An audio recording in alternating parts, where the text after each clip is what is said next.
Hello and welcome everybody to Saturday's stream. What's up, Mark McCarr? Thanks for 51 months.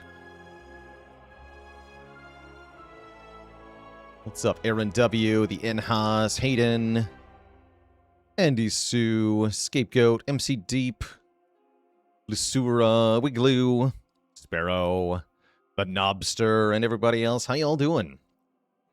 How are y'all doing? So we got a beta branch patch yesterday. We went over that at the start of stream yesterday. Not a whole lot of tweaks in this one. I think with the most notable one being Mechanite getting a significant buff by doing damage on the flamethrower turn. A few tweaks to cards here. Hyper Beam rework's pretty cool. Thunder buff is pretty cool. We won't be seeing a lot of the new cards today, though, because today we're bringing back the Common Sense Challenge, where I try to defeat Ascension 10 with only common cards in my deck. Now, this is a pretty dang hard challenge, but we are allowed at least to take any relic we want. The criterion for Common Sense is that my final deck of cards has to contain only common, starter, and curse cards. We are allowed to use cards we make mid-combat. Unfortunately, no powers are common, so there is no power cards we're going to be able to add to our deck permanently. We'll have to rely on temporarily generated powers. And yeah, that means ancient cards are also disallowed. I think when we get an official Common Sense category from the devs, it probably will allow ancient cards, but I'm making it extra spicy by disallowing ancient cards because I'm a masochist. Now, we've already beaten this challenge on Ascension 10 with the Regent. I don't remember how I did that, but yeah, we've already won with Regent. So we have 4 other characters to clear this challenge on. We're going to try on Clad first. Why is Ancient disallowed? It feels like it makes it too easy. Oh, you know what is allowed is Large Capsule. Relics are definitely one way to win. And another way to win is Clone Perfected Strike, so maybe we can do that. Yeah, tons and tons of relics is definitely going to be a way to win with common cards only. Let's try Capsule. I think Kaleidoscope could also maybe work here. But yeah, we're going to try Large Capsule if we're looking to win with only common and starter cards in the deck. Adding an extra strike and defend is definitely legal here. We get Lantern, Vambrace. Those are pretty good. Nothing spectacular there, but solid enough to get us a head start here in the Overgrowth, where I'm going to look to fight, hopefully, 3 elites. I would love to fight 4, but I don't think it's realistic to actually fight 4. With this early one being the 4th one, if you were to go for it, seems hard, right? Especially if I'm only adding common cards. There's nothing I can really find that would make us strong enough here. But who knows? Let's take some combats in an event and see what happens. Do chests have the same amount of gold as elites? I don't think so. I think chests have more money. Pretty sure. Okay, and already our relics putting in a lot of work here. Well, it was, yeah, actually, giving me enough damage to kill on turn 1. I was like, where did all these strikes come from? We actually do have 6 strikes, and I managed to draw all of them. So we get the Shrinker Beetle without taking a single point of damage, which is normally straight up impossible for Clad with the starting deck. And the good news is we're allowed to take any card we want. Yeah, strike deck. So why do we have extra starting cards here? It's because of the Large Capsule start. We get 2 relics, but we also have more crap to start with. Armaments I could see being important. I like the idea of True Grit to help me get rid of all this junk. I'll take a True Grit here. Okay, we said event cards are not allowed, so my only valid choice here is Slither Enchantment, as otherwise I'm getting an event card.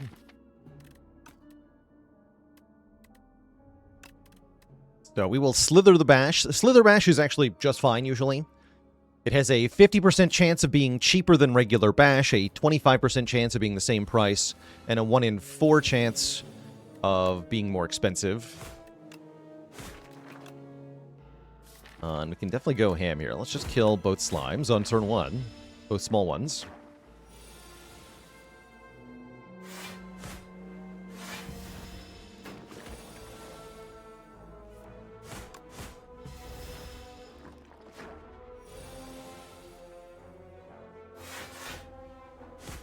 Yeah, really showing the value of just having a couple relics to make those fights so much easier. Are quest cards allowed?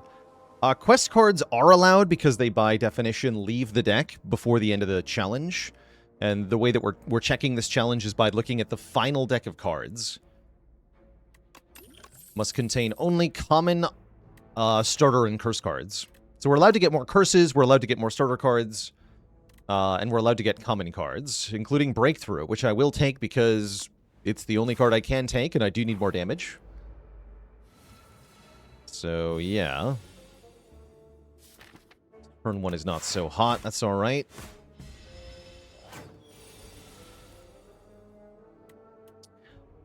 Yes, that does mean we're technically allowed to gain other cards and then remove them by the end, but I've added an additional provision in this case. If we get cards that are not common rarity, we're not allowed to play them. So in the event that I'm forced to, like, transform a card into a rare card, I still can't actually use it, and we have to get rid of it by the end, or the challenge is a failure. So we can do those things, but I've made it so that they won't be beneficial to me. Body Slam can go kind of hard. It's definitely too early to be good now, but I'm going to grab it.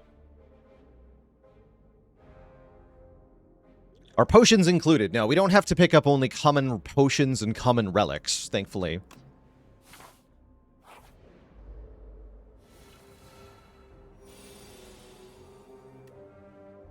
Or do we?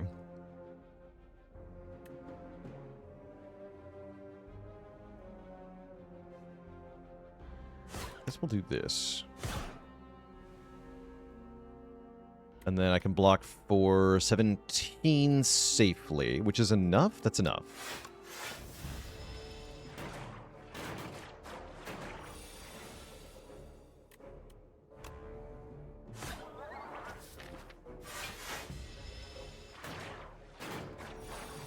You guys are jerks.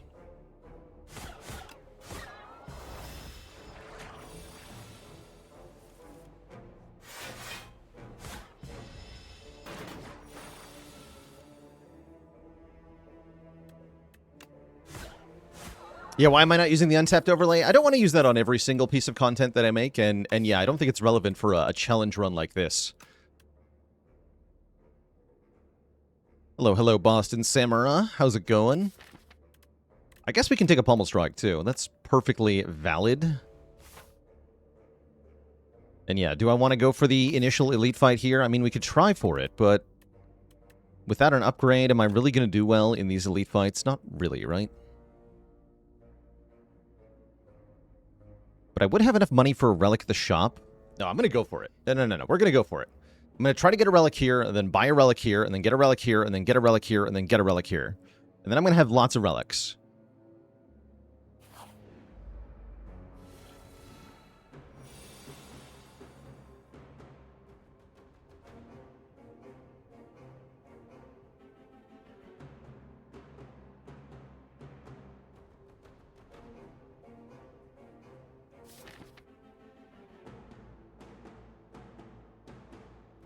Debating the Vuln Potion here. Slither's being a little bit salty at the moment. It's costing us 1 strike on this turn, which is annoying. Thankfully, Lantern is making the 3 cost not that much of a problem.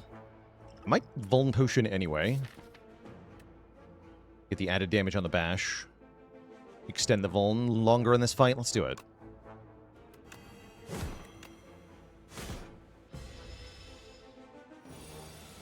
The Vambrace will make for 1 decent block turn, which can then make for a good body slam, too. Yeah, defend, body slam goes pretty hard here. We block 15, we do 27 damage. Take only 10 here. We get closer to winning, but I don't think I can win in 1 turn here. Unfortunately. Okay, we do get Body Slam. 3 strikes will not kill.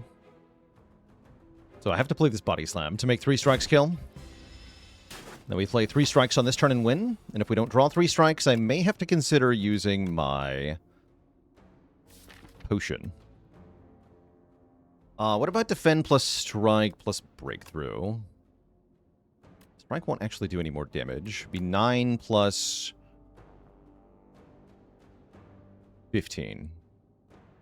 No, that won't kill. Okay, we have to use the Gambler's Brew. Or take 10. No, even taking 10 won't work, because the Vuln will go away. Yeah, we have to Gambler's Brew. This is why taking this initial elite was maybe not the smartest choice. We have to spend so much to win. Oh, hold on. Hold that thought. Ruined Helmet. This is one of the ways we can win a whole run. First time we get strength each combat, double the amount gained. That's including if the strength is from a relic.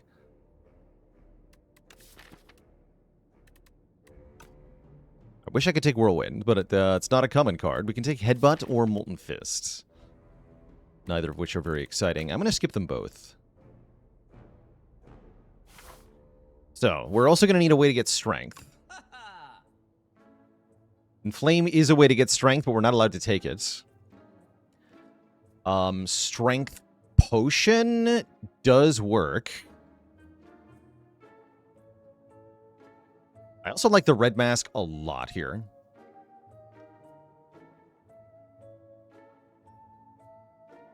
I said I wanted relics.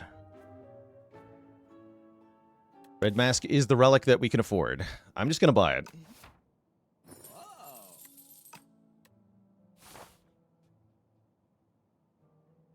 This might not be good enough. We'll see.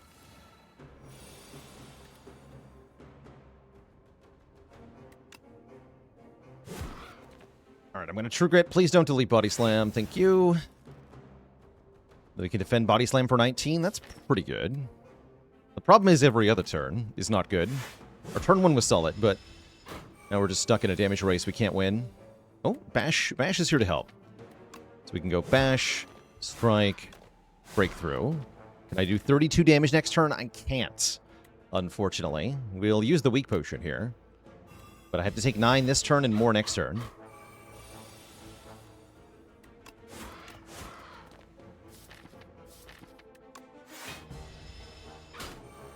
Actually not that bad.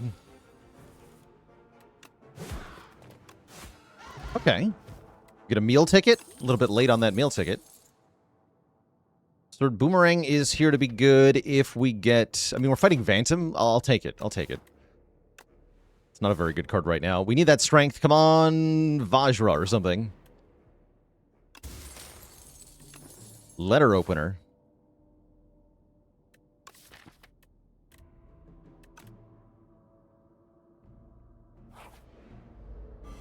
Is dying a common issue with this challenge? Definitely. I mean, with any challenge run, dying is the expected outcome. You're already playing a game where dying is the average outcome of a run, and then you add additional restrictions on yourself for no reason because you're a masochist. Yeah, you're gonna lose a lot, and that's how I like it.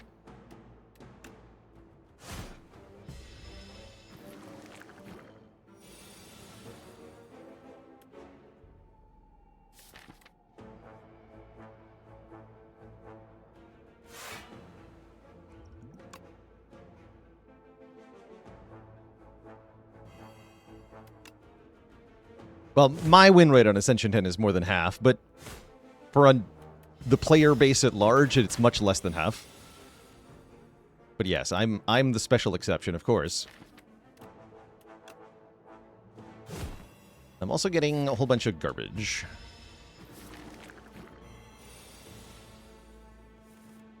Great. Thanks for the garbage.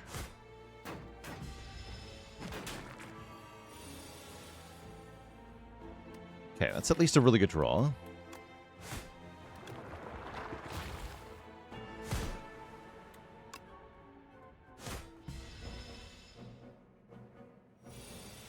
I should have taken Headbutt, is what I'm learning here in this moment.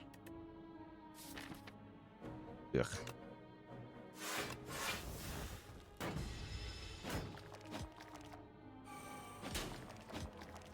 And Bash should cost less. That's also what I'm learning. Dang it, Bash.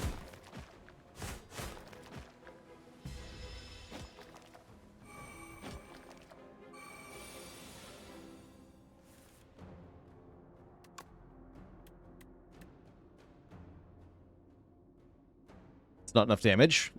Because these commons are so bad. Yeah, this doesn't actually kill them both. Do I think the animations for the forms stack? That's a good question. I have not tried that.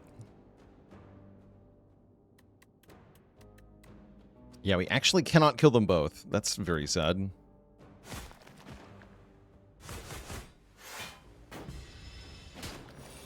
But I'm also not dead. That's nice. We get a pen nib. Another crappy body slam is offered here, and we can finally rest. Look at this huge pile of relics. All coming up flat here.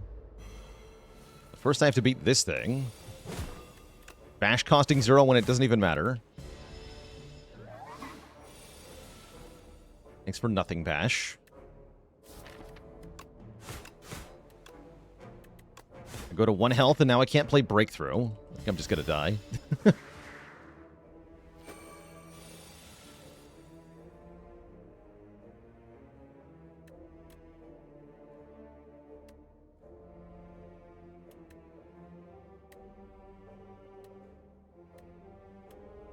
No, I can full block. Works. Okay, but I still can't play Breakthrough.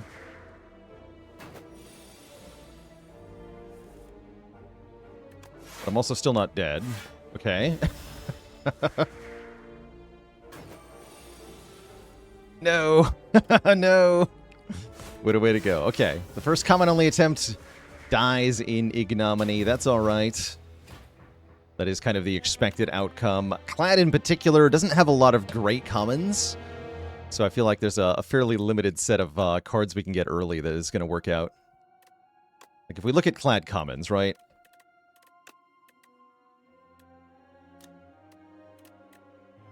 Realistically, what can work here? We can do setup strike things to scale. Taunt and Shrug are pretty okay. Perfected Strike can scale. True Grit can scale us as well. But that's kind of it, right? That's kind of all we can do. So we really have to just Perfected Strike our way to victory. Perfected Strike Taunt is kind of the ideal. And if we don't get that, it's going to be kind of tough.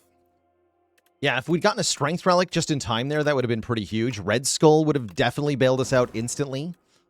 But that is the reality of Ascension 10 challenge runs. I'm going to reset this, by the way. We've already won this challenge with Regent, in case you're wondering if it's possible or not.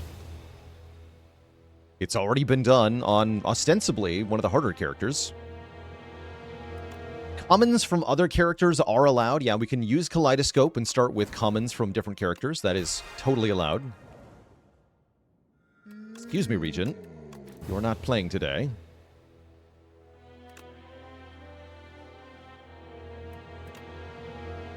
As a reminder, the challenges spreadsheet has links to all the winning runs. So if you go down to commons only on Regent and just click on the complete button in the spreadsheet, you'll be able to watch that winning run and figure out how Regent was able to do that.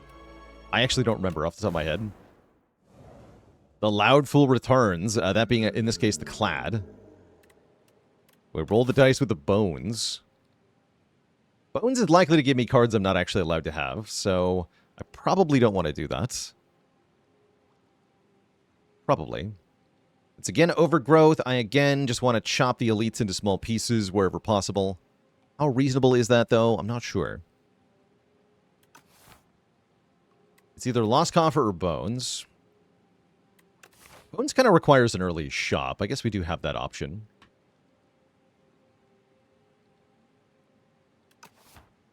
Bones is likely to result in a reset. Mega Ice Cream, a dad joke for the crowd. What is Lord Soren's favorite deck-building roguelike? Slay the Shire. No refunds.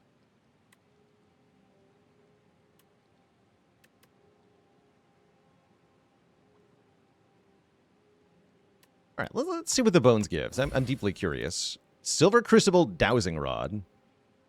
Right, yeah, that's not even a... Yeah, we can't even... Yeah, that's a give up. That's cool, though. That's a cool combination. But yeah, we're not actually allowed to have abundance, so that's right out.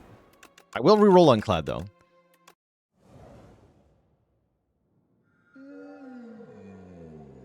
Capsule's back. I'm going to do it again. We get Pendulum Lucky Fish. Very lucky. Suspiciously lucky. All right, we're going to hit an early shop here, try to add some money. Yeah, and we got 30 gold. Oh, that's right. We got instantly 30 gold. Okay, that's huge.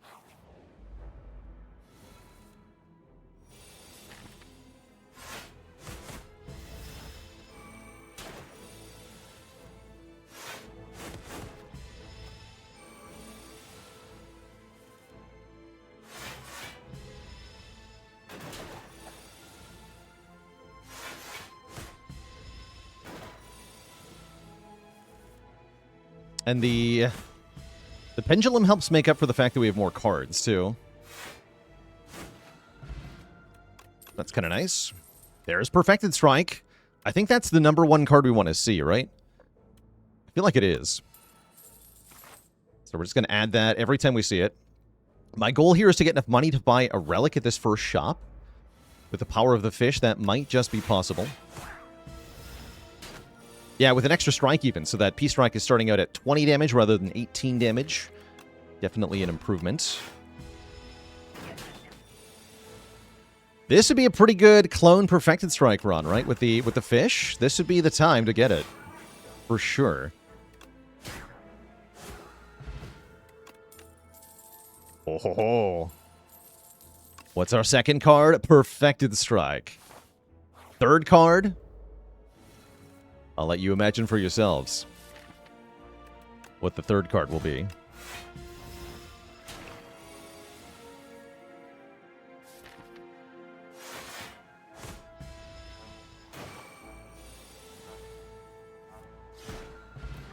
It's not Perfected Strike. It can be Armaments. Armaments is okay here. In the Underdogs, Blood Wall is a little bit tempting too. I'll take an Armaments. But I could definitely see taking Blood Wall there. Okay, now we have plenty of money for this shop, which does not contain Perfected Strike, but it does contain Wing Charm. Wing Charm, very interesting here. By giving us draw 1 on one of the cards offered after each combat. Now, that's going to be on common cards only some of the time, which makes it less exciting. Maybe we just take Red Mask. Get that immediate turn 1 weaken, which will help in most of the Underdogs elites. It's a higher price than last run, but that's alright. We have more money than last run. Let's just snag it. Saving me health right away here. Plus 4 health. Oh, didn't draw the P-Strike. I can block 3 times here. Underwhelming, but acceptable. Do I need to weak potion the Sea Punk? That would be convenient, actually, because I think that's going to block the next hit from Punk as well. So let's go ahead and use it.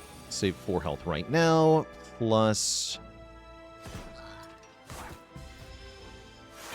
4 health on this turn as well, right? Kind of.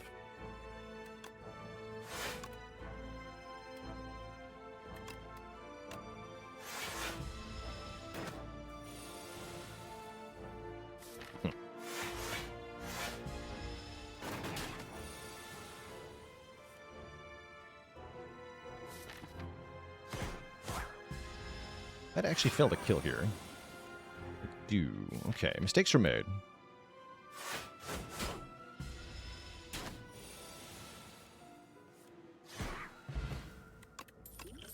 Do get my potion back at least. Thunderclap goes pretty well with Perfected Strike, but it doesn't really have a lot of ways to get better. I'd rather have a Tremble than a Thunderclap. Or a Taunt.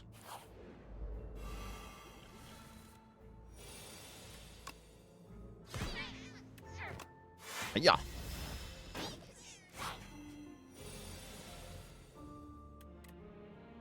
Ouch.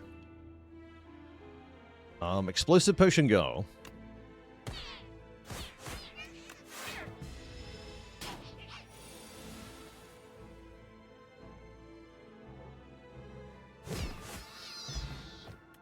Cool. We get a better potion. Blood Wall is back. This time I'm going to take it so we have a way to block the elites coming up. Anger's also fine. What store do stormtroopers shop at? The one next to Target. I love that. I love that. Okay, upgrade 1 perfected strike. You could also upgrade armaments there. And our first elite is going to be the eels. Okay, these shouldn't be too bad. This turn 1 leaves a lot to be desired, though. I guess I can play Bash Defend. Boring, but effective.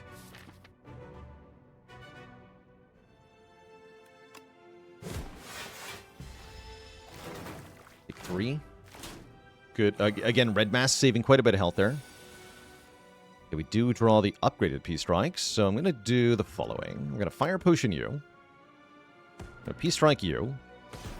Strike you. Take out 2 of them on turn 2, take only 3 damage. That looks pretty good, actually. That looks mighty fine.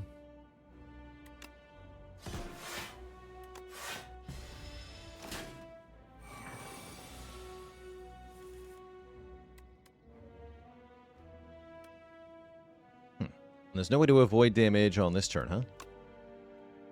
It's alright.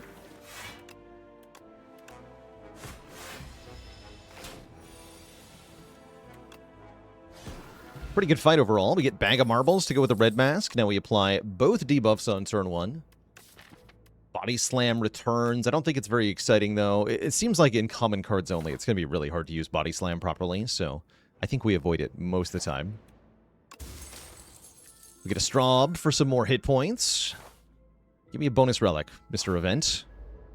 It's just a stupid fight. Boo! Elias with the Prime sub in 5 months. Thank you. Are enchantments allowed like soup? Yes, soup is allowed.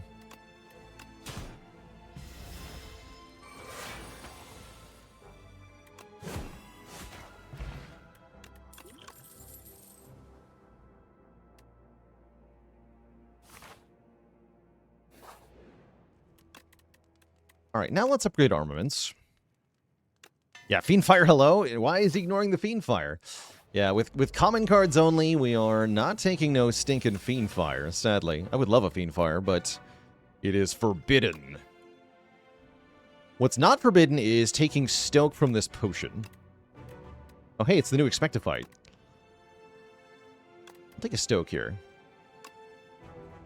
You know what? Just delete my entire hand. Replace it with this. Is that better? That might not be better. Although Inferno Crimson Mantle sounds kind of cool. I can't actually... Yeah, what happens if I just do this? Screw it. Inferno Crimson Mantle.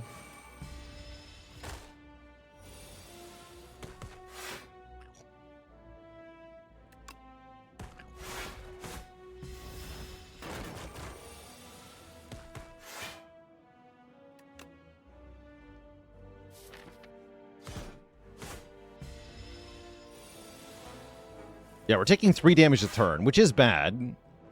Consider how much damage per turn you usually take against Terror Eel, though. It's not that bad.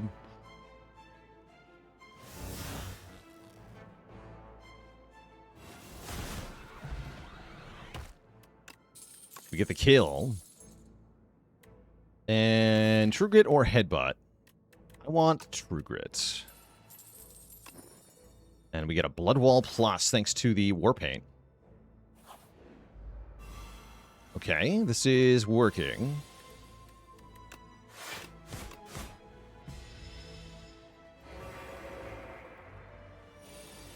Shoot. It's no longer working. Why does this fight suck?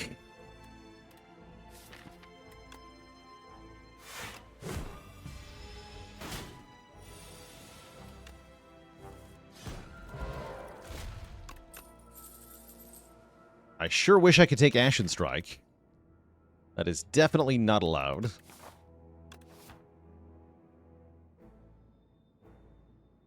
I can take another True Grit. I'm going to pass, though. Going to go into this fight with what we have. Which is evidently not much. Skill Potion now. I don't like this draw. Dominate. Or Impervious. Dominate's going to make it a lot easier to get the 4-turn kill, but I'd have to take 7 this turn. I think I'm okay with that.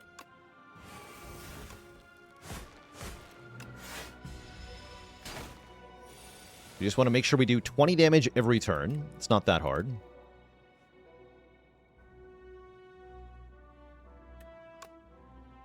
How hard could it be? Well, I could draw no damage next turn. If I don't draw Perfected Strike, it's actually impossible. So there is that problem.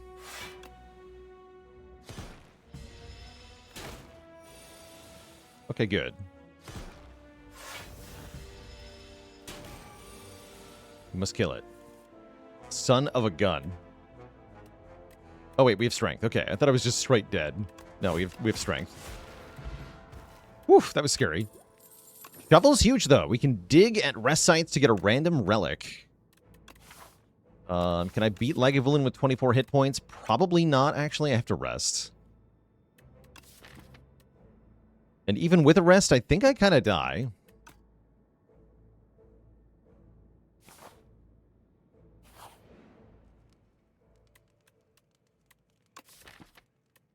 Yeah, that's a more concerning and more pressing issue. Is that we are dead.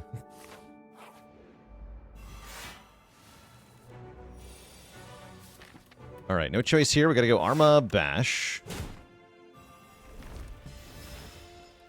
Get that bone down. And then we play every Perfected Strike we draw. And if we draw them together, we're just extremely sad.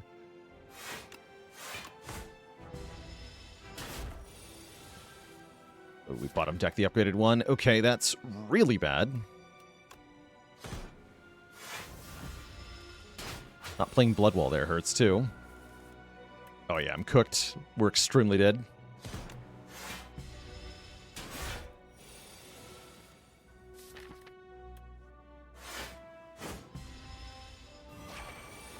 It's so over.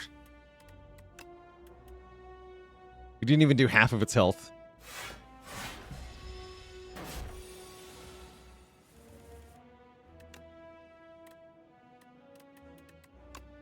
I can block to prolong my suffering.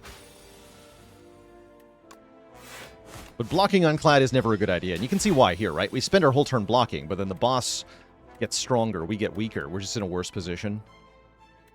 So it only forestalls the inevitable demise. Yeah, scaling with only common cards, very hard. It's why we're so hungry for relics.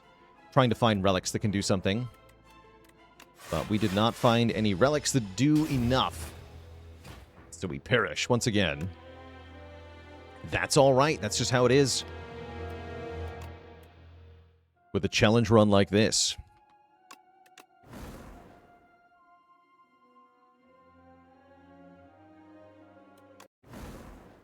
Okay, the random character button says we keep trying Unclad. We'll give it one more attempt here. Gotta be Wing Boots. That's the only really valid start here. Wing Boots can do some fun things for us. We can get loads of rest sites and loads of elites. I'm kind of into it. I like this path in particular. Fire Elite, Fire Chest, Fire Elite. Nice.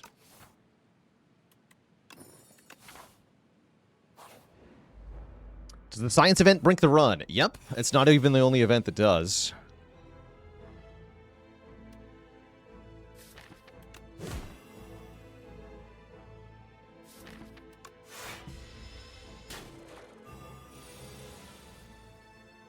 Afraid of that.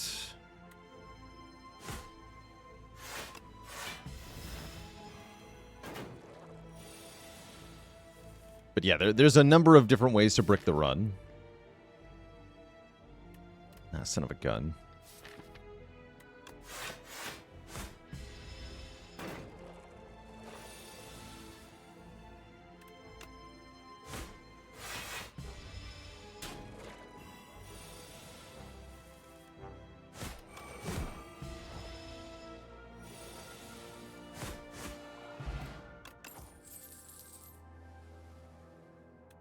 Try Anger. Although normally in Underdogs I take True Grit there. Take Greed Money, huh? Interesting. Don't think I'm taking Greed Money, because I'm not realistically going to a shop that soon. We might be going to a late shop here. Look for boss answers, so we'll take the first Jess. Your personal favorite way to brick runs is just to play like a mad Egypt. Am I accepting challenge ideas? Got a pretty full list of runs on the sheet, but I'm always happy to hear new ideas in the chat. So feel free to comment it out. If I like the idea enough, I will throw it on the challenge spreadsheet. Oh yeah, there's also a way in the Discord to do that. That's right. That is right.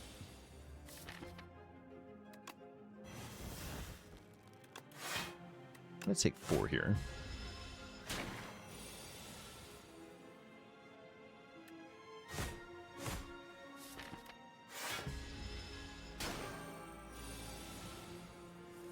Okay, nice. Take a Shrug. Shrug's fine. Would Pale's Wing be a forfeit in the No Relic challenge? Yeah. You'd have to... I mean, you can skip cards without sacrificing them, so you're just kind of like passing on the Ancient Relic if you do that, which is not the worst thing.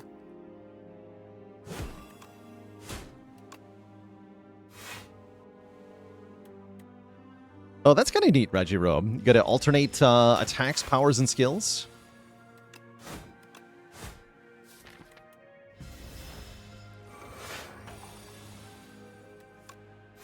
That is kind of neat.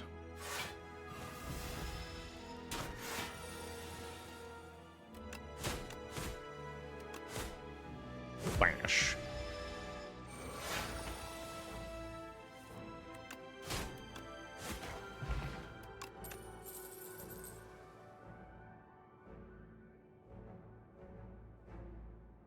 And yeah, we do have a no attacks challenge. That has been a thing.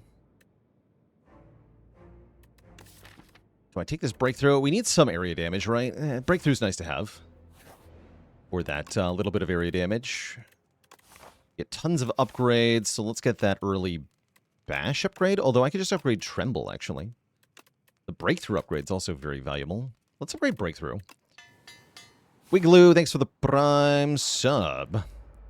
Yeah, breakthrough upgrade goes pretty hard in this fight, actually. As it turns out,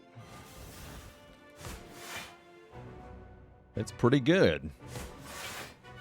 So our primary target is this guy, secondary target this guy.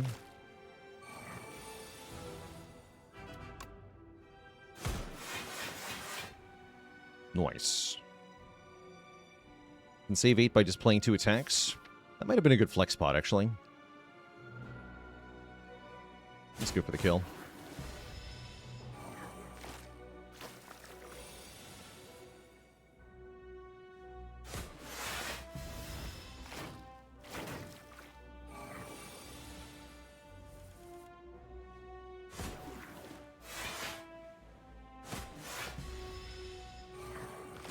We have to play breakthrough one more time. Looks like yes.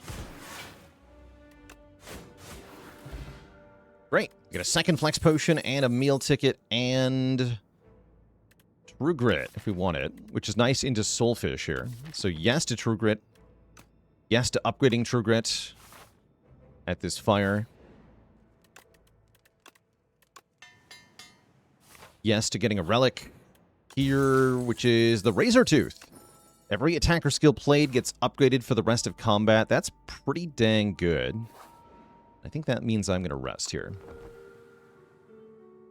Okay. Okay, this is promising. If I triple defend, we have triple upgraded defend for later. That sounds great. Yeah, this is better in longer combats. It's going to help a lot in Soulfish, for example. Next turn looking very spicy.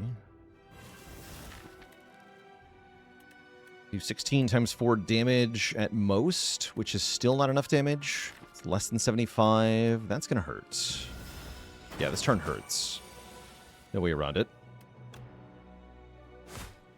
How does Razortooth work with anger? We get 1 unupgraded anger and 1 upgraded anger, apparently. So the bad way is the answer.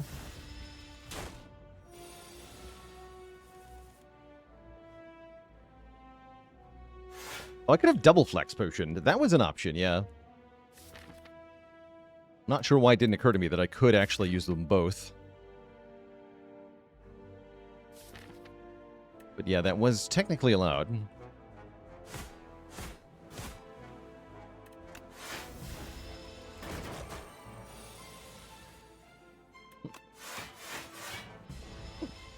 Worked out, though.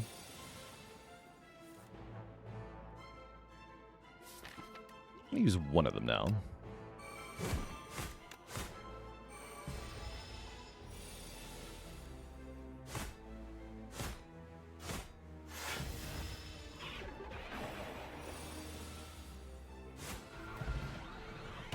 Okay, we get War Paint upgrading 2 of our skills. Barricade is here, but we're not allowed to take Barricade. Can take Blood Wall or Armaments. I don't think I want either of those. Armaments with Razortooth feels like a waste. We'll upgrade 2 defense for real. Add the Heart of Iron. Now we can go Fire Elite Shop. That sounds pretty good, right? Or I could go Fire Elite Elite. Go Fire Elite Shop.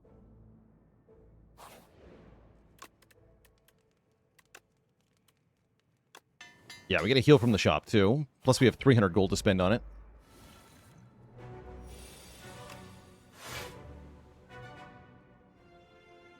It's a great fight for the Heart of Iron, but I don't need it on turn 1 here. I will use it now.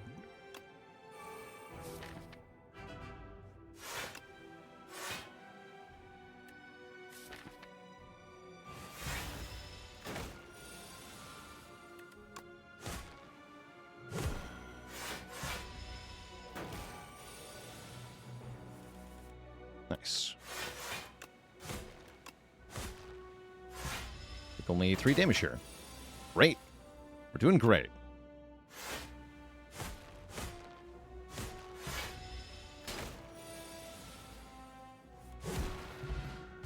All right, we get meat on the bone. That can help us in future acts, but first we have to get out of Act 1, which we have yet to do successfully, as Clad anyway. Setup Strike is here, offering us a potential way to do more damage, and I think I'm going to take it to amplify our anger and our breakthrough. Yeah, so we'll take Setup Strike. And we have 321 gold into this shop. You know what else can win with commons only is Brimstone. We don't get offered Brimstone, though. We get offered some garbage. Yeah, we can take rare relics and rare potions. Those are allowed. It's only cards that are limited for the common card only challenge. Rug can give us better cards, but the problem with that is that those cards are not common cards, so we can't even take them.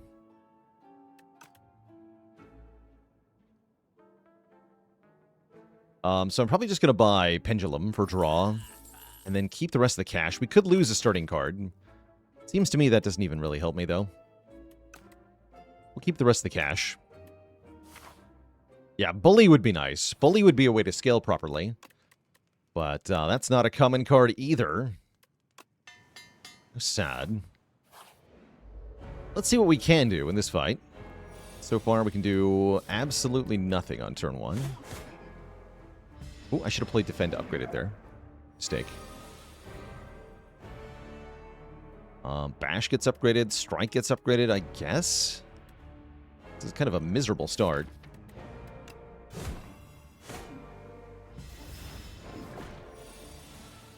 We do get to True Grit the Beacon at least. That's a positive. If we can get rid of all of those, that'll make us at least decent at the fight. Bottom deck Anger is also pretty bad, as it means we really slow down the process of filling the deck with these. I am getting 4 hits in here. This feels like a good time to use our Strength Potion, our Flex Potion for plus 28 damage, give or take. And yes, this guy did get buffed. The Soulfish now does more damage on the big attack turns. So that's kind of scary. This defense should be upgraded, but I screwed up. -2, I think. Unless it was this defense. The good news is we again True Grit the Beacon. Can set up Strike plus Strike. I think I'm just going to keep that pulling up, though. We have a bit more time in this fight. Here's the dreaded hit of 27.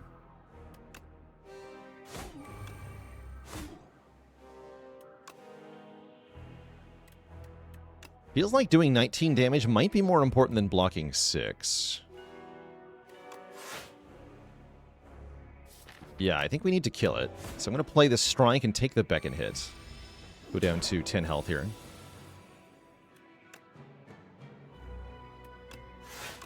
Three for 3 on True Grit into Beacon is very nice. We should win on this turn.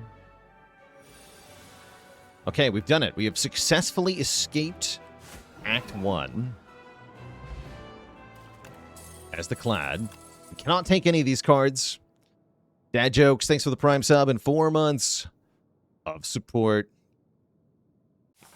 And now, watch us get offered Clone, now that I don't have Perfected Strike in my deck. Oh, come on. Oh, come on. No. Why are you like this? Every time. Every single time. 1 drop per turn is fine, though. Helps us be more consistent.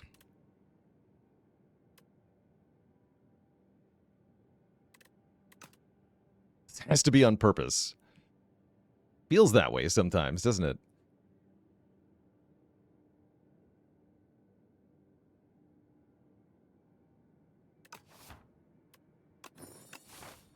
Does feel that way sometimes.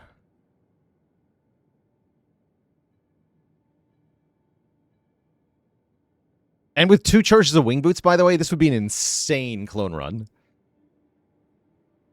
Well, it would if the map generation actually allowed it, but actually you don't get any more rest sites with the Wing Boots. So, never mind. Never mind.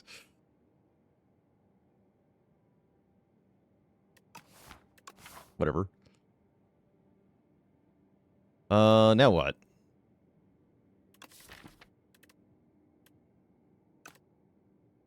I need more energy somehow. There's no way to get more energy, though, so what do we do? Cry. I guess we fight elites and we see what happens. Dying is fine.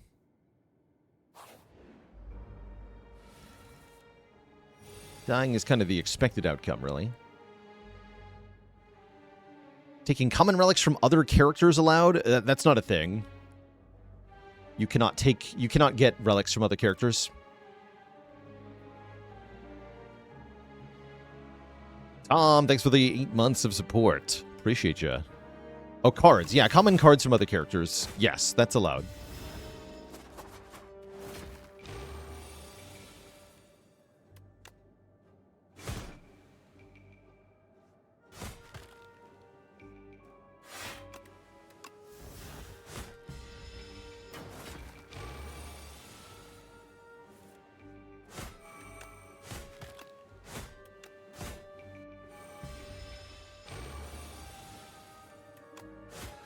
Currently on track to be super dead to the boss.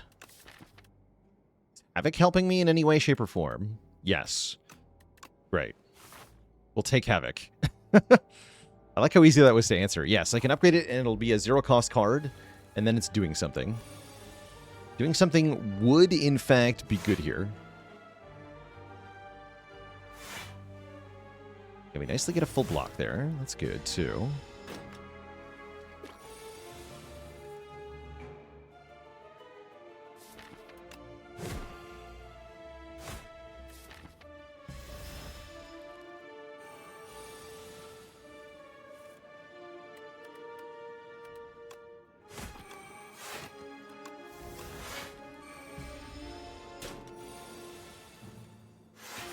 Okay, good. Yeah.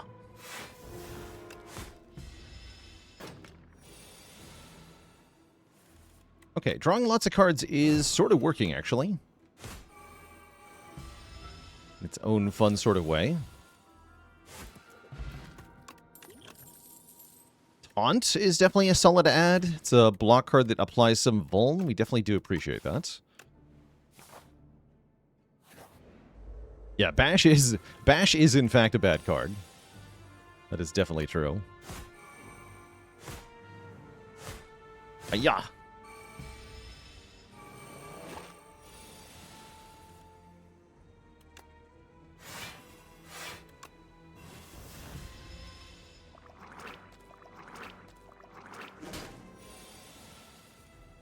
Breakthrough would be good here.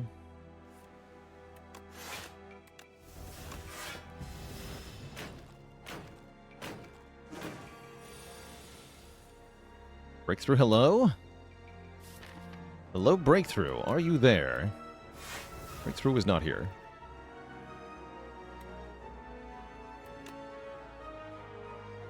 I kill the boss next turn? I can calculate my exact damage, actually. Let's do that.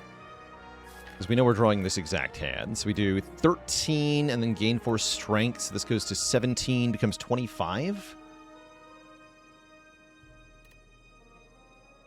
13 plus 25. This becomes 15. And strike plus is going to do 13 goes to 19.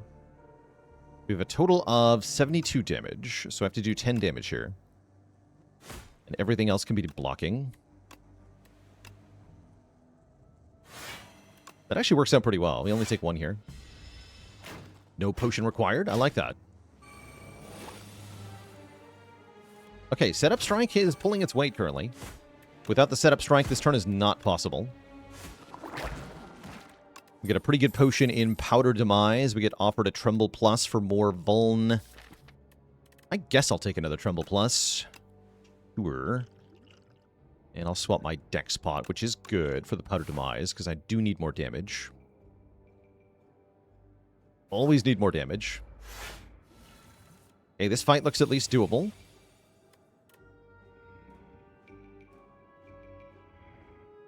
How much damage is Tremble, Setup Strike, Anger Strike? 13 plus 15 plus 15. Ooh, that's close. If I use the Explosive Potion, that will kill the front one. I'm going to do that.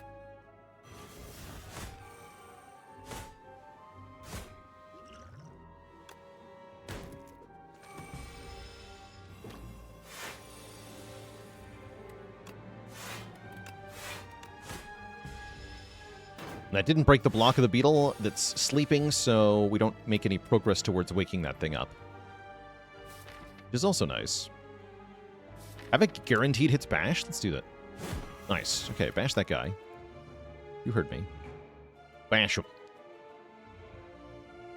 And then just strike the front one, or what? Yeah, we need to make sure it dies next turn.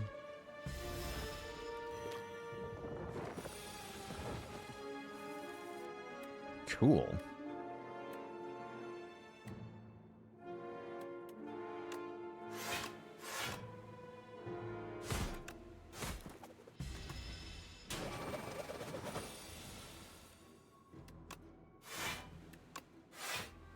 Set up Strike and Anger. Yeah, Havoc automatically gets upgraded. That's so nice, this Razor Tooth. Razor Tooth is the only reason this is working, I think.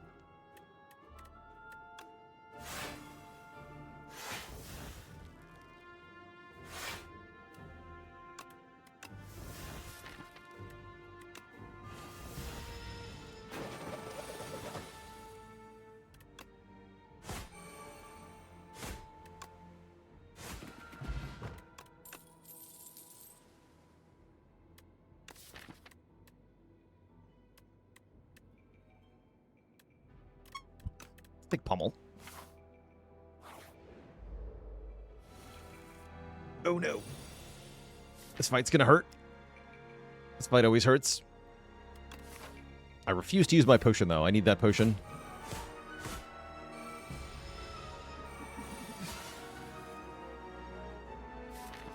Havoc, you gotta save me. I'm trusting you, Havoc. Thank you.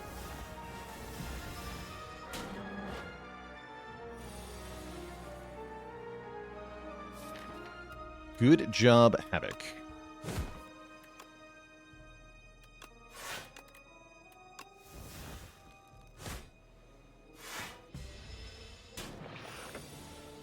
It would behoove me to take a bit more damage here. Ooh, I don't get much of a choice from the looks of it.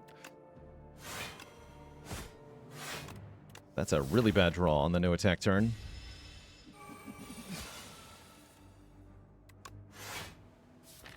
Yeah, it's all attacks. We drew the only block there was. Freaking ouch.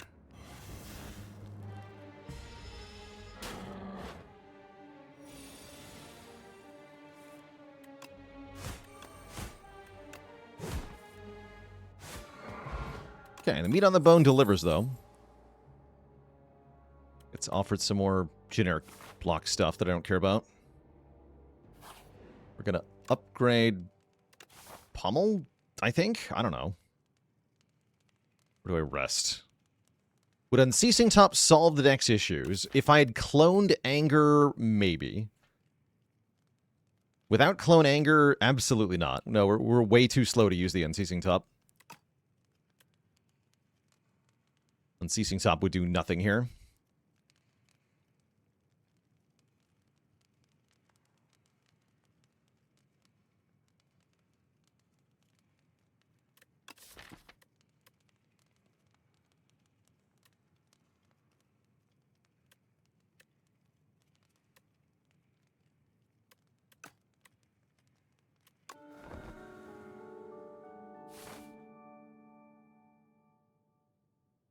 I should have done this challenge before they nerfed Bloodletting to uncommon. Then we could actually have a way to make energy by using early broken Bloodletting. Bees! Alright, we'll use Petter Demise here.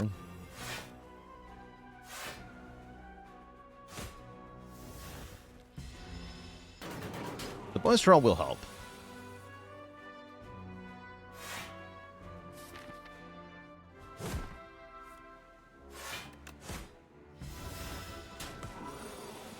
Okay.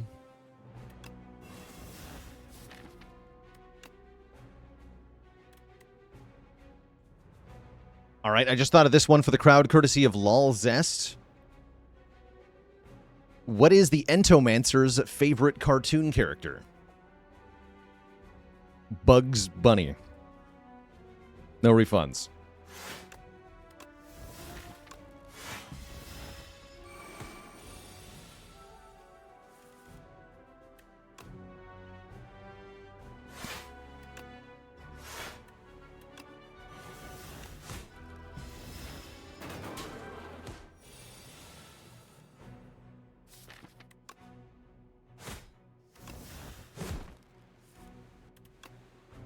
Jerry Seinfeld from the Bee Movie. Also valid answer.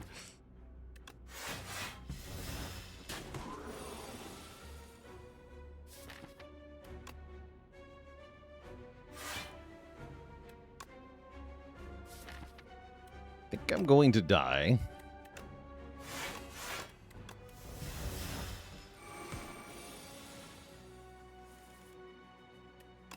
Or perhaps the bees will. Nope, it's me.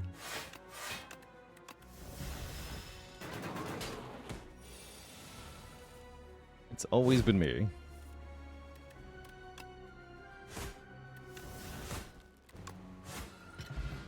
Okay, we got a tuning fork. That can give us block occasionally. Crappy sword boomerang ain't it.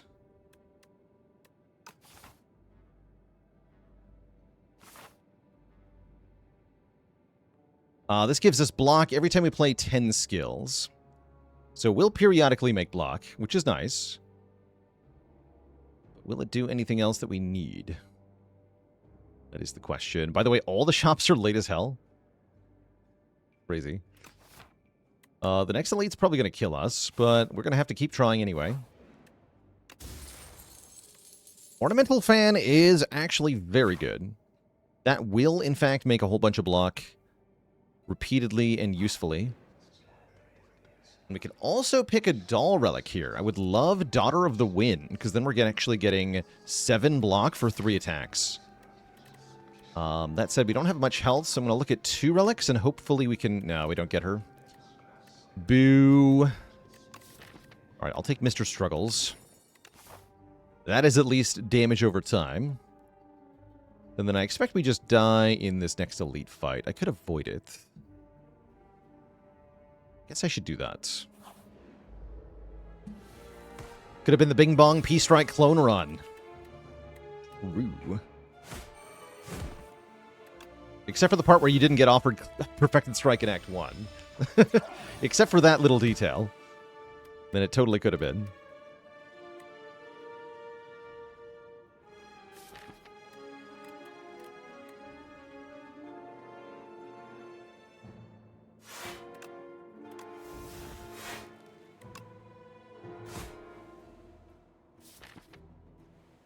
Breakthrough's going to help me kill this thing. Weaken it with Strike, I guess. Okay, there's Breakthrough. Havoc hits Defend guaranteed.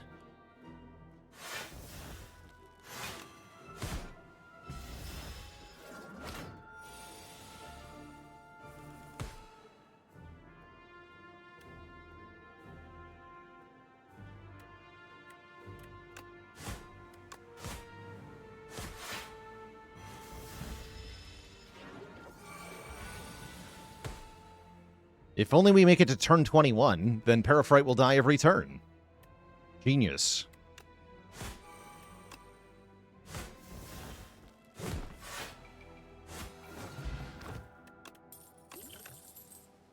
Perfected Strike Plus.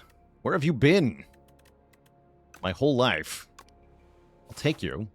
A little bit late, but I'll take you. And we do make it to a rest site alive. For what little good that's going to do us. Guess I'll rest and fight the elite. Then we can port to the shop.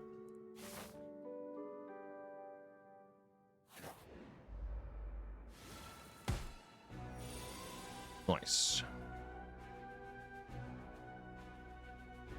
Good fight for the Thorns Potion.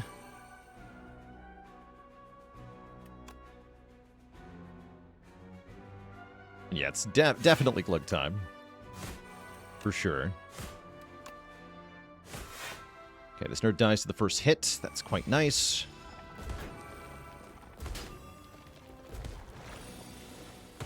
Thank you, Thorns Potion. Already saved me a bunch of health. Pretty good.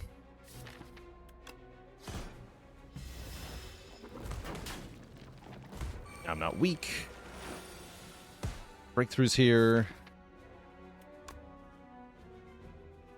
I want to make anybody vulnerable before I do this. Probably not. I want to play 3 attacks here. Kill you and you. I played Havoc, actually. Although that would have targeted randomly, so never mind.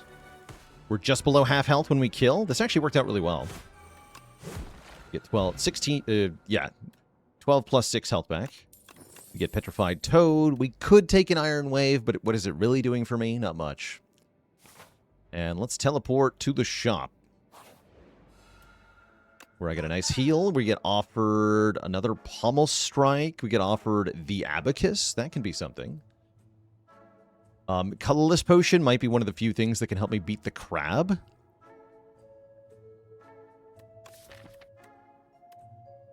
Smooth Stone's decent for a little bit of block.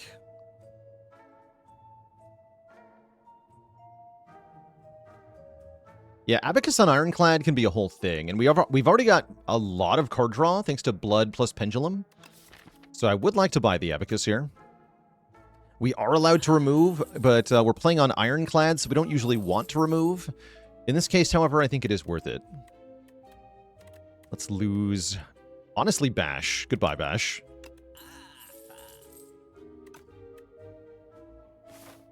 And we're going to try to defeat the crab.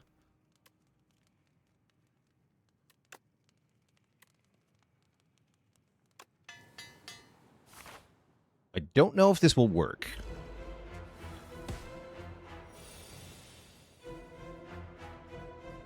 Is the problem. Bit more strength and dex can help. Panic button's just kind of a one-time thing. Let's take this strength and dex. That's a form of scaling. Shame it's not upgraded.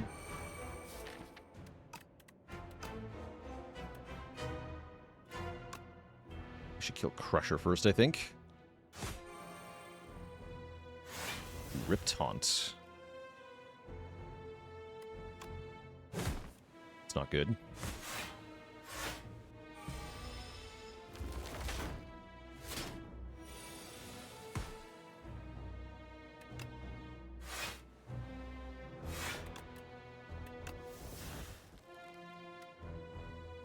Running around would be good here. Let's use the rock for that. I want to play Breakthrough.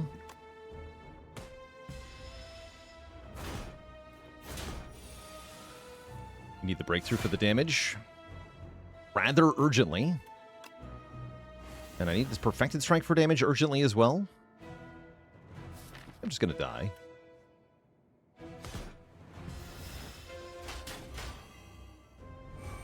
Because this turn is very scary.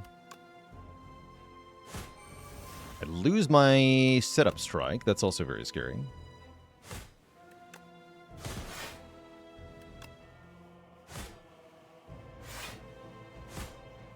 Take 28 more damage here.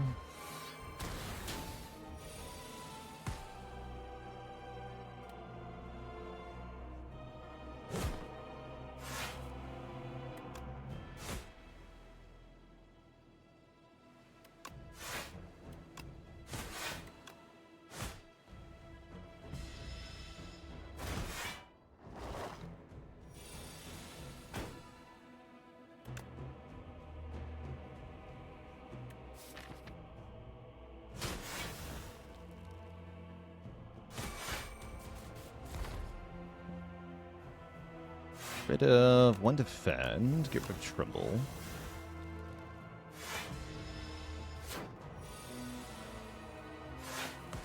We do have somewhat of a chance here.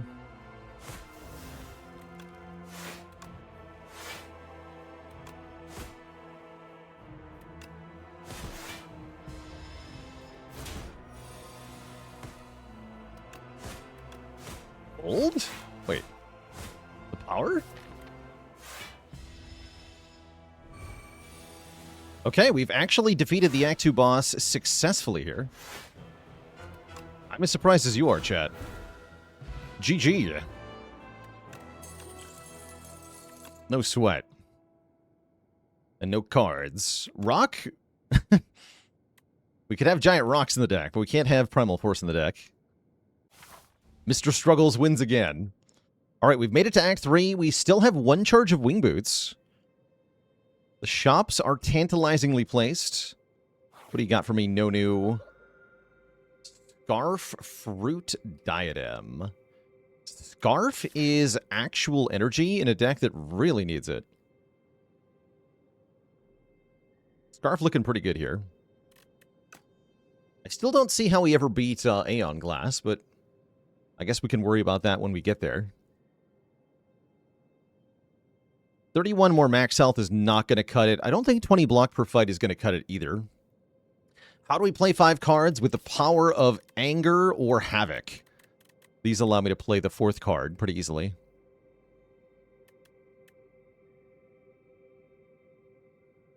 But yeah, we do need either Anger or Havoc currently.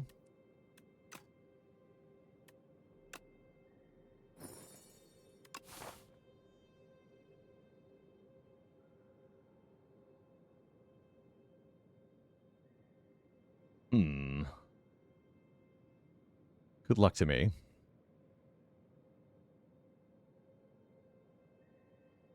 Yeah, we don't have any huge cards to make it amazing. We have mostly Perfected Strike, and just the ability to play more total stuff, which we'll have to do.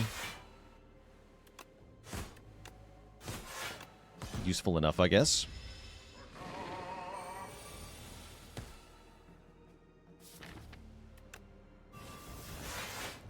But no, I cannot activate it every turn currently. That is the simple fact. I'll use the energy potion here.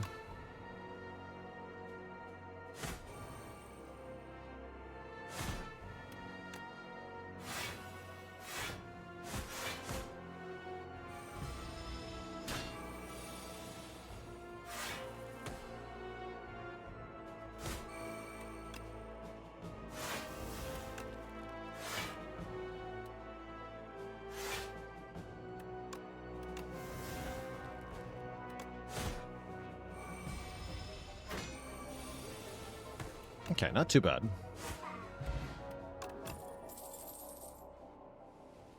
Exhausting more cards is tempting. It's another good Scarf target. I also like the Iron Wave Plus for more block consistency. I'm going to take this Cinder, though. I think it's our best hope, if we have such a thing. Maybe a second Anger would have been smart. Okay, we're the freaking decider. Add Doubt to your deck, gain 2 card rewards. There's another Anger for us. But yeah, this is hot garbage. Thanks for the trash. So we really ought to be avoiding events in Act 3. Act 3 events will just brick our run, so let's try to avoid them.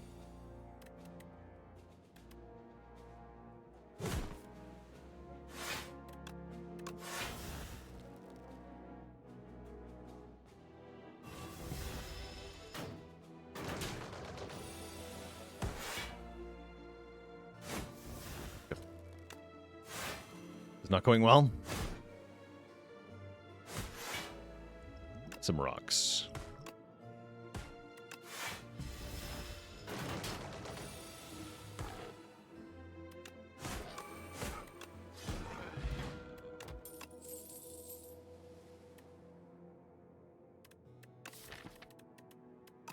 Could take Headbutt here to try to combo with the Havoc, but eh.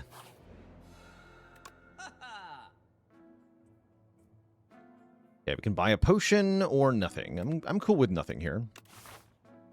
This is just for the heal 15.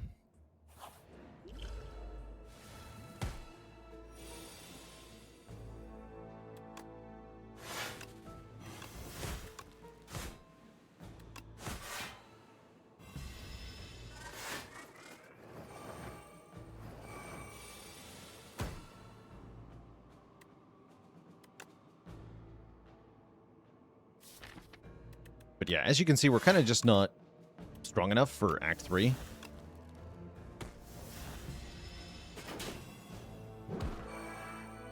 I should have used a rock there, actually.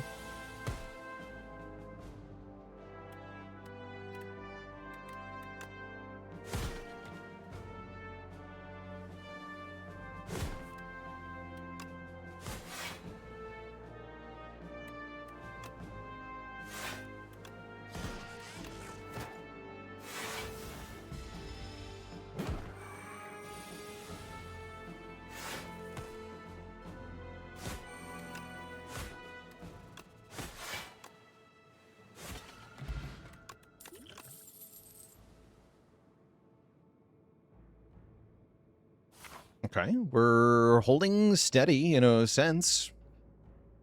In an altogether different sense, we're falling apart here. It all depends on how you read the situation. I'm going to fight this elite because I need help.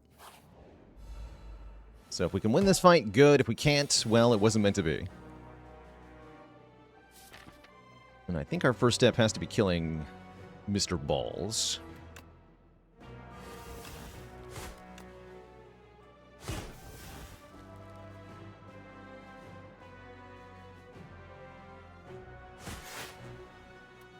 Oh, we lose the Tremble? Okay, drink this too.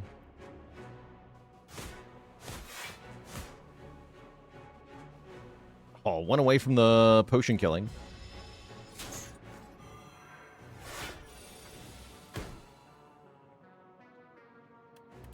Very unfortunate.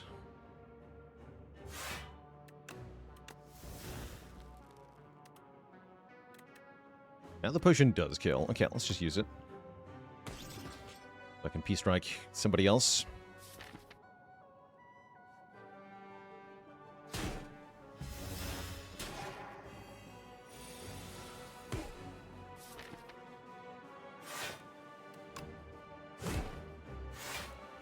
Note that the Razor Tooth is going to re-upgrade my cards, which is quite nice.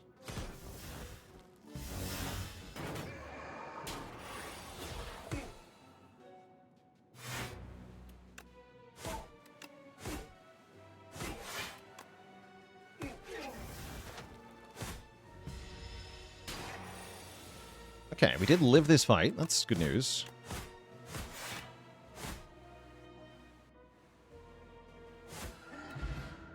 Get a power potion. That can be crucial for the endgame. Beating Remnant can be good, too. Another copy of Havoc, I am just going to take. I don't have the luxury of being picky here. So we're just going to take it. We're going to hit the chest here. We get Boat Thingy, giving us block on turn 2. Okay. And I think I warp to the rest site. I want to warp to another shop. Yeah, I think I warped to the rest site here.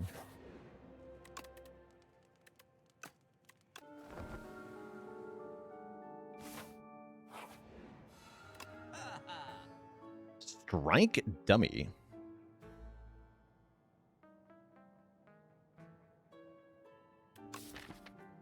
Does meaningfully improve my damage.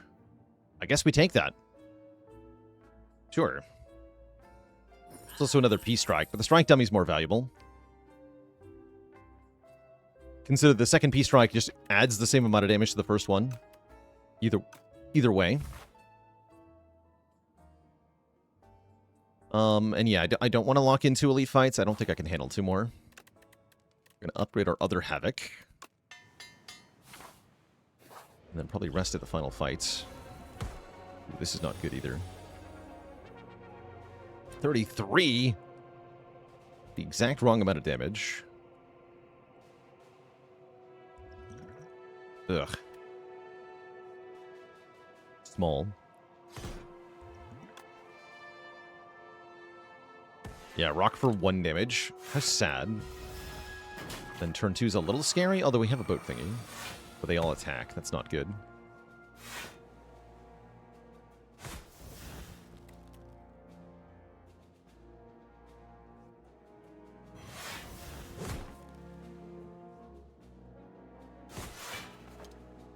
Nice.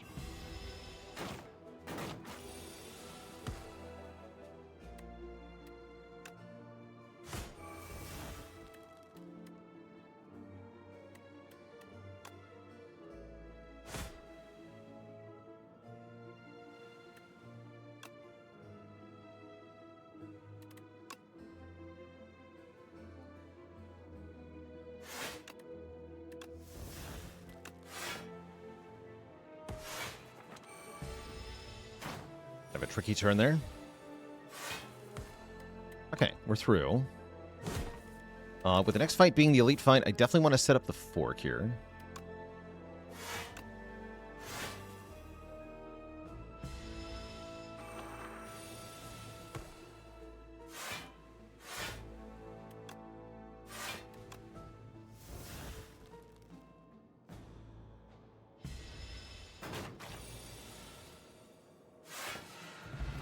Cool. Thunderclap. I'm good. Right, I'm honestly impressed we've gotten this far with our common-only clad. I don't think we have what it takes to get through the end game, but I like the energy we brought to this run.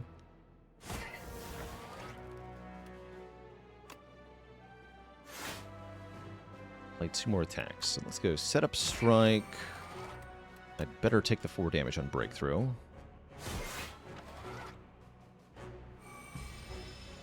How big is the Mechanite buff? So this is the Mechanite buff. It now does 12 damage on this turn, which currently is completely irrelevant.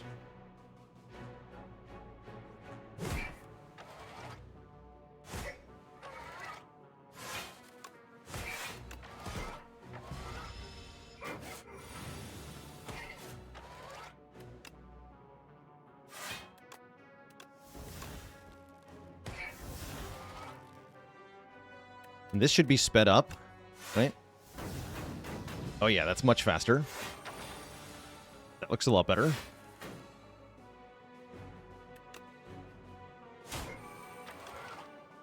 Ow, however. Yeah, big ouch here.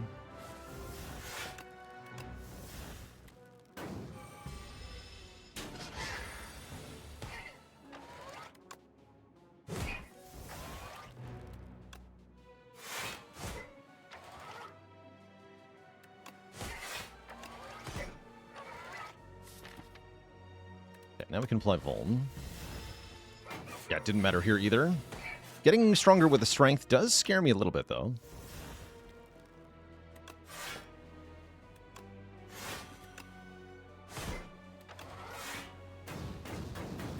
Yeah, that's much faster. Does he get us? Yes. Not too badly, but yes. Yes, he does.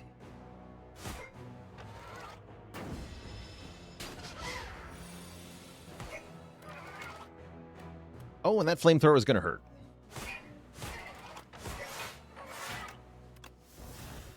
Ouch.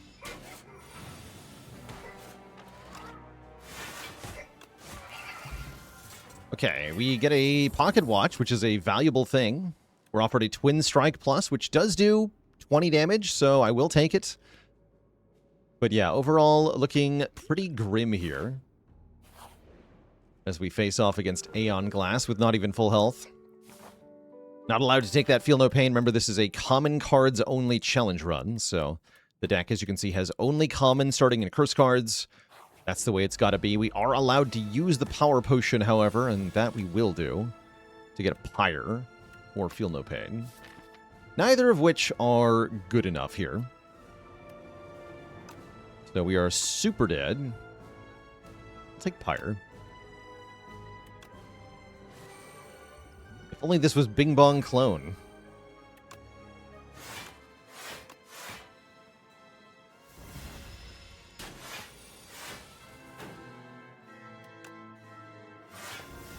Yeah, I can't even thin the deck in this fight, right? Like, there's no hope. There's no hope here.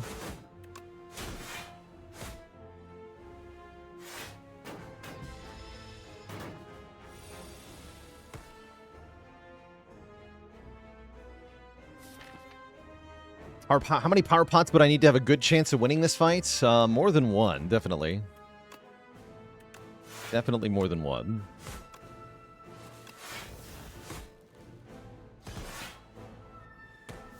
Nice. Okay, that got the Wither. That's something, at least. But yeah, there's not really any hope here.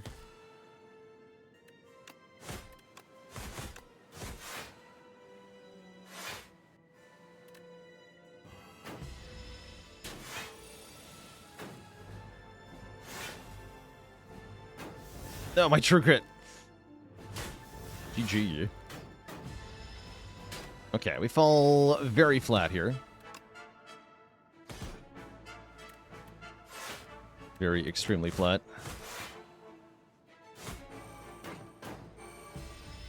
We actually did a couple hundred damage, but yeah, we just don't have any winning strategy here. As you can see, this is not doing it. Good try, though. GG. Honestly, a strong showing, though, right? Getting all the way to the Act 3 bosses, even if we had no chance of beating them. Just getting here is impressive, right? We beat Mechanite, we beat the guys, we beat Act 2 boss, all with kind of a hot pile of garbage. So, yeah, very, very good try. Very good try for the Clad. Next up, we're going to try a character other than Clad. I'd like to try this on Defect, who I think is one of the better characters for this challenge. Before that happens, chat, I am going to refill the leg, stretch the water. I'll be back in a few minutes for some more common sense challenge run attempts. BRB.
All right, everybody, we are back. Apologies for the wait on that one. I did have something unexpected pop up that I had to deal with, but we're back now. The matter is sorted. Everything's good, and we're going to try commons only with the Defect. Can we do it? That is the question. We'll start with a Flex Potion and a Compile Driver. In the Overgrowth version of Act 1, we could fight 5 elites. I'm tempted, actually. Yeah, I'm very tempted to try to fight 5 elites in a row. Sounds kind of hilarious, actually.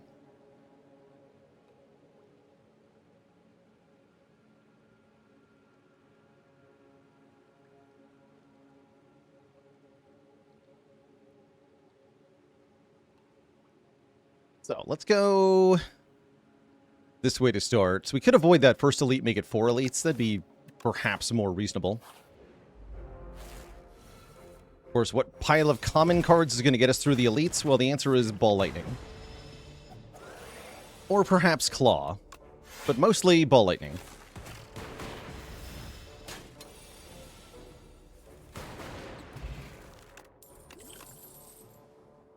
That's not Ball Lightning, but it's kind of like Ball Lightning. Turbo is also common, which is very exciting.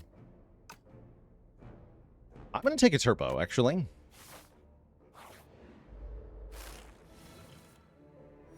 Our ideal deck is going to be something like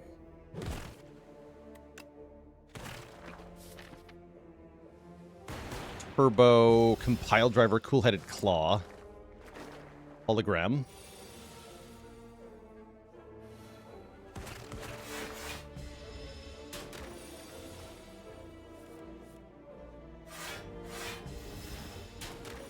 Okay, take 4 is not too bad here. Are there 3 cost common cards? Only Necrobinder has one, I think. Should have taken not Turbo.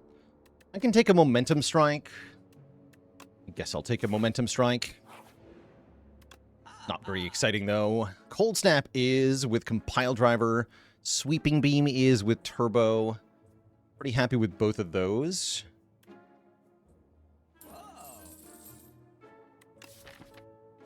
Yeah, I like Sweeping Beam.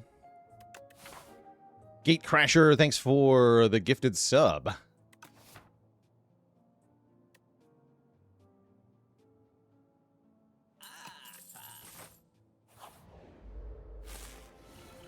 Beeping Sweem.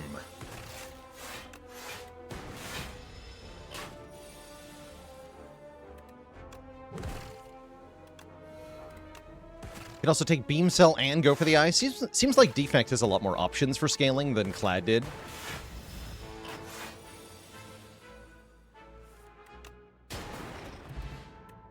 Focus. There's that hologram. Shame about Refract.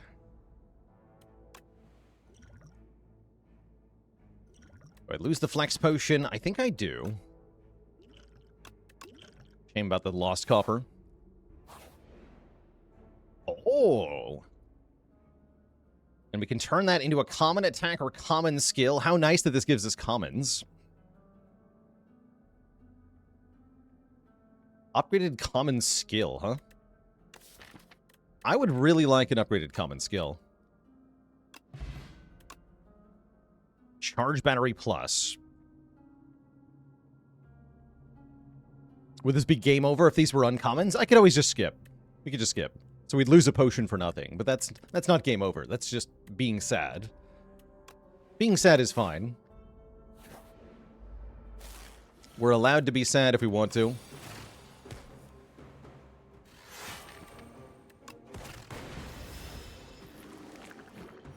Need a focus potion here. Probably. Oof, probably. Need all the help we can get right now, it looks like.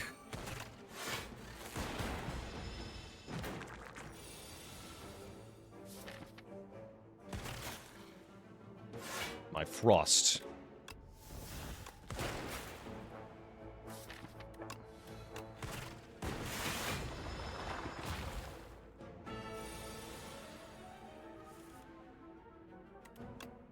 Why can't you find any real-life focus potions? I'm pretty sure those are controlled substance. You're going to need a prescription for that.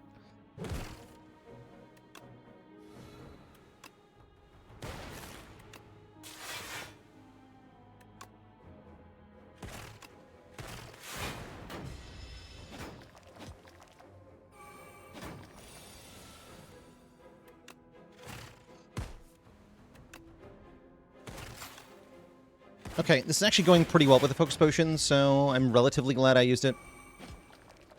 Relatively.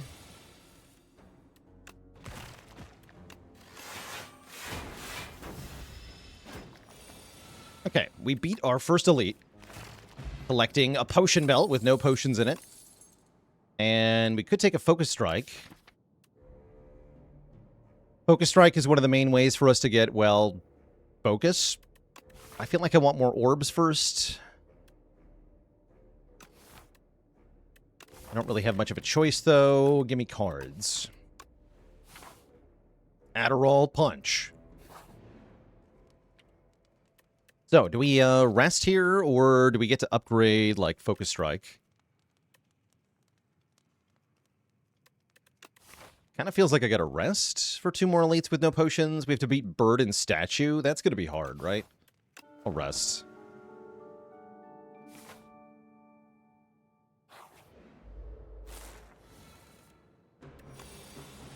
This is promising, though.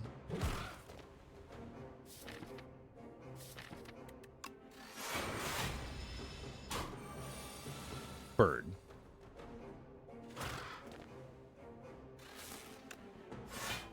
I guess dual cast over strike here. With focus strike in the draw pile, actually, maybe it's better to strike. Yeah.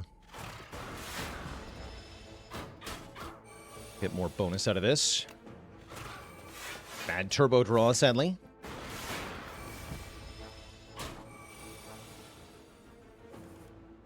Yeah, tough draws here.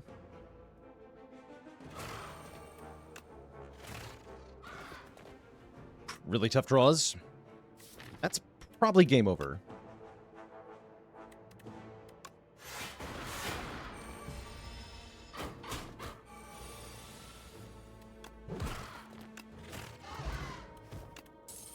We do get a skill potion and a letter opener, though. Letter opener very strong with zero-cost defect skills like Turbo. Gorget is also here to help. Okay, hold on. There's some hope for this statue fight. I don't even have to fight the statue, but I am going to. For better or for worse.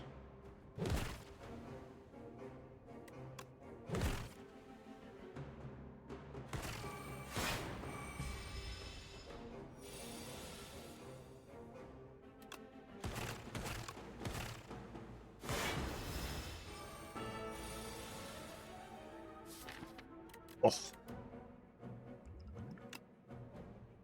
Oh. 1 glacier, please.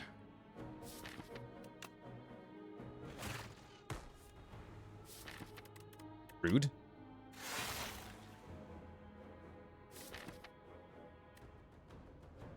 Definitely want to hollow momentum strike. Cold snap momentum strike. That sounds good. Take 8 this turn. This turn we have good block. Turbo again bricking here. Oof.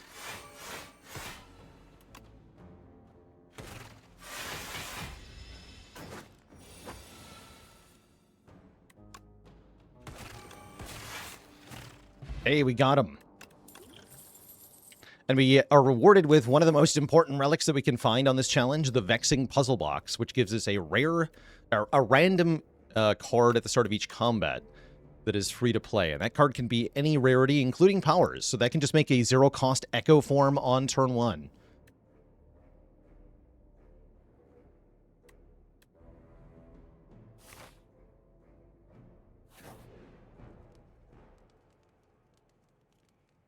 Then we're going to rest again and keep going.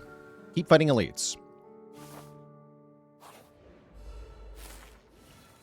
Yeah, there's no common powers. What about zero-cost Refract? Holy hell. Wow.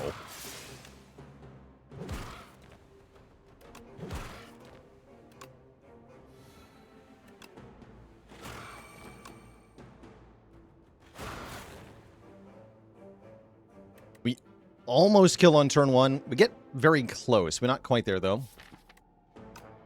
Maybe I should have tried the Sweeping Beam, see if we could draw a hologram. We'll just Momentum Strike.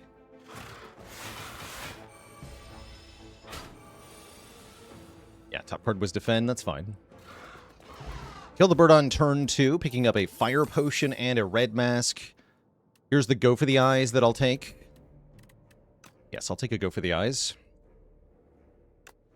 Screw this bird in particular. I'll also take an event, which turns out to be just a really mean fight. We get a Hailstorm power. That's very good news.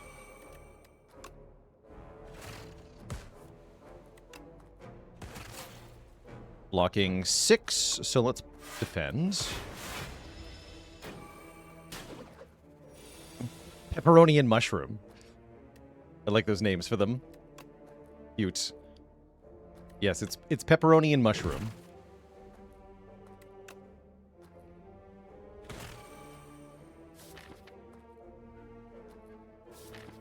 Nothing to hologram, right? We just defend for 1. No, I'm blocking fully. We just zap.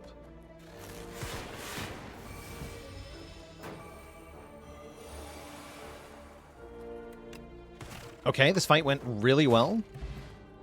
Thanks again to the puzzle box, making a good free card. I can take another copy of Go for the Eyes.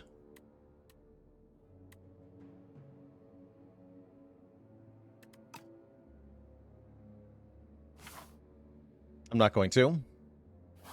Nor will I take another Momentum Strike. And then here is our follow-up fight. The Frog Parasite. We get a free scrape here. I guess I'll use... I've got holograms, so I can retrieve anything that was good. Of which there was none.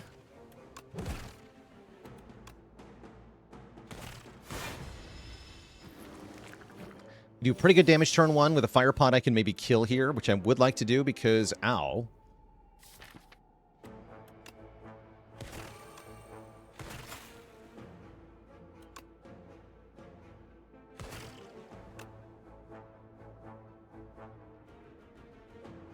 Or is there something I can do with the Thorns Pot?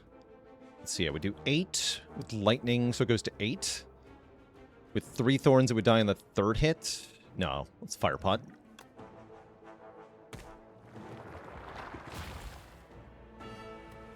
If the Lightning splits, I don't think we get a free turn. No, I don't think it works that way.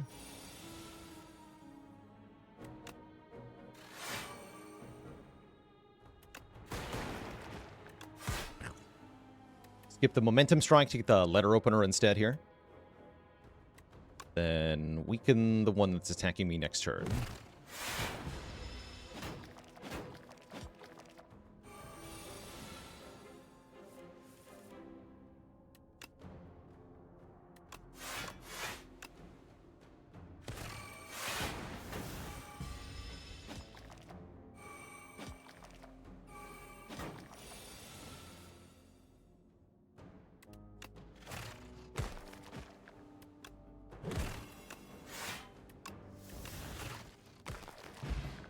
Cool. Get a Reptile Trinket. Strength for the turn when we use a potion. Not my favorite, not my favorite relic, but that's okay. We also get another way to get a Frost Orb with another Cold Snap. I'll take another Cold Snap. And realistically, I do have to rest here. So we got a ton of relics. Are they all that good? Not really. We have a couple that are crucial, though. Mostly the Puzzle Box and the Gorget. Will that be enough to beat this boss? Not sure. It's really going to depend on what card we get from the Puzzle Box here. We get a Genetic Algorithm. Unfortunately, that's not it. That is very bad. Take my Trinket value then. And we're going to do our best. But I am concerned that it may not be enough.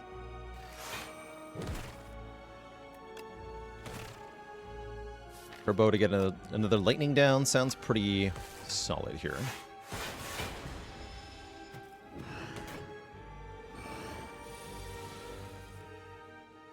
Yep, here's where it gets a little bit tough. Oh, am I stunning? I'll stun with thorns here.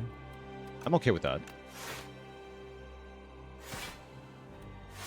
But, same problem, though, right? The strength won't reset properly. Because it gets stunned and then gets 2 strength immediately. Yeah, that's a bug, I think. We already reported that one. Last time that happened.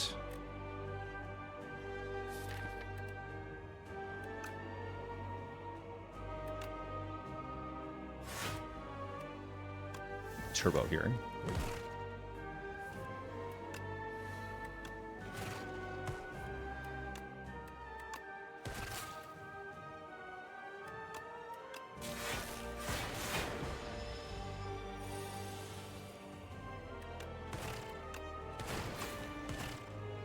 We only get 1 card next turn. Be good if that was charged battery.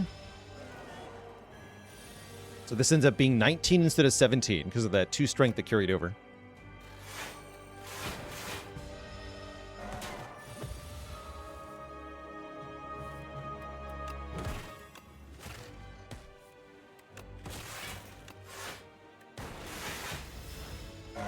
Surviving okay, though. Actually, I might have been able to get away with an upgrade, which is kind of crazy to think about.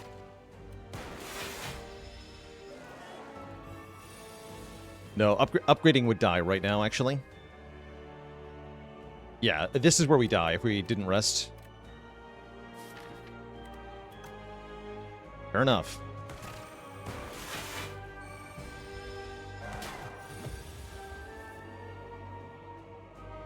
When this is where I die anyway. Ouch.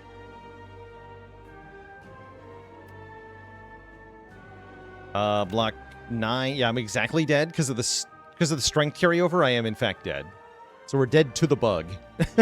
Dead to the bug. Oh well. That is how it be sometimes.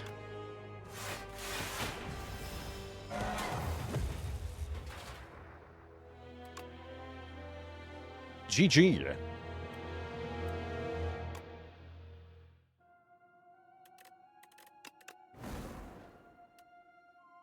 Let's see how Necrobinder feels. I bet this will be especially miserable. But maybe there's something to it. What about Stone Humidifier? Is that a thing? Doesn't sound like a thing, but maybe it is a thing.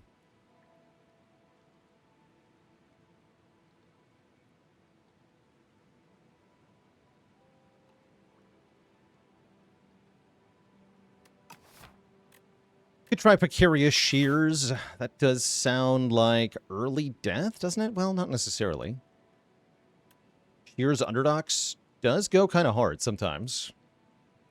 And I can still go early shop 3 elites. You know what? I'm going to go try it here. I don't think this is a good idea, but I'm going to try it.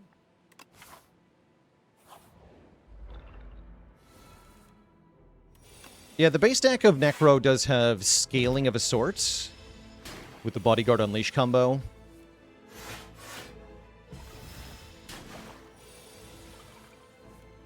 But that alone is not going to be enough to win.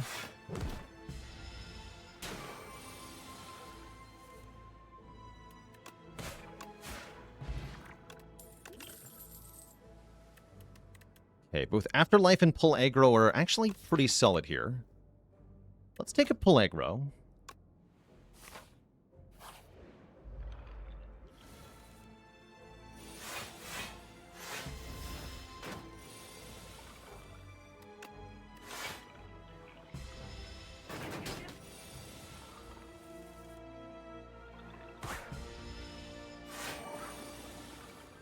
Big.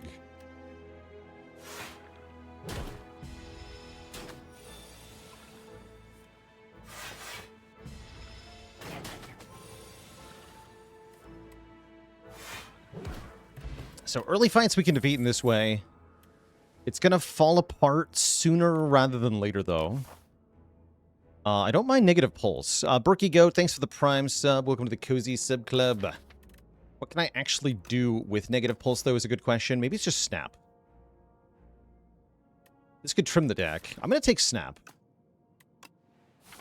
Snap for some Austy damage. More Retain. Interesting. Could automatically retain Unleash. That's pretty good.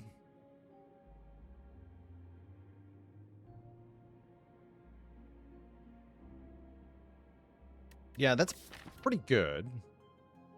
Retain on Snap is fun, too, actually. Yeah, let's do Retain on Unleash and Snap. The health is also pretty good. Then I can just remove a card here.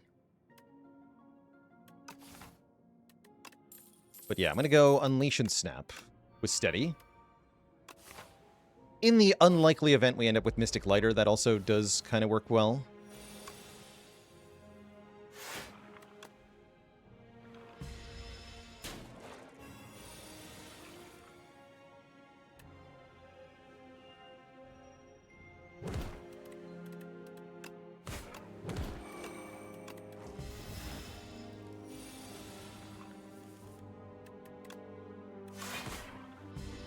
And no, that event is not new. That's been here since the very beginning. There was so much stuff in the release version of this game, though. It does take quite a while to find it all. Okay, Drain Power actually works pretty well here. This is a form of scaling for us. Upgrade 3 cards in the discard pile. This will quickly allow us to upgrade everything. Which is great for these elite fights I'm going to get into. I actually like that a lot. It's also great for this hard pool fight I'm about to get into. Oh boy. Well. That is rather scary.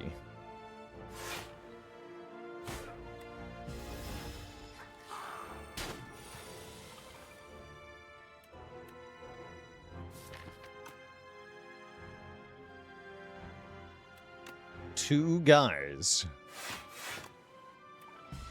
The two guys. Do 20 damage, no way, no how. Oh boy.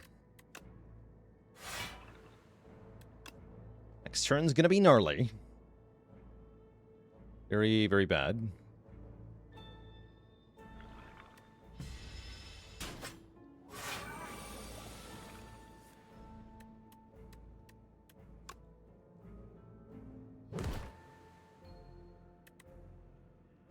Actually, not that bad. Need to Explosive Pod here, do I? I don't.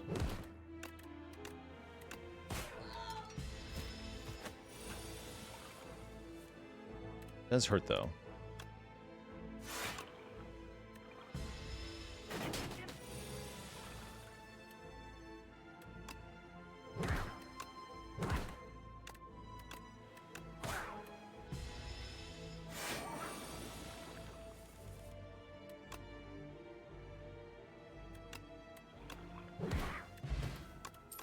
Acceptable.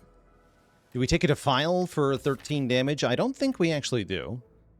Although it would have maybe helped in that last fight. No, I don't think we do. I think I upgrade Drain Power, and then I fight an Elite, and if it goes well, good. It might not go well, but that's a problem for future us. How hard is this challenge? Very hard. It is quite hard.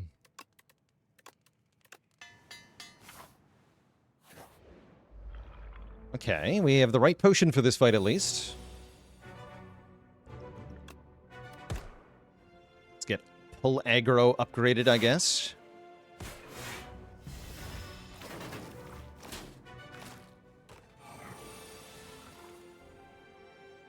Oh, we don't have enough damage to kill this thing. So sad. Defend Bodyguard Unleash would have been perfect. Defend Bodyguard, I guess.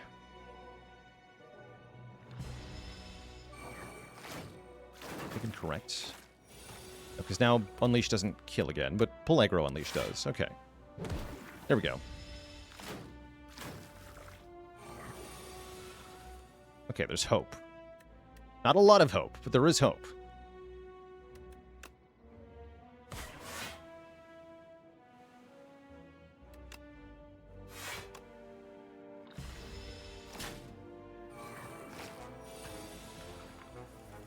Hold.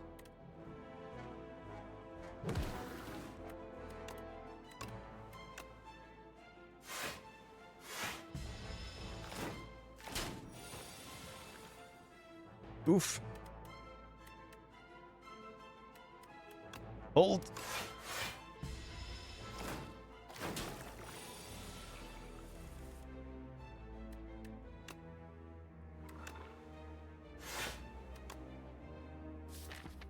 Hold.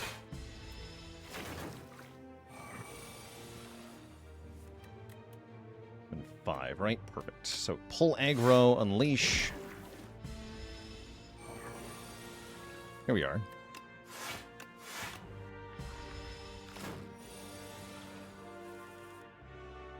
Yeah, is Necro bouncing around a new animation? It is, yeah. This is her low health animation. So she kind of wavers in midair. I don't love this one, actually. It does communicate the idea, however.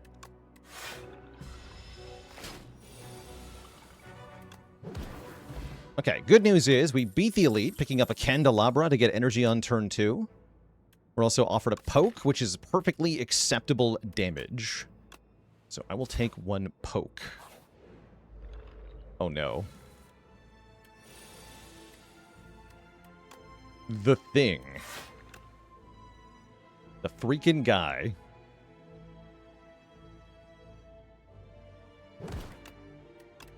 Retain strike. I want the defend to get upgraded by drain power. So now we can only play 1 skill per turn, which is a lot better if my skills say plus on them.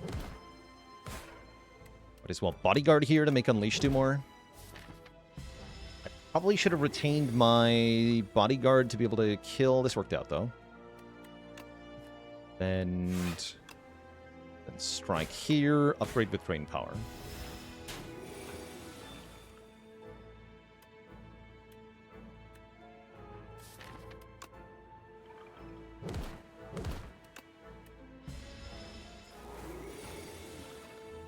Actually kind of impressive to get perfect this fight. That's a good sign for the deck. Could take another snap here. Friendship would be incredible here if we were playing a regular A10. The Friendship is insane and helps us really run away with the run, but we're not allowed to take it. It's not a common card. How tough this is. We do get Gorge It. Okay, good relics are flowing in. This is what we need. This is absolutely what we need.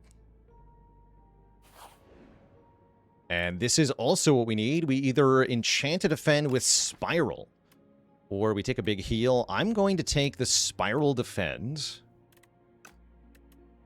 and then rest. Spiral defend with retain from snap is going to go very hard. Couldn't I take something like Friendship and then remove it later? I can. That's why I added the additional provision that I can't play such cards even if I do have them.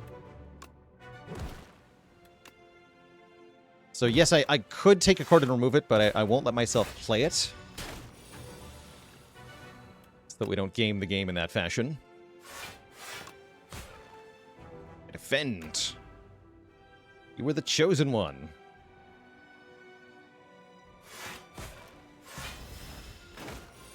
Maybe should have done 3 damage there. No, it doesn't matter.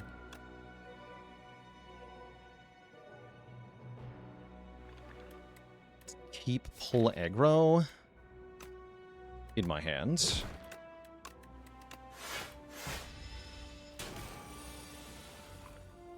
Nice replay defend. Good.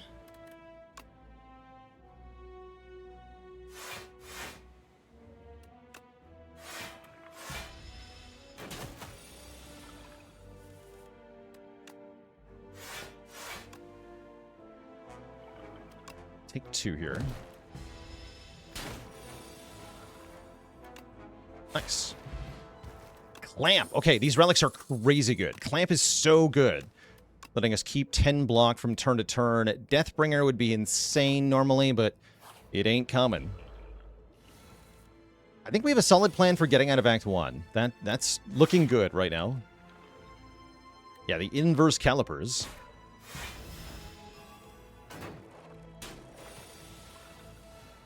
The better calipers. More like. Oh, ouch.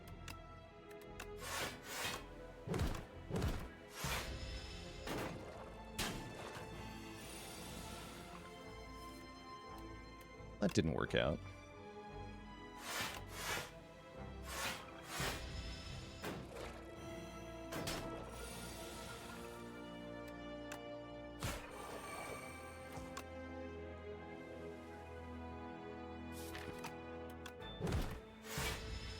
Oh, I should have defended for a clamp there.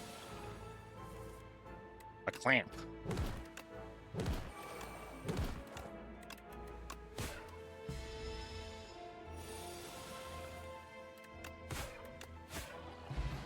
Cool. We get a Dex Potion, that's good. Grave Warden, that's also quite good. That's a block that's blockier than the current blocks and adds some draw. Tank it. Yes, and most importantly, the Dex Potion is green, as was always intended by Mega Crit. I'm going to glug it right away, because this fight's super scary. We should be easily able to defeat Terror Eel with the Clamp and the green Dex Potion. Shouldn't be too hard.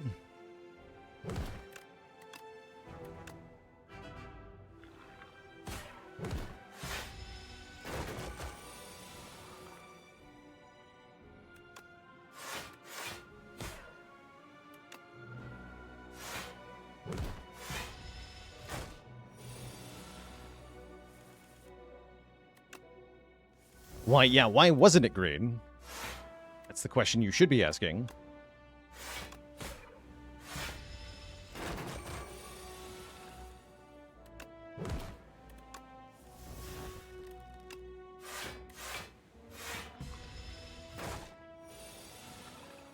But is super chill.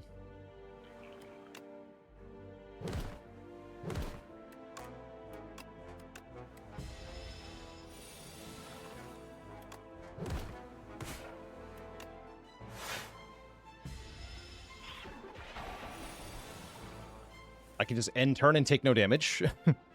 I like it. Mummy Hand. Well, that would be good, except for the part where I don't have any powers. I could take another pull aggro or another snap. I don't think I need either. So I will not take either. What I will do is upgrade this defend.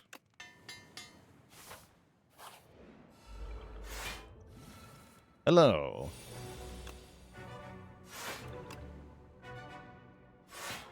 So, want to spend our first couple turns getting as much summon as possible.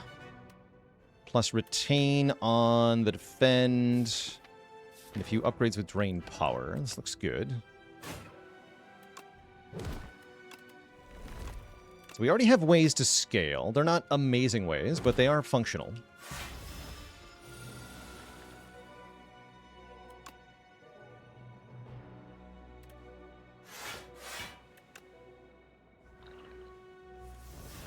Nice. Although that's a bad draw for drain power, huh? Oh well. Do 12 damage. Seems fine. Now we're eventually going to lose our strength and dexterity here, which is annoying.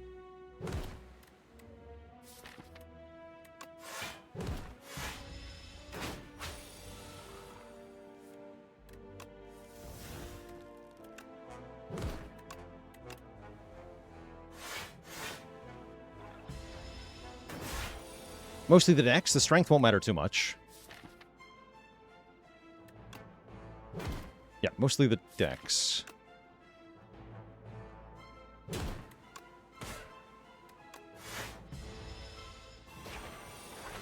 Lore.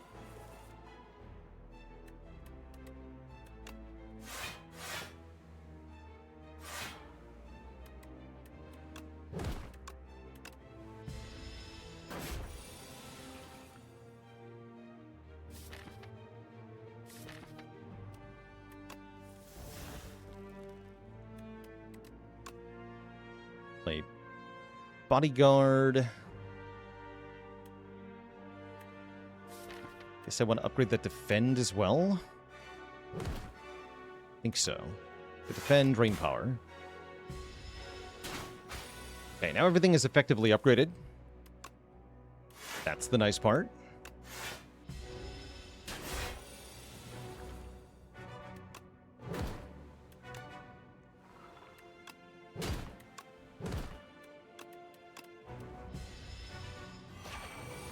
Not so nice part is -4 dex, which makes it very hard to block. It might be potion time. So once we lose Osti, I also really can't do much damage. Yeah, I'm going to Swift Potion. Okay, Unleash now. Perfect. We'll go Bodyguard, Unleash, Snap. Okay, now we're fine. Yeah, now we're fine. Snap the Drain Power. Or that. And then win. Good. So we do make it past the Lagavulin with our currently functional scaling plan. The question is, how do we keep this all relevant into next act? And hopefully Orobus has some of the answer here. Luminess. Oh, Phylactery Unbound. That'll help. Yeah, start of each combat, summon 5. Start of our turn, summon 2. That's definitely going to help.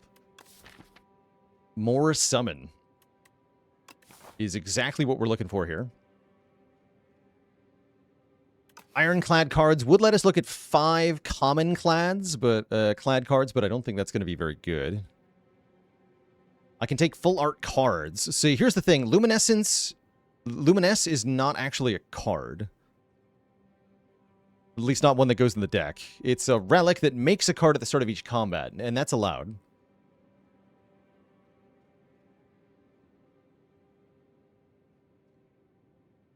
That's right. Start of each combat, summon 7 is what we're going to effectively have here. That's right. Apotheosis would be not allowed. Protector would be not allowed.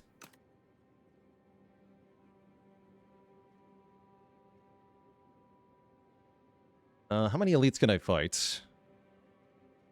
Am I actually any good at fighting the Dorito of Doom? Could fight as many as 3. Let's go to this shop first and see what happens. Randomly generated cards are, as long as they're generated mid-combat, they're fine. They're not allowed to be in the deck if they are not common. So I can Power Potion, for example. That's allowed. I should have defended. Silly me.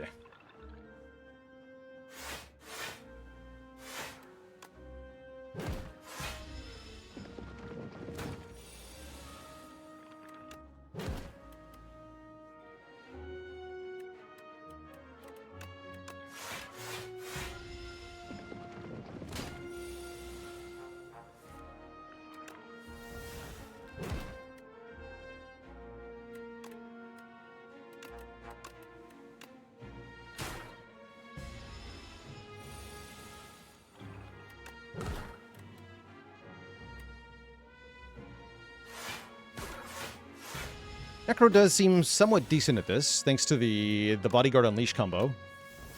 I'm still not convinced it's going to be enough to actually prevail, but yeah, with these relics especially, we've got a really good chance here.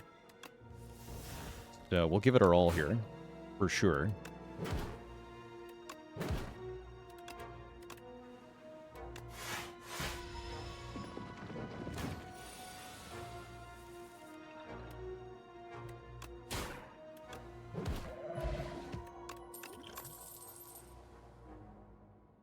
I don't think I want Reap.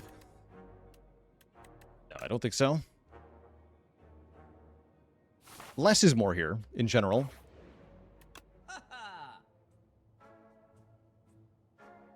Shame about these relics. I was hoping for something with more impact.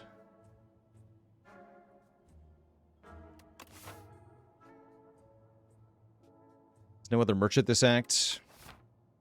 You could buy the mango and just get some max health. That's boring. I think we just remove a strike here, which is also boring, but still good.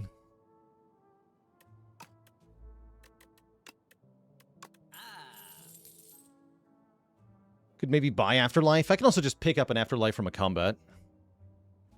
Sculpting Strike is an option.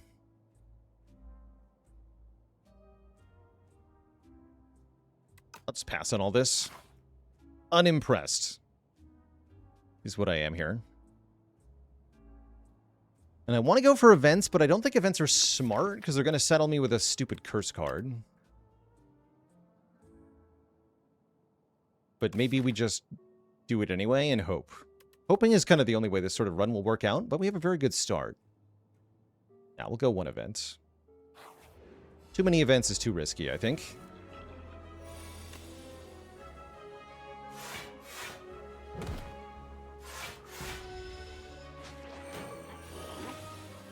Okay, poke is stolen. I would be okay keeping that stolen.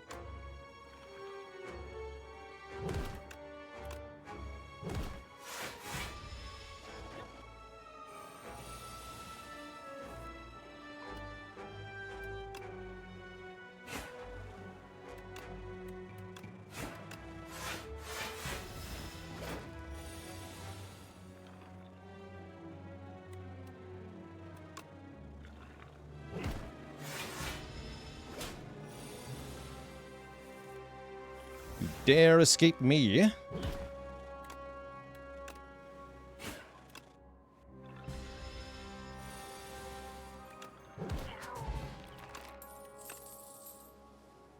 Flatten is right here is better than poke.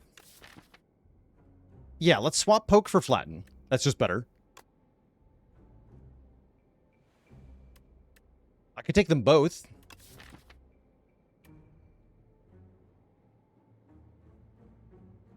I don't need them both, though.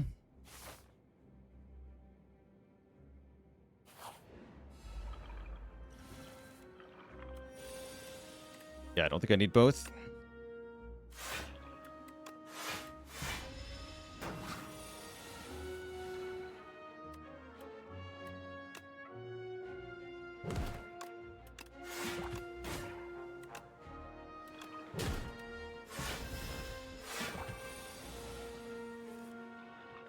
See?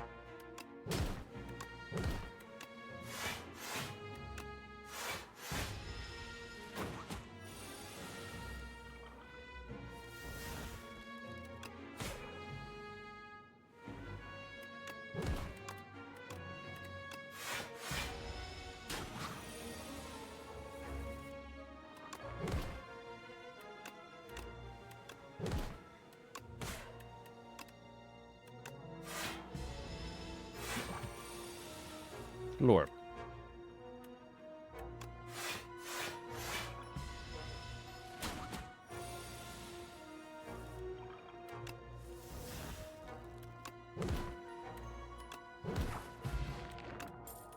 Fortifier, huh?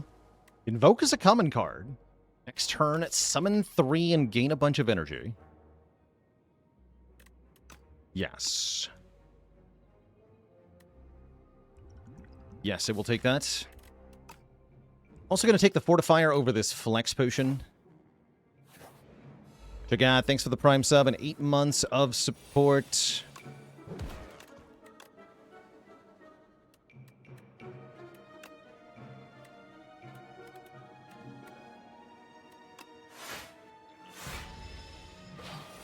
The guy.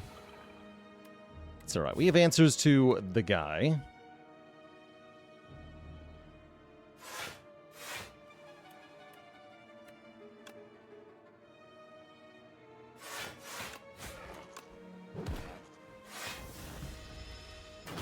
We're not actually that afraid here. Though maybe I should be. Go Strike Invoke.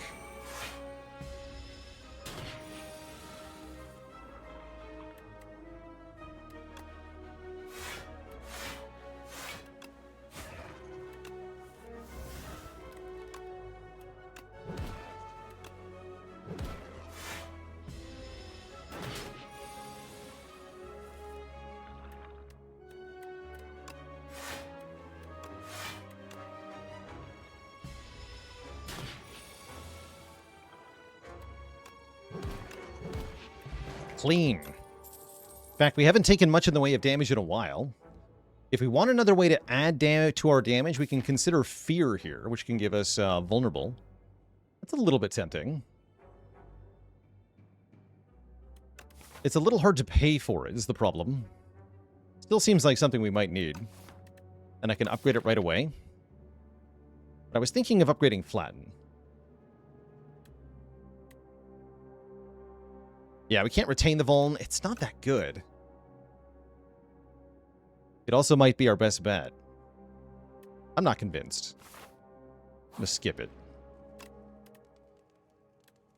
Upgrade flatten. The guy. Alright, how do we deal with the guy?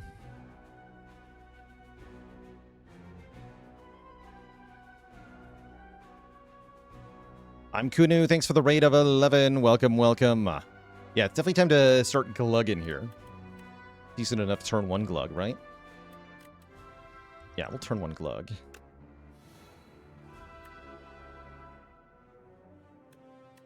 Snap the pull aggro, I guess.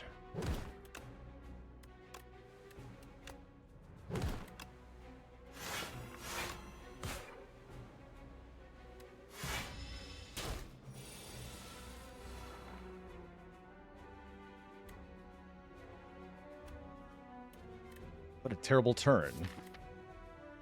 Oh no. Dang. Unfortunate. I could maybe triple my block next turn, actually. That could work.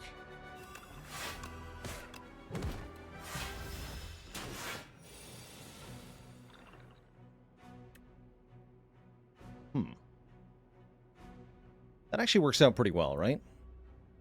Kind of, sort of.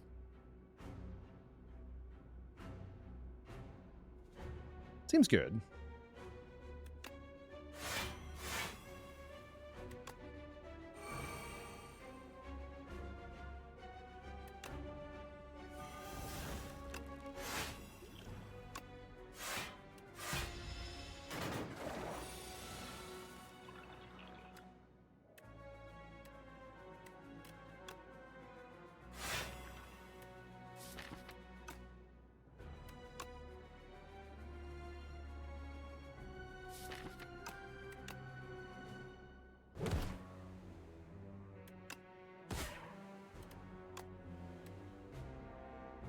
I can retain defend. I want to retain snap, though.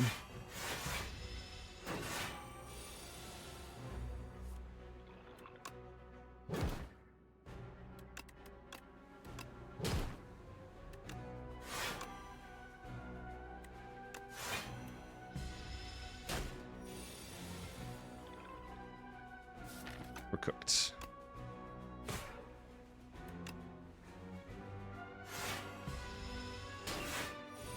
Well, actually, not really cooked. That's not quite the right word. We are shockingly fine. Actually. Things are not as bad as they may seem. We take our first damage in a while, but that's not necessarily game over.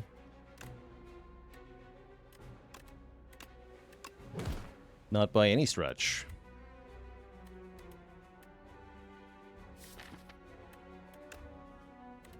You're dead.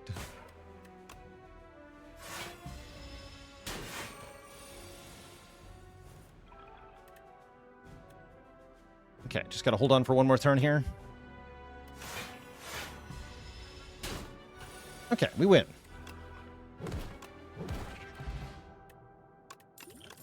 We get an eggplant. We get another flatten plus. I will take one more flatten plus. And then what hope do we have now? Some hope. Yeah, calcify would have been good here if it was allowed. Lizard Tail does extend our survivability, except in the boss fight. It won't work there if we get devoured. I'm going to go for 2 more elites here. I know this is a bit ambitious, but I think we need ambition to win here. Metamorphosis is not allowed, but definitely is allowed to lose 10 health and upgrade a card. I will upgrade Bodyguard. We fight the bees. How do I defeat bees? I don't think I do.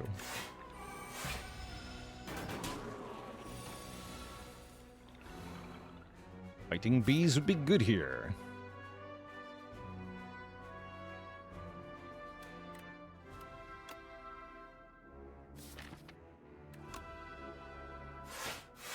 Yeah, no copies of Defy offered yet. That I don't even mind that much.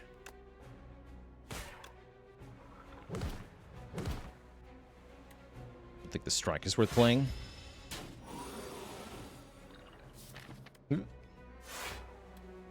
Can Swift Potion to get that, but I think it's better next turn.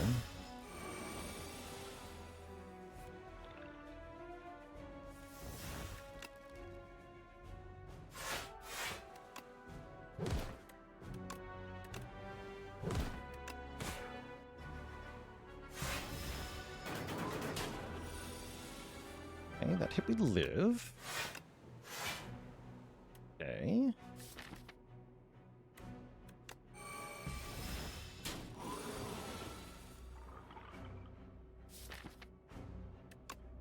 Next turn looking really, really bad.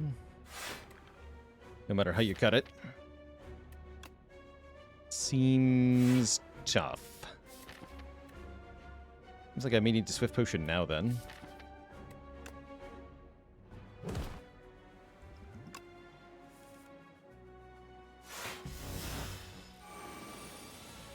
We'll draw mostly nothing.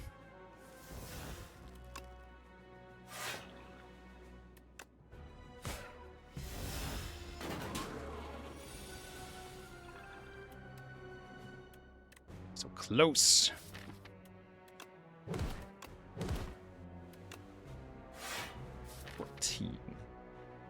Okay, so Snap will kill as long as I play the Strike. The Strike is retained, though, so don't play it yet.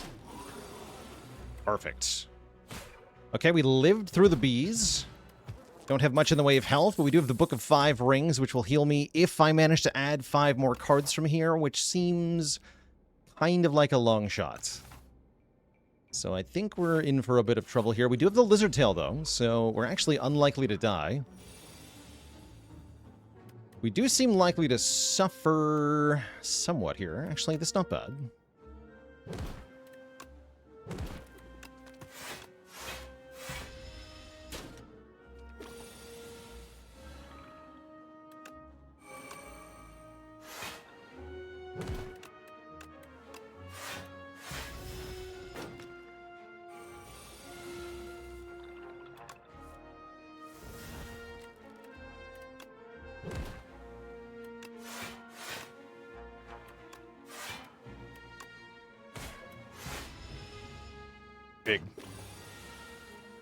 Big Osty.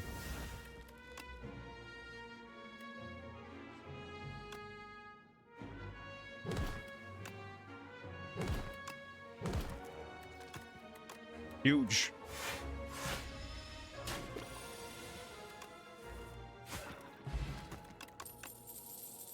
Wisp Plus. I don't hate it. I don't love it, though. I don't think so. Probendo Days, thanks for 25 moons of support. Appreciate ya. Retain, defend. Actually, just play defend. Retain this flat next time I see it.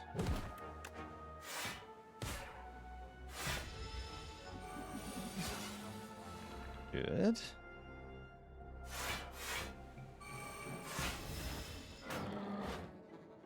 This fight seems kind of free. For once.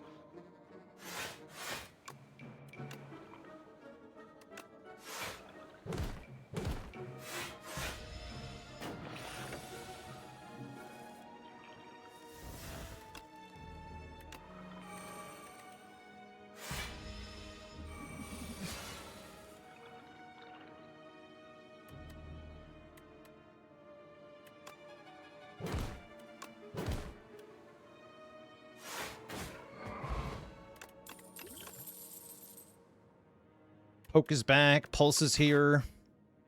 I don't think I need either of them. Although we are fighting Decimillipede next. Wait, that's going to kill me. I'm going to die. Doom is no good into Decimillipede anyway, so whatever. Please give me the bomb. That's not the bomb. That's a different kind of the card. This does nothing. This is death. This is hope. There's some hope. Although, if we think we're losing the Lizard Tail anyway, I have a funny option.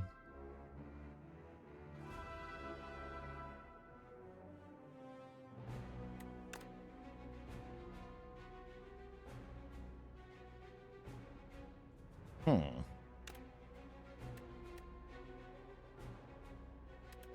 changed my mind. Yeah, honestly, the Gambit. Genuinely, the Gambit.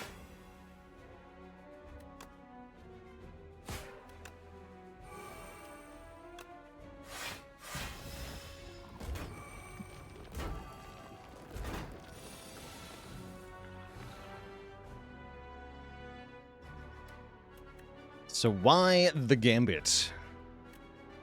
Why male models?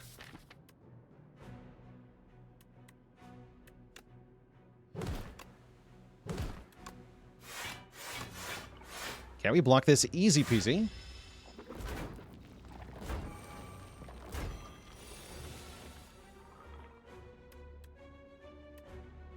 Okay, that's 9. So let's go Unleash here.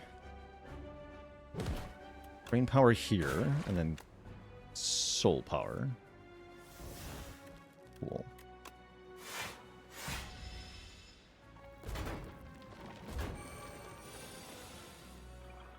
So I'm pretty sure how it works is, in the event that we do die, the Gambit debuff is removed. So the Lizard Tail will be like a full life. We don't die instantly again. That's my understanding.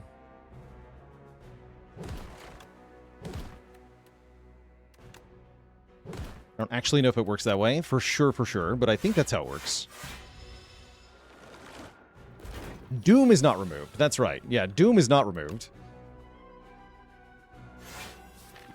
No reason not to play it again. That's the fun part. I think I want to spread the damage around.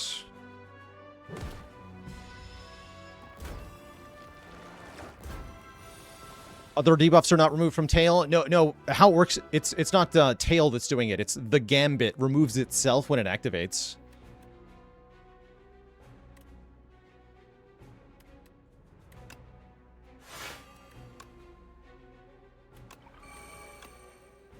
They're all buffing. Next turn kind of scary though.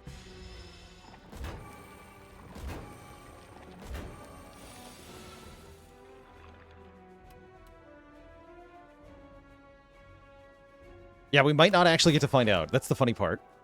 We're just gonna win. Imagine just winning because the Gambit is so good. I guess I'm not shocked. But it is a pleasant surprise. Glorious. Okay. And we get a freaking pocket watch. And Fear is back.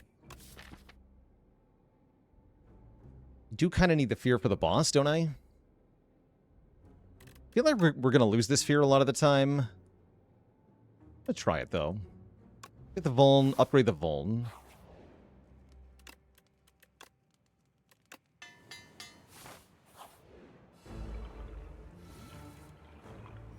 Perfectly lame turn 1. We still get to play 3 cards. Actually, Bodyguard, Defend, Strike? Yeah.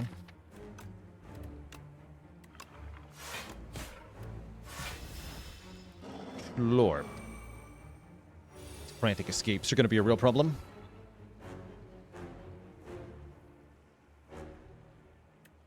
Snap the Replay Defend. Flatten, Invoke, pull aggro. Grave Warden? Yeah, Grave Warden. Have to get our damage in early while we still can before we lose Osti's built up power here.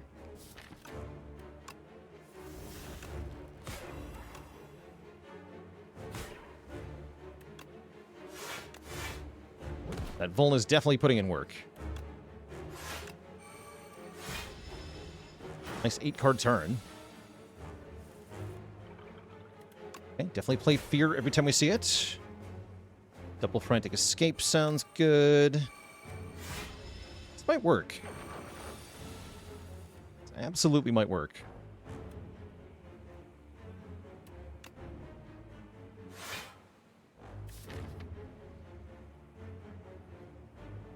Also might not work.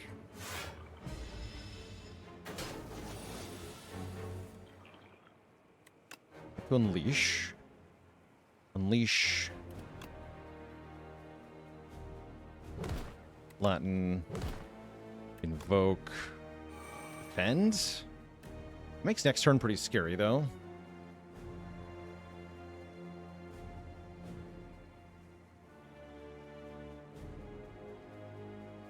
Spooky. Yeah, we could use our speed potion here with defend. Keep most of Asti. The full 10 block here.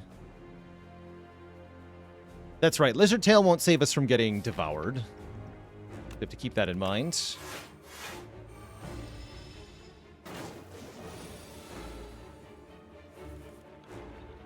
Okay, we have to play Fear. Pretty sure I have to play Frantic Escape. I have lots of energy, though. With lots of cards. Okay, sweet. We got Unleash back.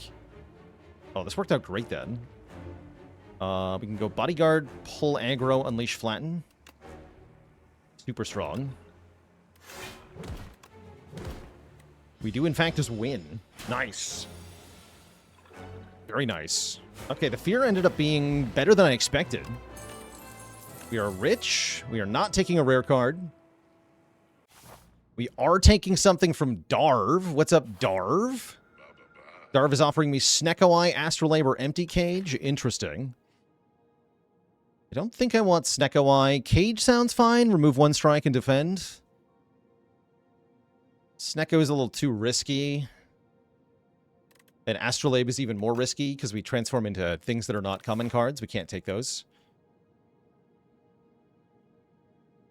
And we can get 2 more removes at 2 shops. Actually, I could remove 4 cards here. Then we would have something very simple, very effective, which does lose to Aeon Glass. That's the main problem, though. We do just straight die against Glass. How do we solve that particular problem? I'm not quite sure. I was hoping for more power out of this.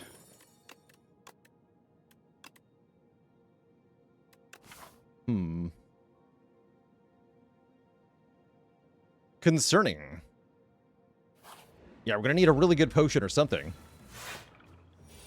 Even then, it's hard to imagine 1 potion that would do enough.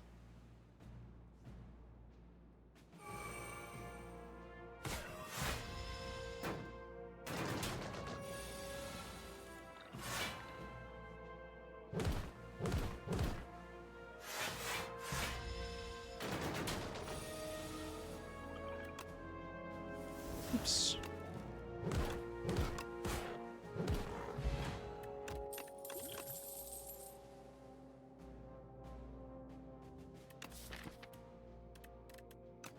Could try Sculpting Strike stuff. I don't think it's very good, though.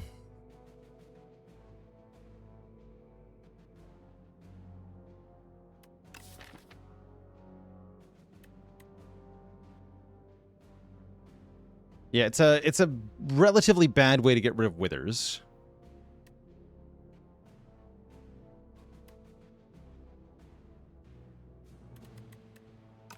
It's not very good.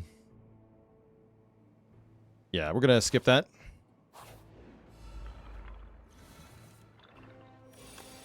Kind of like calling a tricycle highway capable. Maybe in theory, not in practice.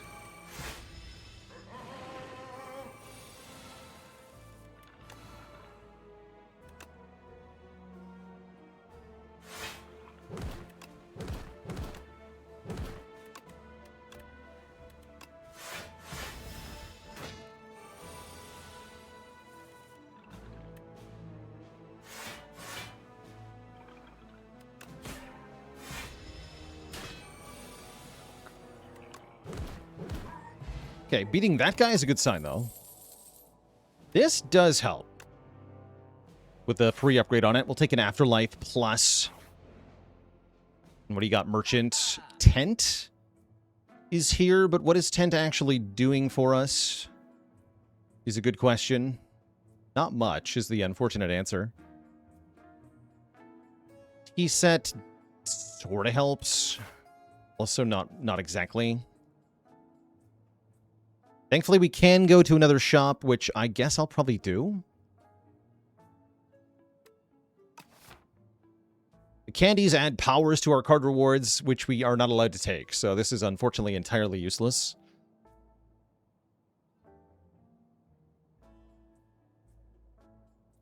Remove is an option. Yeah, remove is an option. Remove 1 defend.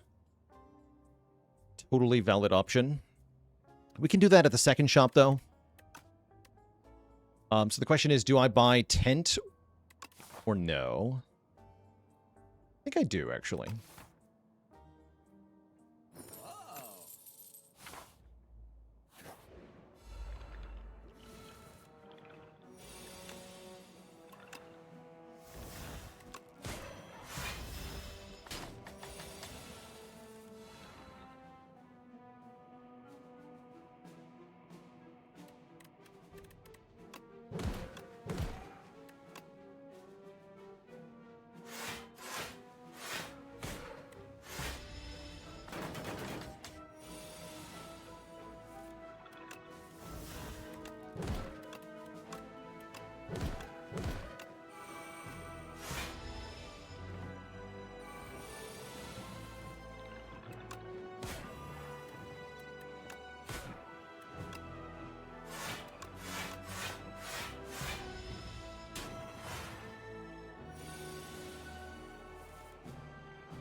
Nice.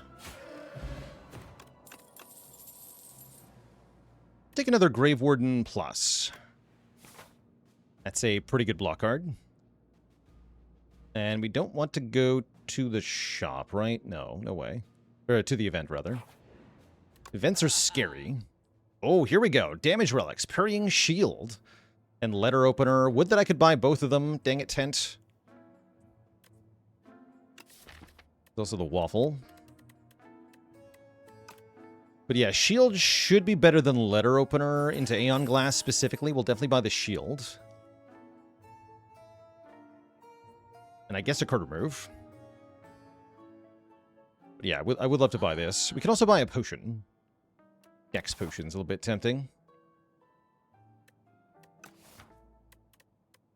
Dunk A, defend.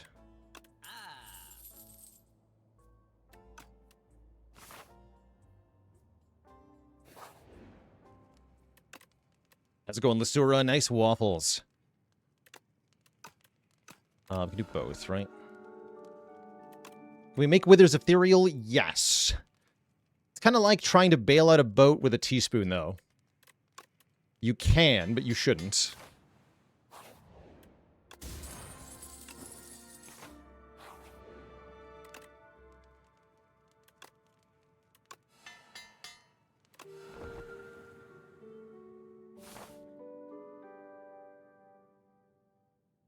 Okay, these are both equivalent paths, so whatever. Average Joe, thanks for the Prime sub in 2 months. Oh no, not the powers guy. My powers. Help.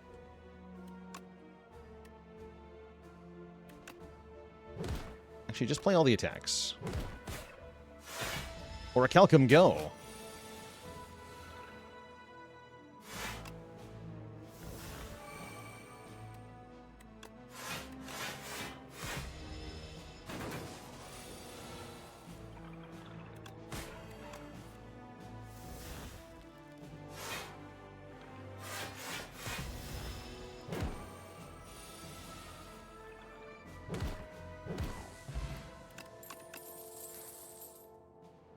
Scourge? We haven't actually seen this run. It's fun. Not taking it, though. Do I need negative pulse so that I can apply my debuffs to the Aeon Glass? Maybe. Go with yes. The guys. Also, how do I beat the guys? That's a good question.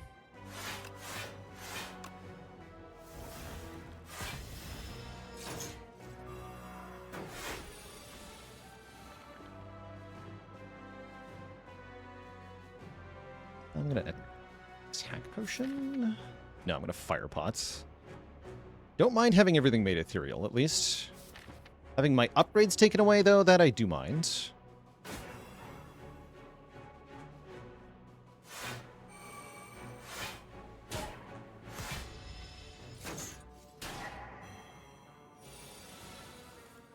That's really bad for me.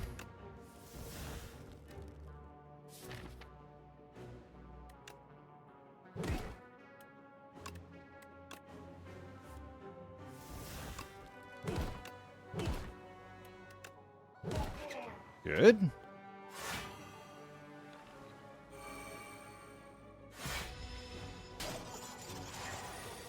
We lose Osti. That's all right. Osti will return.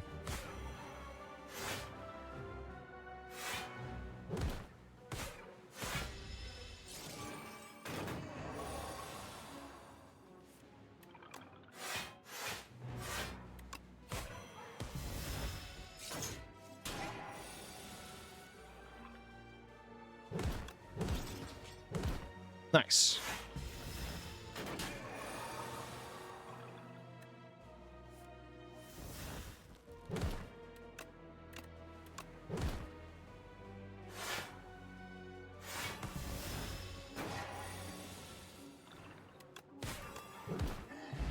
Beautiful. Festive Popper will do 9 damage to Aeon Glass. Colorless Potion could be anything, even a rock. I'll take it. And the So versus Grave Warden debate will be forever unanswered because I'm not taking either card. Ooh. Fight a dummy. Sounds like we should look for a better potion here. I don't think we can do 300 health dummy. That sounds unreasonable. Let's take the easy one, get a potion. Maybe the potion does something good. Yeah, damage. Hello? Oh, I should have pocket watched. Foolish. Let's pocket watch this time. Great. Liquid Memories. That is really good damage. I'm going to take that over the attack pot.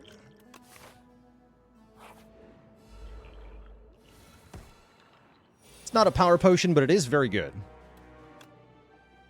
Do I give up fear in this fight? Should be a slow and steady fight, this one.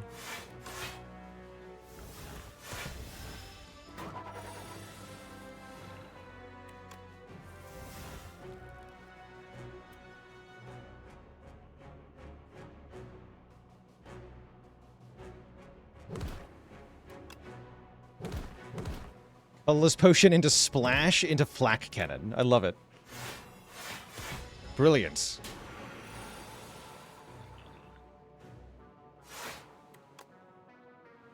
Oh yeah, that's gonna hurt. Osti goes to 1 health. We get a big turn next turn, though. Yikes. How can I ever block for this much, though? Easy. I can't. Wait, or can I? Oh, I can. Well, that's convenient.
We win?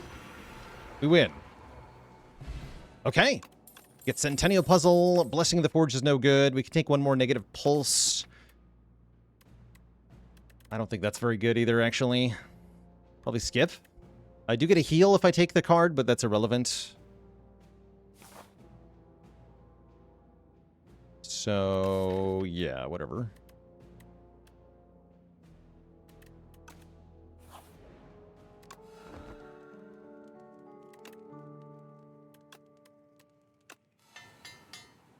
Okay. We have to try to do this fight without using our potions, too. That's going to be hard.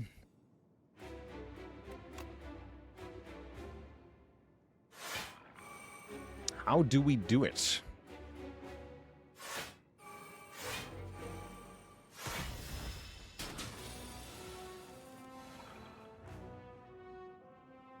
We have to kill phase 1 really fast. Then I have to kill phase 2 also really fast. Seems hard.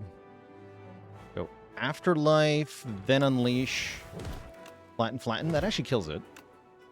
Okay, that helps a lot. Go Invoke. Get some block.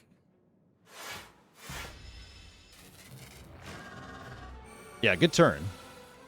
Very good turn. However, what about now?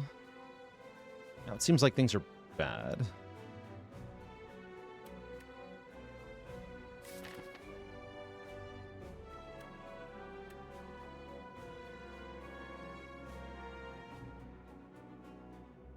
Snap the Flatten, Warden. I think that's what I need.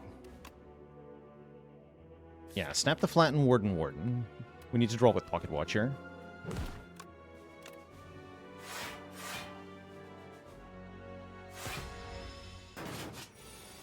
Draw until full hand. Now we have Fear. We can go Fear plus Unleash plus Flatten. That's good damage, but then the incoming attack is going to be brutal. Not much I can do about it. Get more than halfway there, though. But yeah, now I can't build up Osti's health anymore, so we're in big trouble. Where do I have to play Invoke here? We get Orichalcum that way. And then I get Centennial as well. Yeah, that's worth it. So we play Invoke. We pray. Get 1 wound. Sculpting Strike for my 1 wound would have been good here. Uh-oh.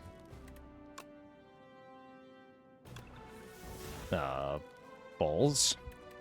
I didn't draw my attacks. Unleash or Snap, so I can't play the Flattens? Actually, wait. Maybe I can. 18, 24, 24. I'd have to Liquid Memories here. I think I can do that.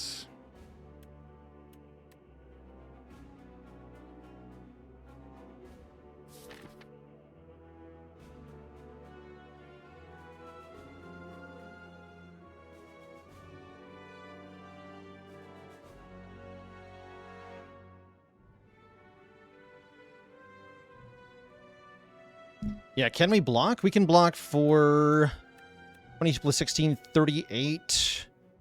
50, 55. I can fully exactly block. Lose Osti, though. Which makes Unleash next turn kind of sad. One of these Flattens does retain. Yeah, we might not kill next... We probably won't kill next turn is the thing, right? Ooh...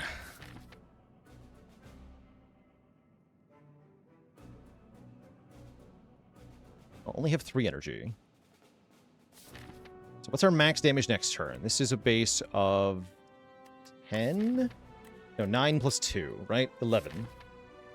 11's going to go to 16. This will do 10. This will do 24. That's 50.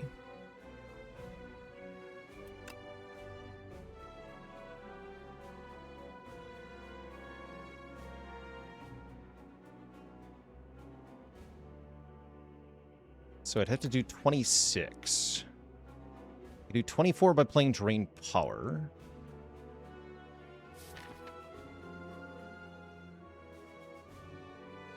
Won't have enough block.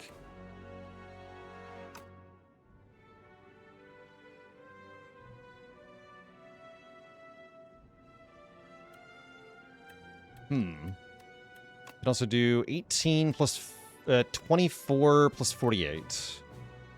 That's 72, right? Yeah, we can do 72 this turn.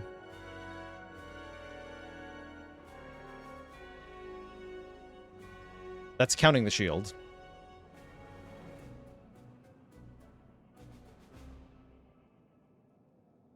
Already counting the shield.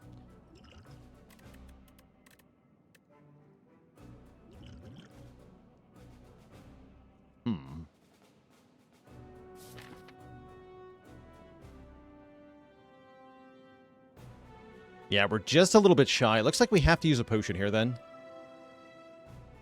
And yes, there is a whole phase 3 as well that we have to worry about. That's no good either. But yeah, I think I got a liquid memories here. It's very unfortunate.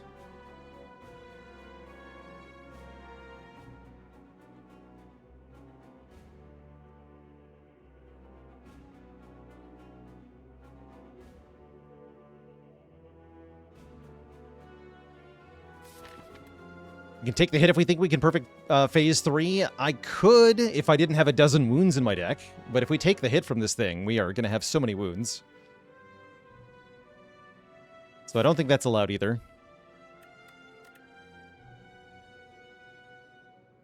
So yeah, I think we liquid memories now, which is super sad.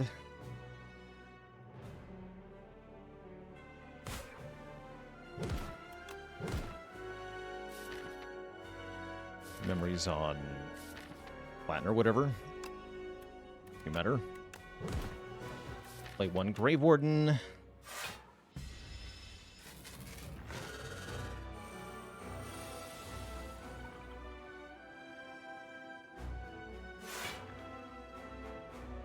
Boom.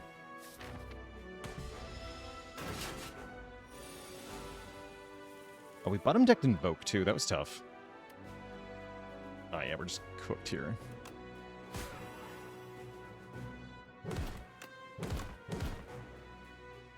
Oof.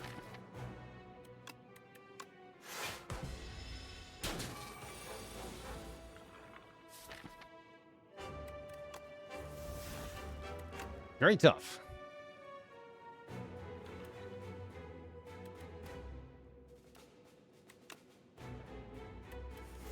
Okay, there's Invoke. Invoke Fear.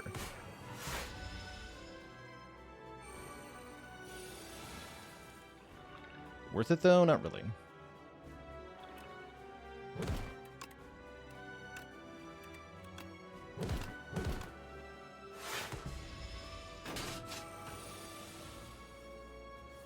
Now we're getting demolished. GG.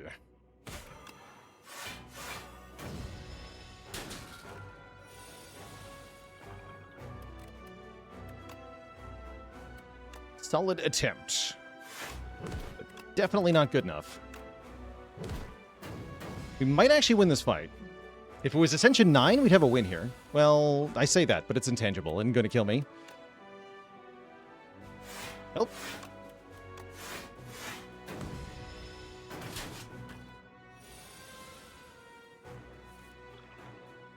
Help.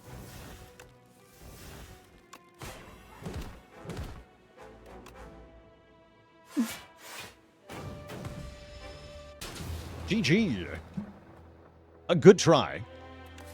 Yeah, very good try. A very solid foundation for Necrobinder, showing us that we can, in fact, get to the late game with some solid relic support and only common cards. Once again, though, the final bosses are a nearly insurmountable challenge without a proper scaling plan, without powers, without weakness.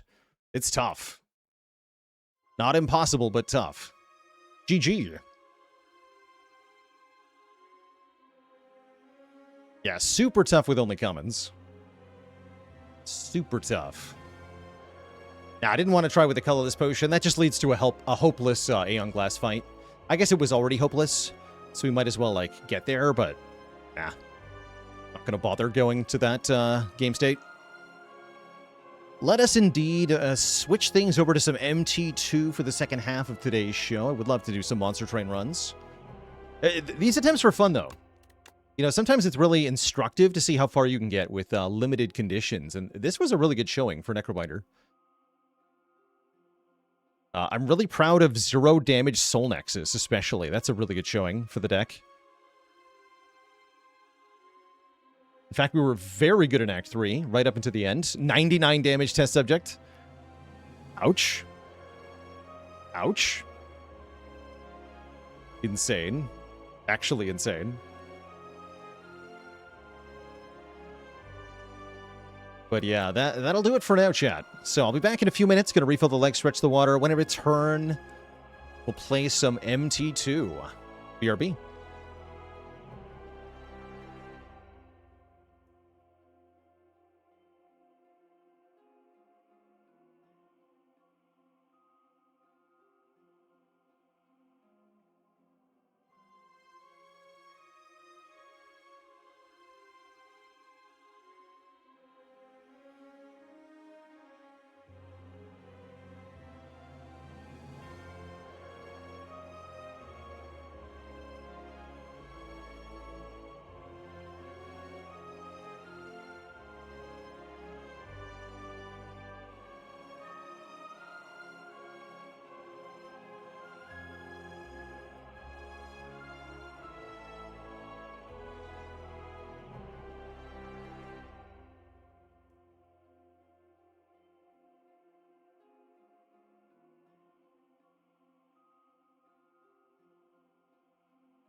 All right, chat, we are back. We're kicking things over to Monster Train 2.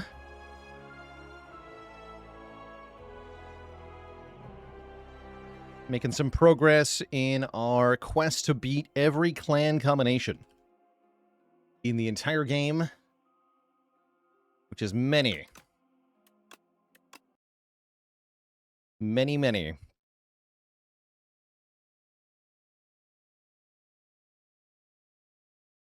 It's 264.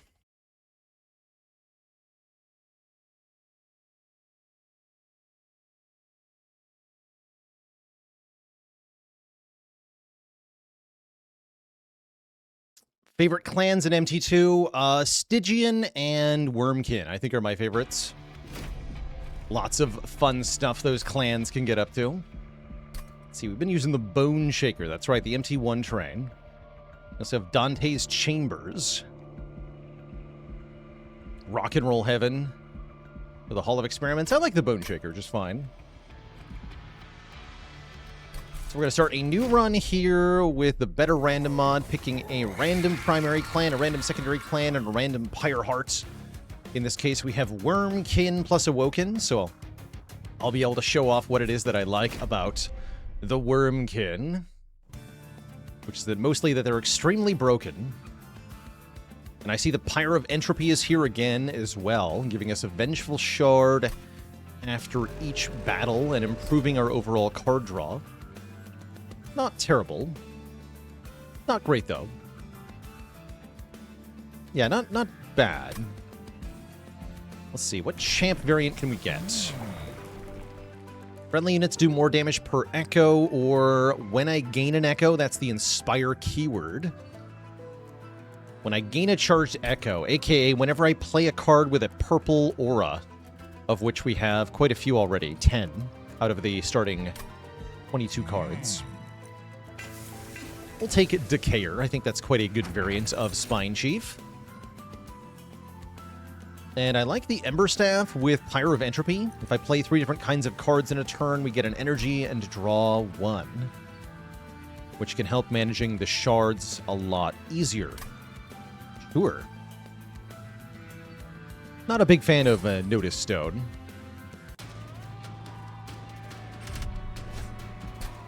I guess it would be okay on this clan combo. It would be okay.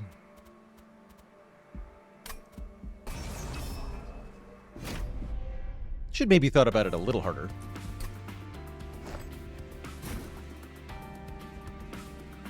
Alright, we're just going to do Spine Chief, Keeper of Echoes on the bottom floor. Any reason to do anything else?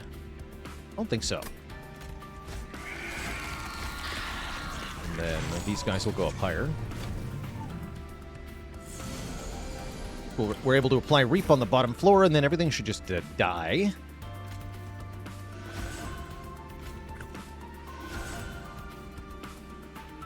Regen for you.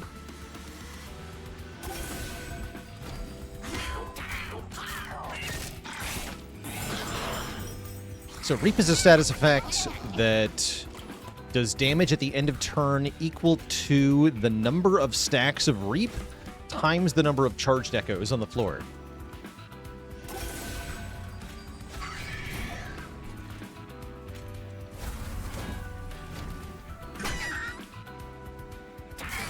So it scales multiplicatively as you get more of both, which can make it very strong.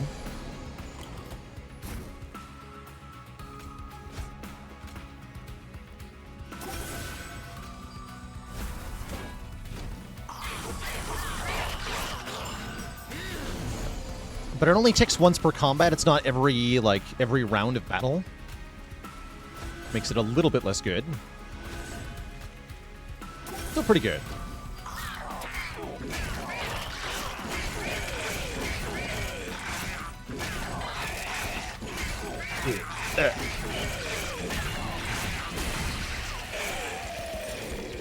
Okay, and we get a new curse because that's what the Pyre of Entropy does, is give you more curses. Infused Attuned Proclamation. Okay, Notice Stone actually might have been kind of good. I take back what I said about Notice Stone. Yes, Infused Proclamation. This is one of my favorite cards ever. This is one of the main reasons that I like Wurmkin. This card is busted. Extract 2 means you must pay 2 charged echoes to play this card, but the damage output is insane, and if it happens to be infused, then it will refund the extract cost by 1, so it's only 1 charged echo. If we get the Carving Koriska Relic, then it will be free, and that's even better. Also going to take Glimmer, so we have a way to hit backline enemies here.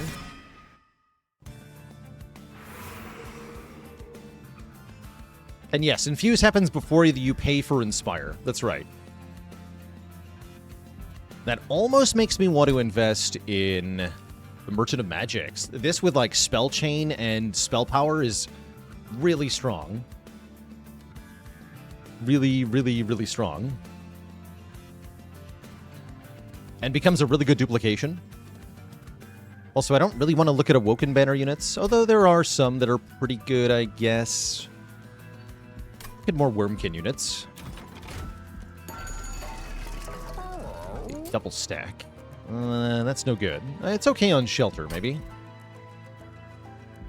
We did want 10 magic power on this for sure, though. It's also good on the Glimmer. Ooh, Bog Chrysalis or Infuse First of Kin. This has Etch gain attack power. So when you consume a card on its floor, it gains more attack power.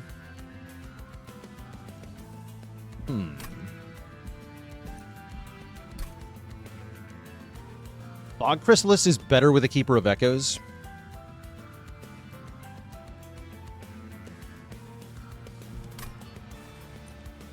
Pick a Bog Chrysalis.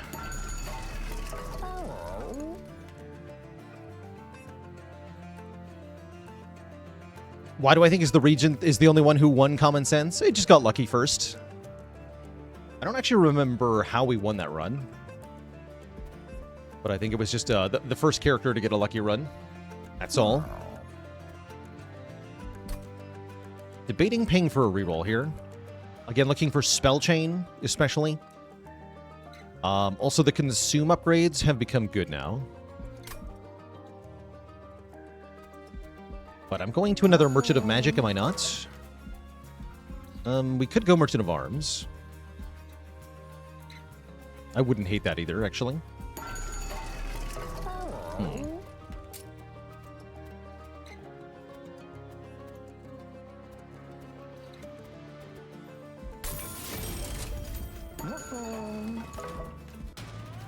Going to decline.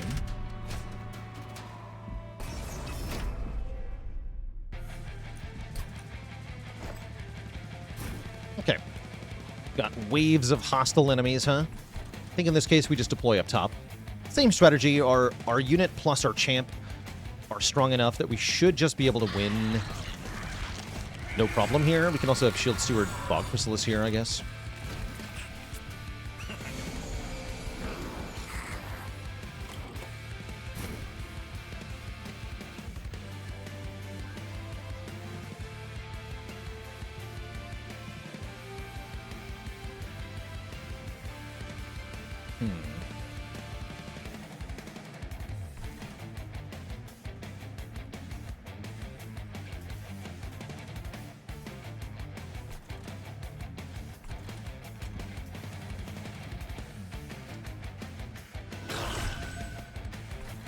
Okay, we're going to skip playing the Calcified Ember here.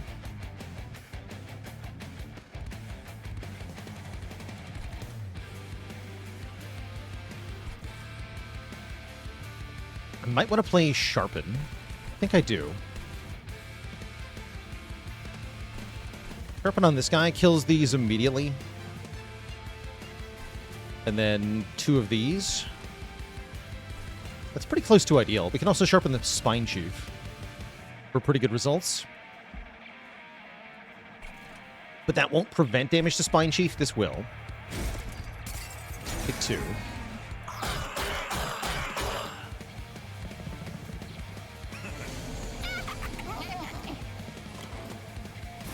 And the Collector's here. We can kill that with Fracture. Actually, can I? The Bog Chrysalis is a problem.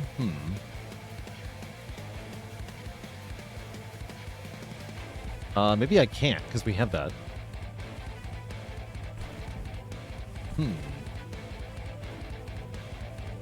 Well, that's no good.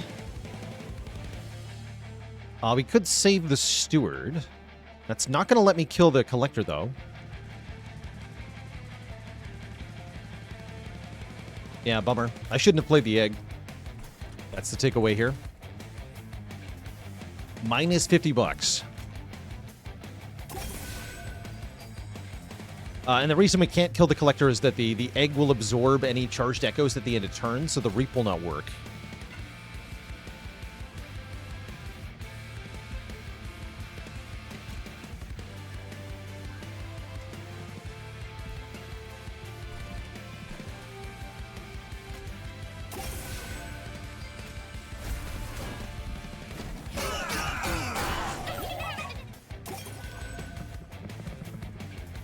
The reap would work if the egg dies, but I don't think there was a way to make the egg die either.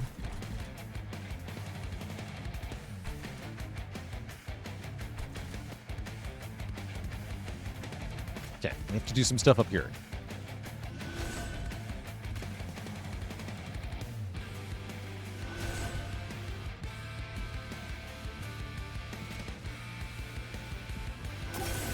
Good.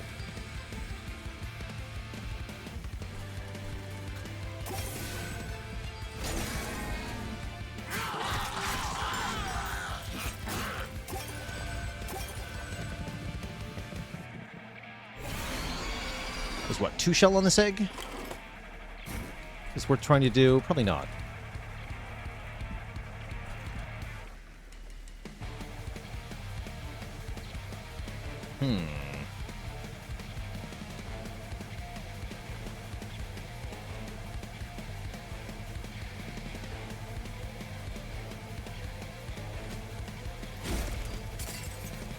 Okay, this guy will hit the Pyre one time for 10 damage. Oof. Not much I can do about this either. Proclamation won't work here. It'll work on this floor, but alas. Ow.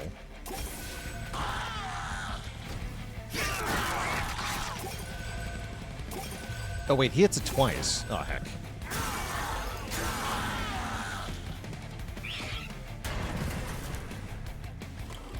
Okay, recoverable though. This Pyre has a ton of max health, so that's not really actually that bad. Worse things have happened, for sure. So we just keep on trucking, I think.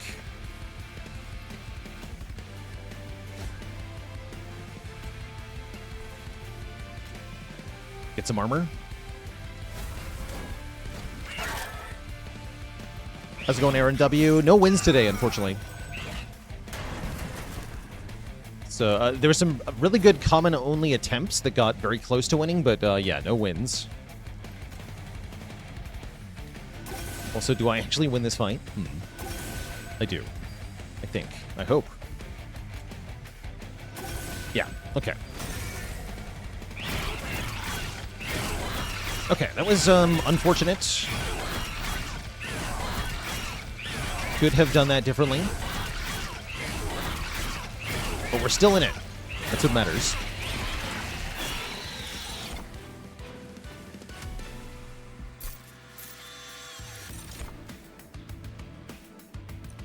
Infused Echo Snare sounds perfect. AoE Reap on a Consume card. Does cost 1. This used to be a free card, now it's not. I'll still take it, though. Could take another Infused Glimmer. Also somewhat tempting. Comes with another Calcified Ember, though. That's hard to play. Skip. And then we do get to heal if I go to the Merchant of Arms, so that's more of a good reason to go that way. But the Merchant of Magic is tempting. Because we're still looking for good upgrades for the Proclamation, potentially. But yeah, I think I need either a room or equipment here. So let's see what we can get. Fight Club's fine. Seems to me Equalizing Ring is quite good. The Spine Chief has much more health than it does damage, so we can significantly improve its damage. If we want to.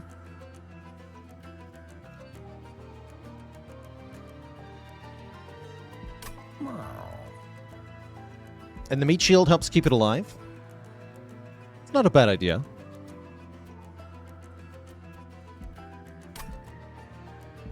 I guess the Fight Club's not that good without a lot of units on the same floor.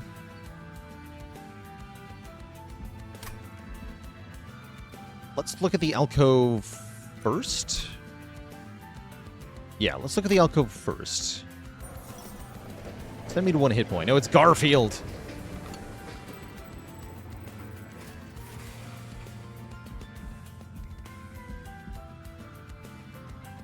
And this is probably a large mystery box run where we get a random card every turn. That sounds nice.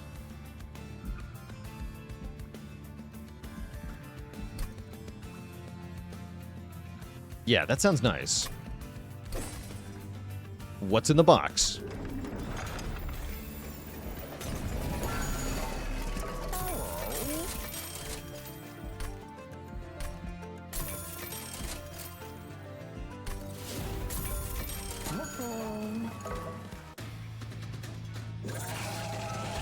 Okay, our baseline damage is much higher now.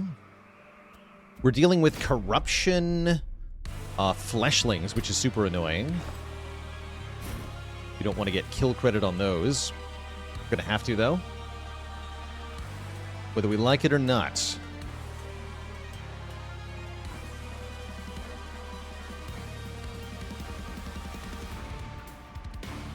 Question is what floor I want to go on. Probably bottom floor. Yeah, probably bottom floor.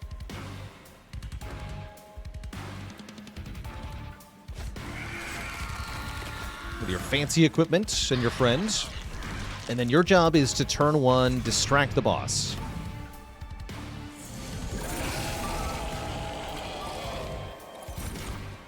And get killed by it. So a random card is equipment here. Cooldown to extract 3 to draw 2. Sure, you can wear this. Let's see, I can play a Steward and a Shard and a Restore and then activate our Ember Staff. Actually, no, I don't even have to play the Steward here because I already played an equipment card. Okay, hype. So let's heal you and then play a Shard. Okay, cool.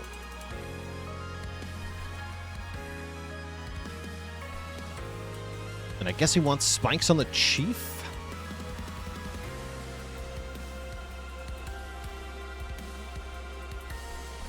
I think so.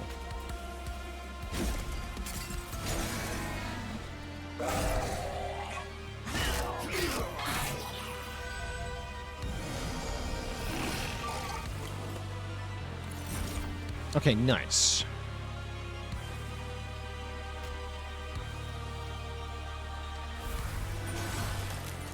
Hit him with the Echo Snare. Already got spikes.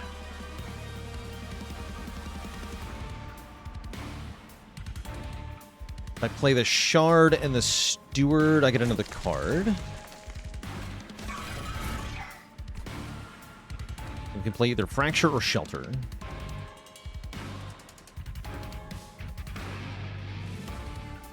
This guy needs more damage, so you have a Fracture. Okay.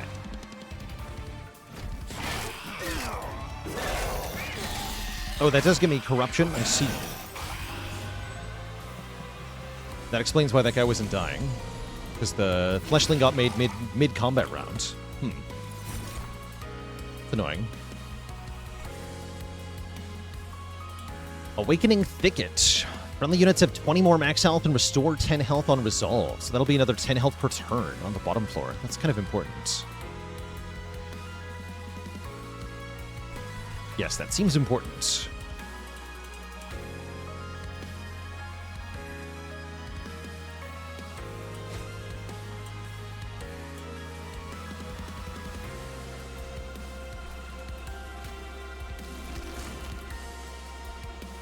These are all already dying, mostly to Thorns. Bind Chief's going to get some more corruption. I guess we just want more healing.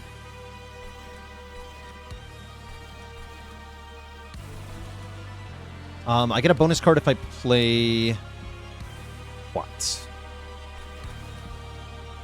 I played a room and a spell, so if I play the Bog Chrysalis, which I would like to do, actually, then we get another card here. That lets me Glimmer. Just somewhat useful here. Great. Okay, I like that.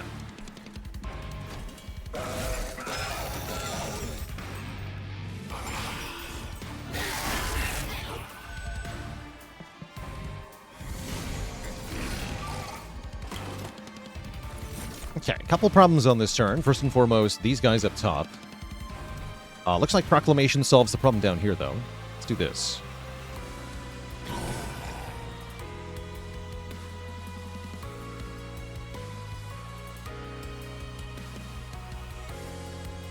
Deal AoE per echo, huh? That's also not bad. And we have to solve this, though. I'll take 10 Pyre damage if I let the fleshlings through. I don't think I want to do that. We can do Fracture, though. That'll kill him. Yeah, that'll kill him. Okay, good. And nobody gets corrupted. I can also draw more cards if I extract here. I think we just play Shelter, though. How's it going, Bardo? Thanks for 27 months. You're very, very welcome.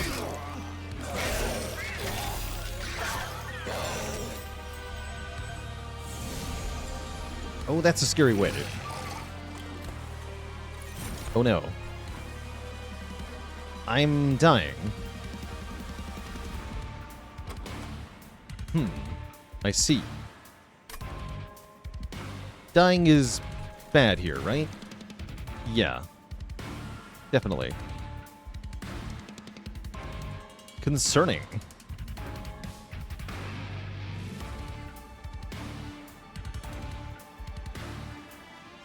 That's very concerning.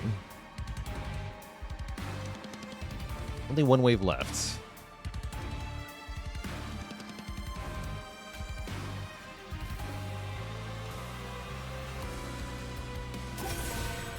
Okay, that changes a lot. Okay, yeah, that's better. That's better. One small heal goes a long way, because we get a lot of healing at the end of turn, I see. Yeah, barely dying there. Okay. Okay. We want to extract now to get a card back? Probably, right? Get Shelter back. Although, it's not going to be very good, right?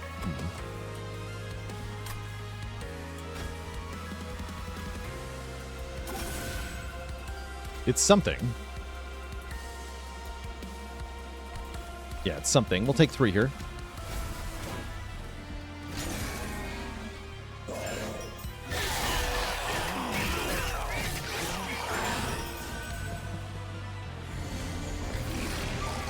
Flesh Weaver's at 13, huh?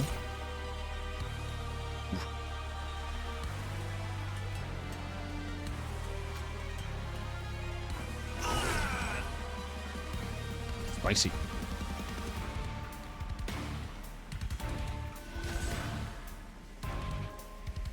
Echo transfer you. Ooh, that is still not even close to enough, huh? Let's see, we can play the Steward and Vengeful Shard.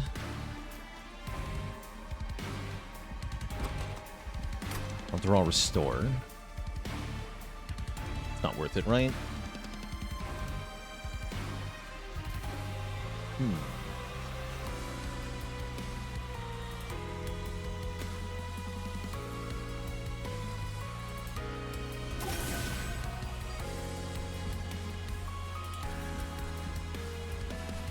Sharpen on the Keeper help? Maybe a little bit more than Restore did, maybe. This 370 is pretty good. We're close to winning here. Close to winning here. Won't quite be enough.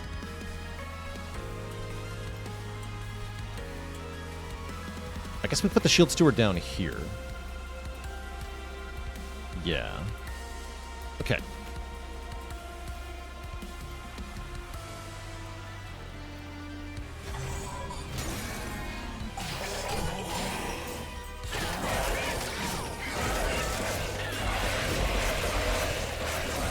The damage from the Reap can be pretty good.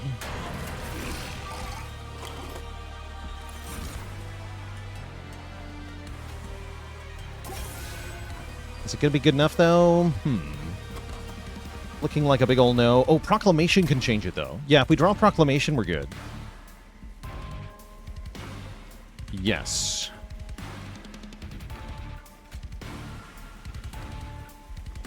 We can make you survive an extra round. We can.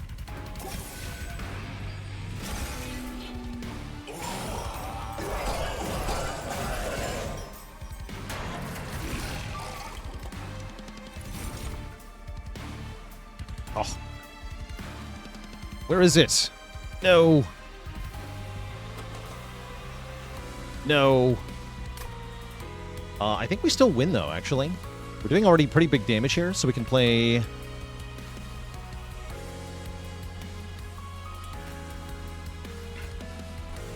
How does this work?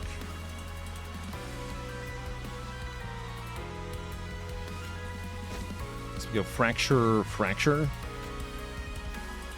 No, this will guarantee only does one hit, right? That's the best we can do.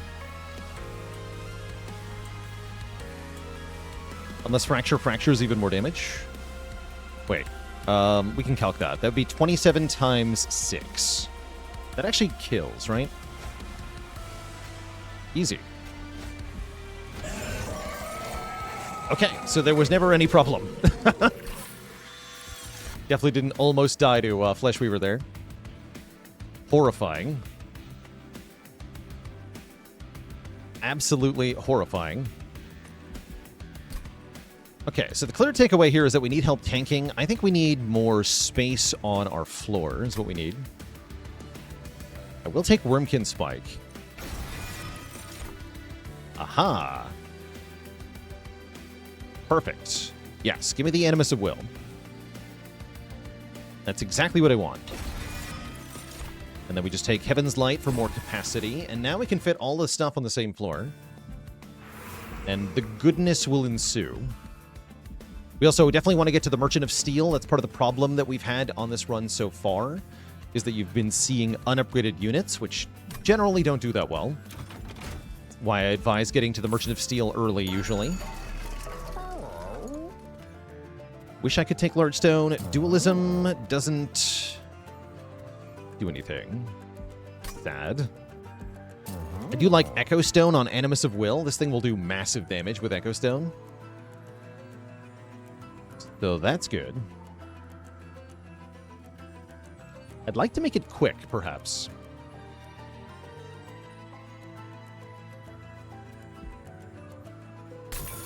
Also going to put health on the Keeper of Echoes. That's probably going to be our tank. I'm going to reroll. Yeah, there's quick. Smidgestone's good too, right? It lets me fit the egg on the same floor. Ooh, that's a big deal. Wait, that's kind of a big deal. What are you? Oh, Infused Fight Club. That is also going to help our damage so very much. Yes. And then give me a Charged Echo whenever you attack, Mr. Chief Person Man thing. Okay, perfect. Yes. Yes. And then make you do more damage. Yes. Okay. I think we have a proper foundation now. Yes, I'm hopeful this will work.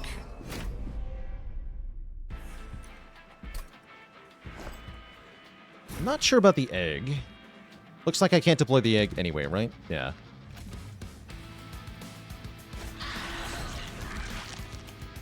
So we're actually going to give this to you now. I'm cool with that. You actually get more benefit from it.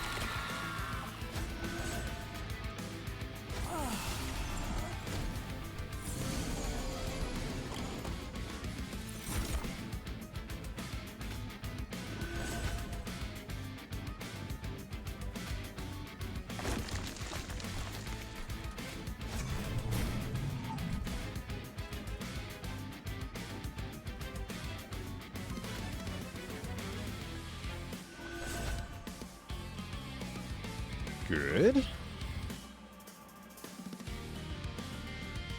Give you more health. Get a regen.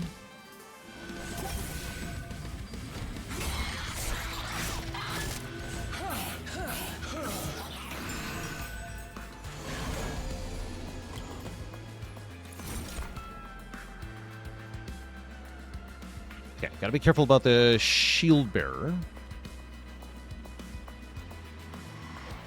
Bit annoying.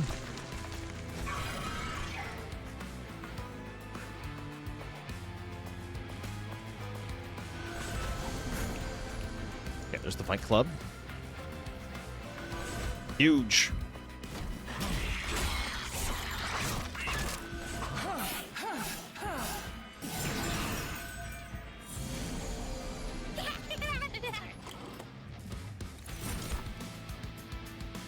Okay. Do I finally get to play a Calcified Ember? I think I might. Let's do it. Get rid of that forever.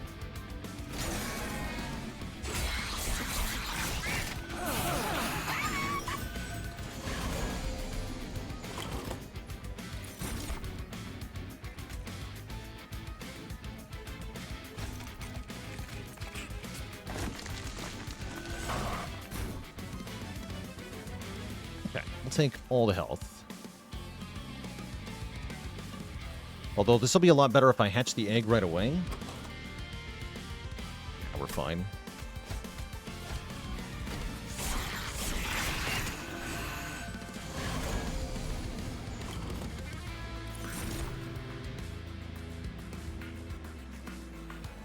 Perfect. Then I can do something funky here. We can Shield Steward, Wurmkin Spike for 0, activate the staff, and get 1 energy back. Then I can play Razor Sharp Edge on you. Sounds good.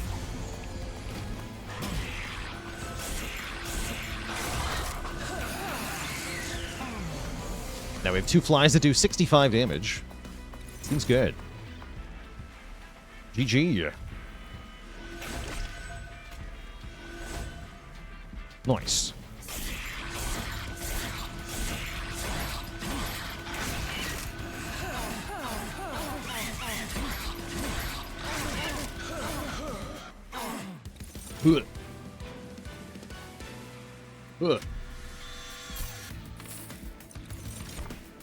Ooh, Return Soul. 0 cost.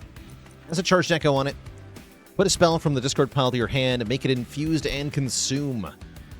So, get another charged echo. Yes. Yes, please. Shame it no longer discounts it. Edge Pyre is actually unmastered. Healing and regen spells cost less on this floor. That's actually quite good as well. Yes. Sure. And then more Merchant of Steel or the Merchant of Trinkets. Trinket Merchant's pretty good, though. Oh, I have to make the same choice later. No, it's Merchant of Arms, Merchant of Steel.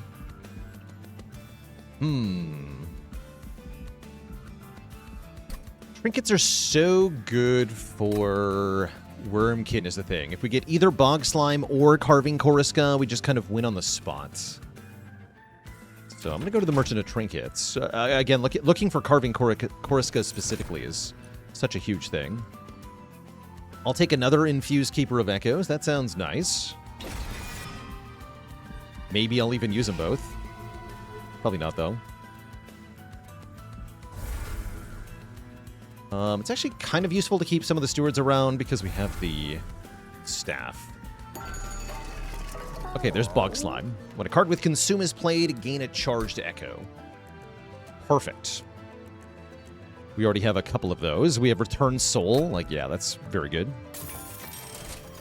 And then, do I have enough money to reroll and buy Carving Koriska? Maybe is the answer. Might just buy Pyre Tap. Pyre Tap's very good.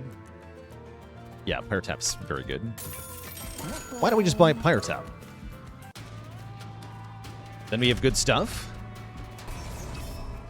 Can't lose if you have good stuff. That's the rule, right? Can you lose if the enemies have multi-strike? Maybe. I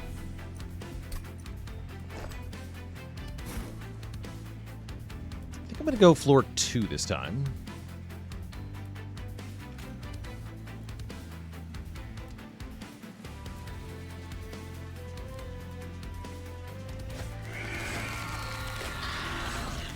Oh, yeah, we have no room for you. Right.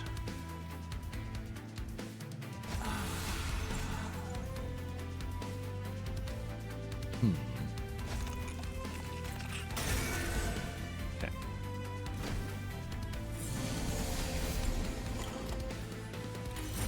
And they're flying to the top or whatever. That's not really a problem, though. They will die.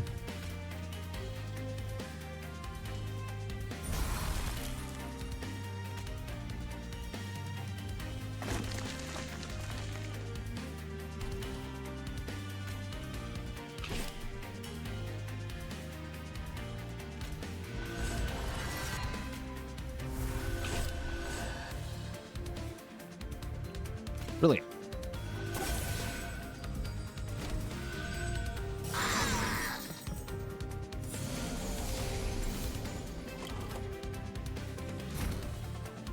Oh, my hand is full. That's a good sign.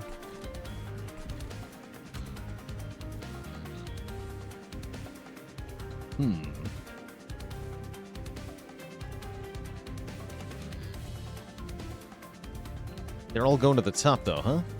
This may be a mistake to go middle here. Probably should have gone top, actually. But it's the reanimate guy. I didn't want to give him more reanimate.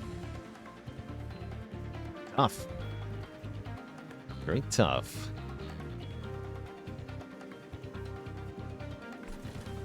Yeah, we might even want more capacity. Totally possible. Totally possible. Alright, maybe we'll find a way to hit them with spells? Wurmkin Spike could get him. I do need echoes on the top floor if I want that to work, though.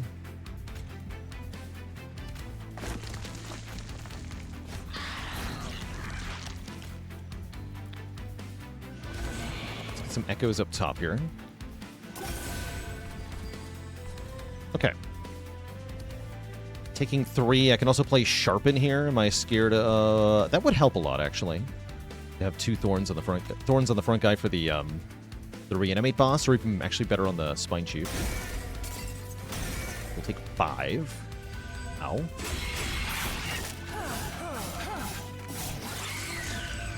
They all go to the top. Actually, no, only 2 of them go to the top. I see. Okay, that's a lot less bad than I thought then. Wasn't quite aware of how that worked. I see, I see.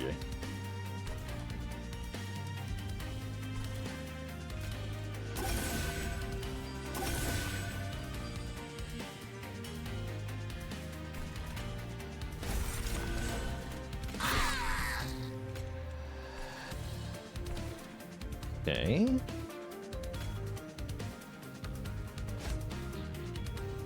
Wurmkin Spike down here? Probably. Yeah.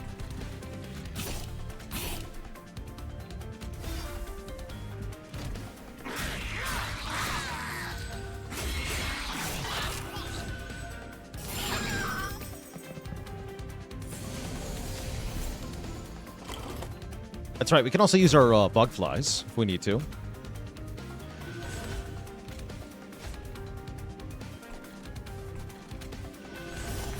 We're pretty happy on the current floor, though.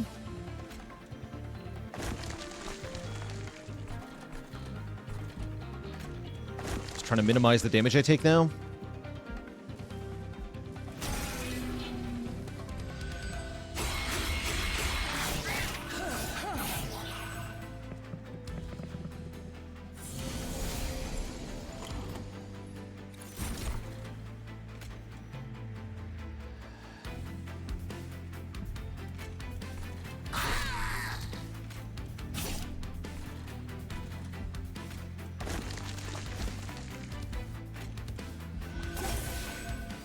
Right.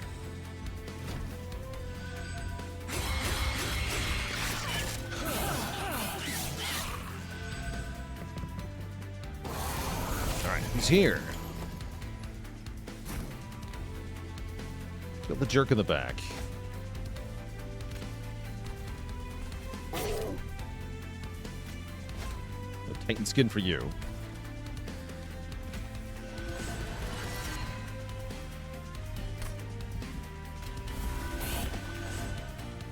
Good. Some armor. Okay, that looks very good. Yeah, we should just win. Pretty clean. How to tank Corruption Seraph? Oh boy. Hopefully we can get Daze.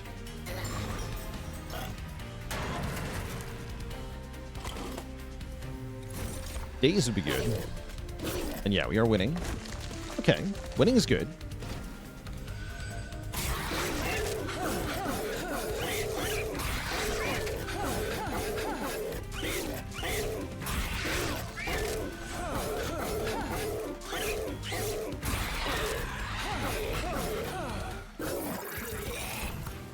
GG.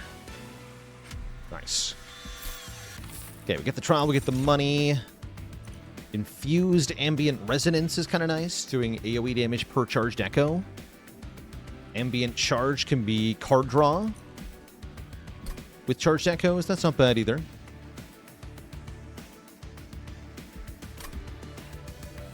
going to take the Ambient Resonance. It is 2 cost, I see. Invigorating Solution, Infused plus Consume. That's 2 charged echoes with Bog Slimes. Say no more. Actually, what about Pyre? No, give me Pyre. Remember when we had Spell Chain Pyre and we had infinite energy? That was nice. It's Merchant of Magic time. Doesn't feel like Merchant of Arms is that good. We could... Deployable Fight Club, I guess. That's decent. But the opportunity for spell upgrades is very substantial.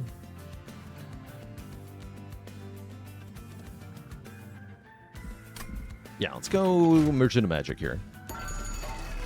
Let's see, Double Stack is back. Still no particularly good double stack targets. Wurmkin Spike, I guess, is pretty good.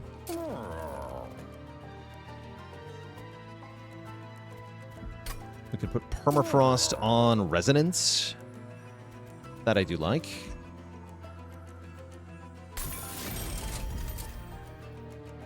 Want to add Consume to cards where we can. Let's make this more. Actually, Double Stack Stone is pretty good on that, huh? Yeah, let's do this.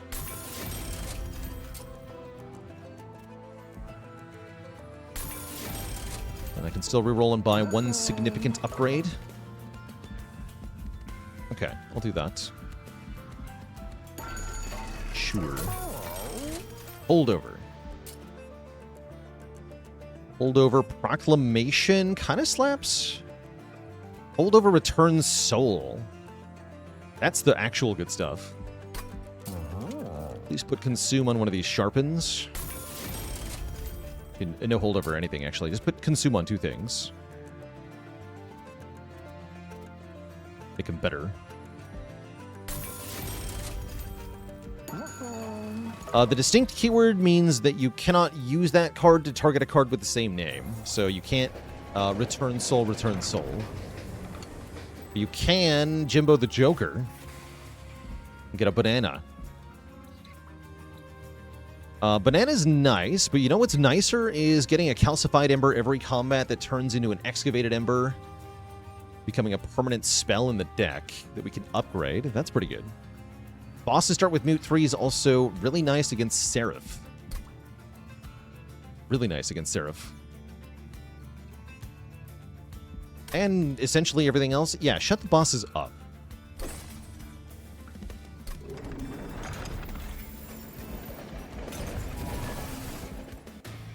Purified Embers are spells. Yes, they are. Or Excavated Ember or whatever. Yeah, they are.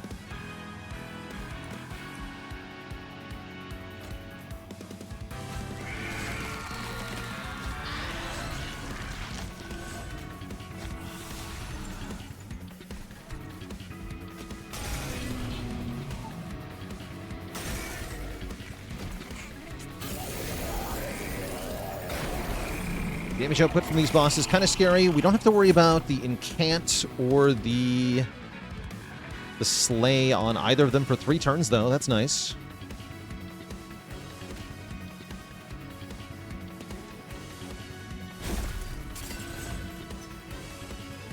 Proclamation the boss. Good.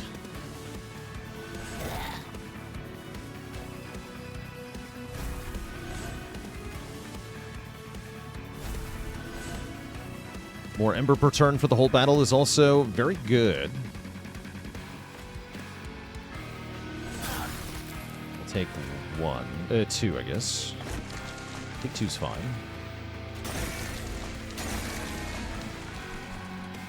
That's fine. Pretty solid turn 1.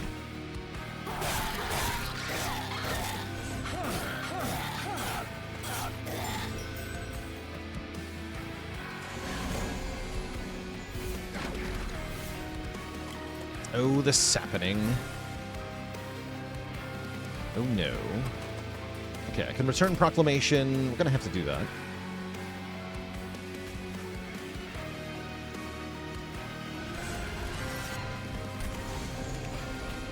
Oh, it doesn't kill, though. Oh, boy. Notice Stone come back.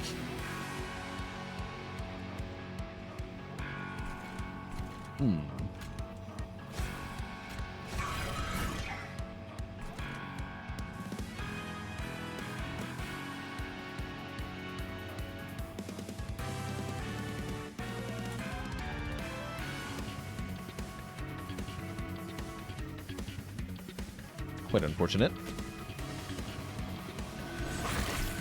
Definitely have to just accept some sapping here. A lot of it, actually. Skip that, I guess. This'll do.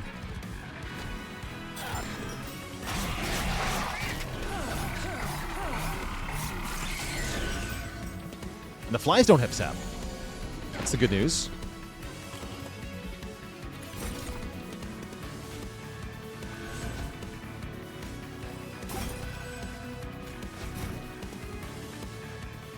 I'd like to play that. Also tempting to apply 48 Reap to both bosses. That's also very tempting. I guess I can do both, right? I don't have to choose. Yeah, I don't have to choose. Do both. Play Wurmkin Spike and play the Ember. Then play this. And don't play anything else.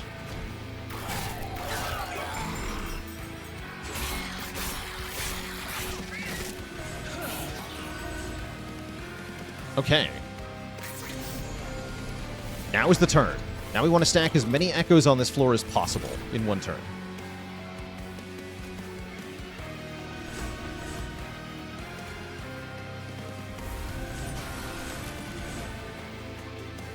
Even if it means taking damage, potentially. Is that even necessary? As you can see, we're already killing Strix outright, which is kind of impressive. I would like to avoid losing the Keeper of Echoes, thank you. Great. Okay, adequate.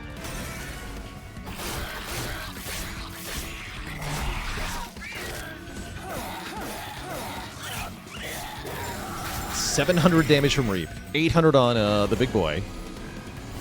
And that means that even if our entire party were to fall over here, just the Reap damage alone will kill this guy again.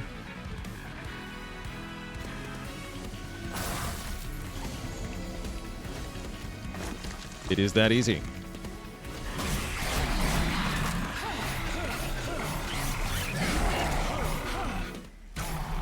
All right. We cruise past the second major boss with no problems. Infused, consume, gain an empty charged echo, gain a charged echo. It says gain a charged echo so many times. There's also Symphony of the Soul to consider. Except I don't have... Well, I could get some armor. Doubling the armor and buffs would be hard, though. Give me Unearthed Remains. And I think we, in fact, do take capacity again. think we're going to do it. Since we have unlimited card draw with the Pyre of Entropy and we have unlimited energy with Ancient Pyre Tap, what is there to stop us at this point? Nothing. We're going to go to the Merchant of Steel here, try to get our remaining unit upgrades. We have multi-strike on maybe Animus of Will. We can Smidgestone the other Keeper of Echoes. Okay, hold on. We just got really strong, actually. Wait a second. No, multi-strike on the flies is good, right? Yes, multi-strike on the flies.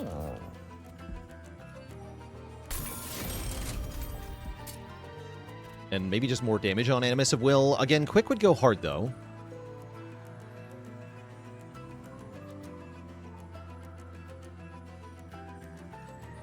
Just stack the damage. Yeah, this is fine. I'm not re-rolling here. Ekrithal, thanks for 42 months. The ultimate question to... The ultimate answer to life, the universe, and everything. Oh, and I was just thinking it would be nice if we had a way to silence the stupid jerks in the Seraph fight, and it turns out we actually do. The Zone of Silence. Perfect. Absolutely perfect. Okay, we're going to take Infector 2 Crosspath here. Gives us multi-strike on the Champ, which will allow us to get a lot more Charged Echo scaling going on. Okay, I've got some good hopes for what happens next. I think we're in a good position. I hope so. We are going to have to continue to pay health to win fights, but that's fine. How do I deal with these jerks? This is fine, right?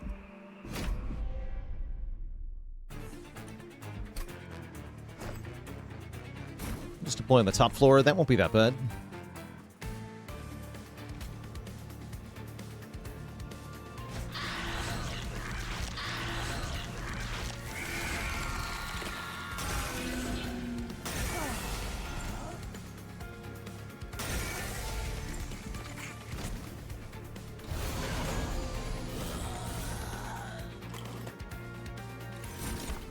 Wait, flies can fly?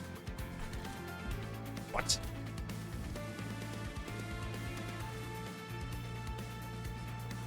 Do you mean?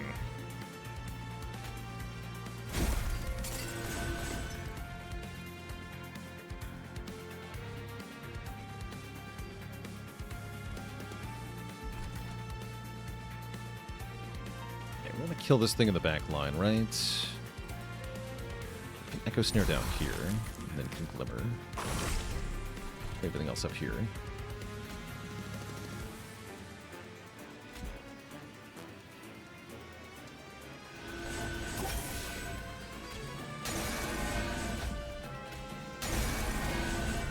Okay. Great.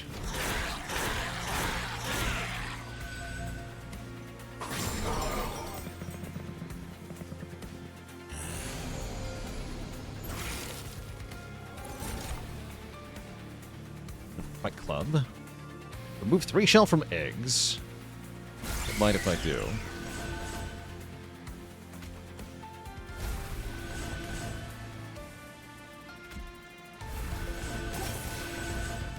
Good.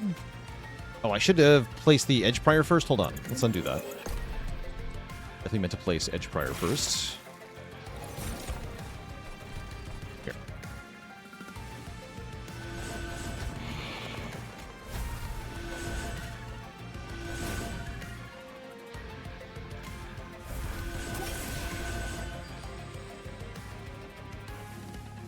Cool. Kill that thing.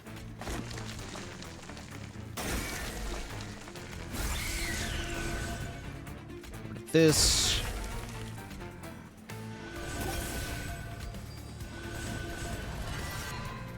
And then do this to healing cards for even more charged echoes. Look at the charged echo count going up and up and up here.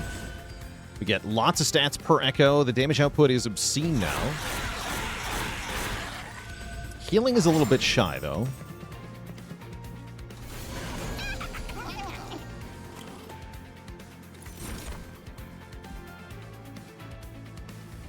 Oh.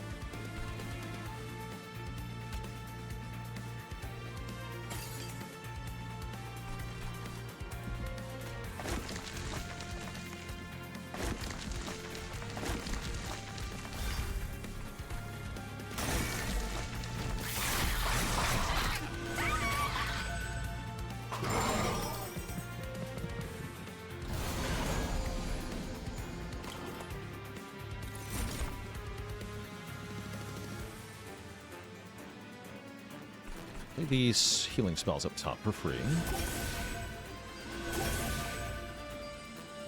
Free healing is good. If I play this room, I get energy back too. Perfect. If I just draw a shard. Not perfect. We're taking 2 to get even more stat scaling. I don't think I need it here. We should stop taking damage.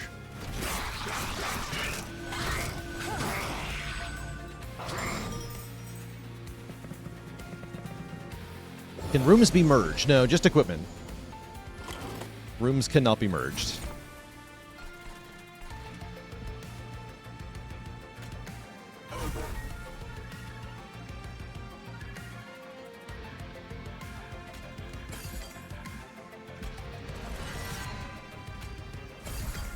Great.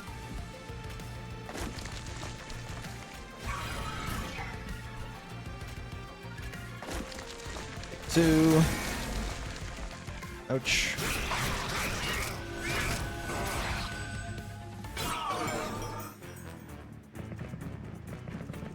We've got a very chunky wave we have to get through shortly. That's going to be scary. I think we're pretty good at that, though, right? Yeah, we have lots of big numbers. Beautiful.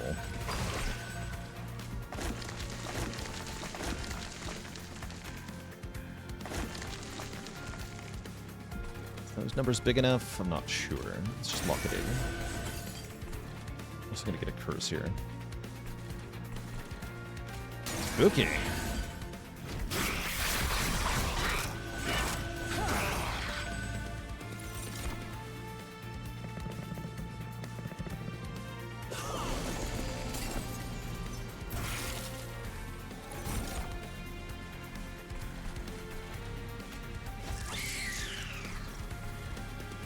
The floor is maxed out. Whatever. Whoops. We do actually kill everything here. I'm quite impressed. Good. Okay, wipe these nerds.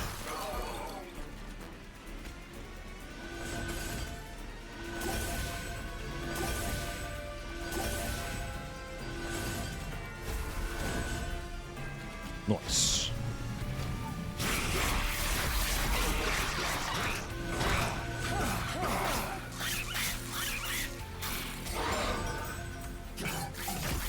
Was like exactly enough to kill that wave. Cool.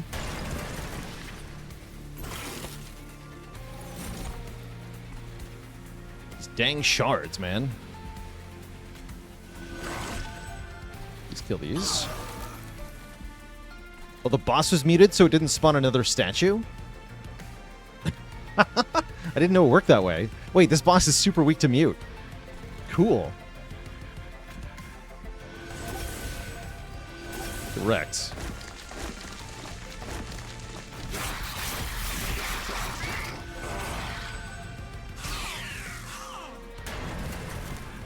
Okay, well, we super dunk on the boss here.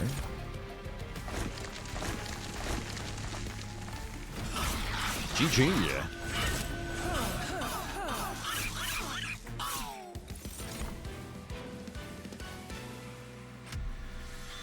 Excellent. Okay, infuse Wurmkin's spike. Yes.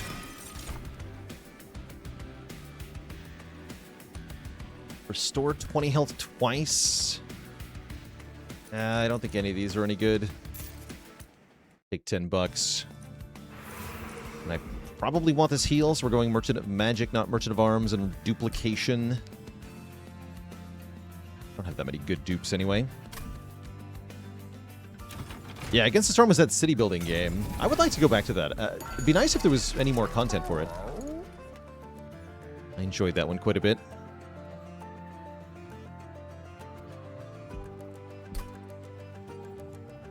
Use sketches to auto-deploy the Edge Prior.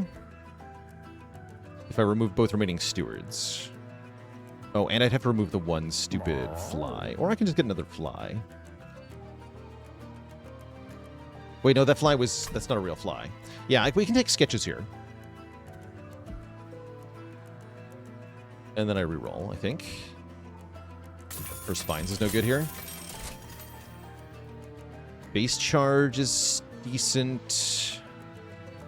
Nothing especially good, though. No carving Choriska for us. That's all right.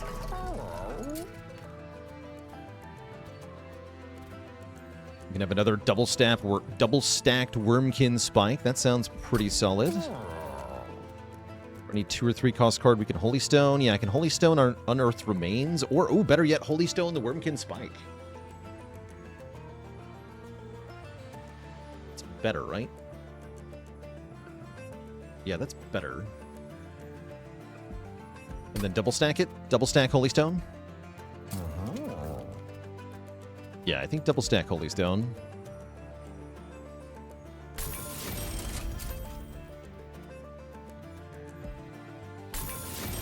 Add Consume to something.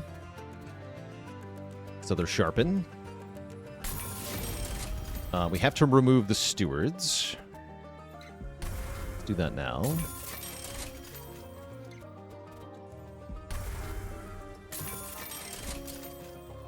More Magic Power on Glimmer, and then reroll. Spell Chain is here. Okay, I think I want Spell Chain Pyre Grow for 2 energy per turn. That's going to be health per turn, effectively. Permafrost could go on Shelter, perhaps? I don't think we actually want Permafrost. We do want to add Consume to more things. The Restores are fine, right? They are. Proclamation's also fine. Assume Pyre Tap doesn't work with X-Cost cards? No, it does not. But if we play the X-Cost card first, we can then Pyre Tap every other card in our hand. So that's nice.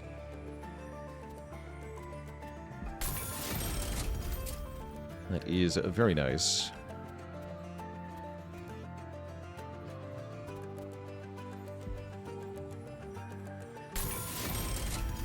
I can Permafrost, or I can remove 1. Remove 1.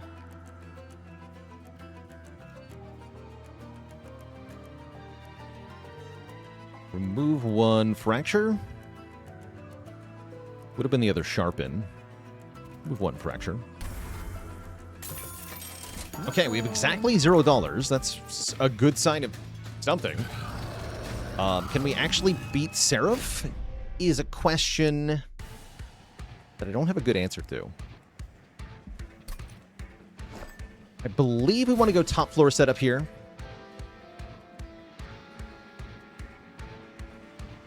That means we fight Seraph directly on turn 1 and turn 3. But yeah, the answer is we got to kill Seraph, right? We just kill the Seraph.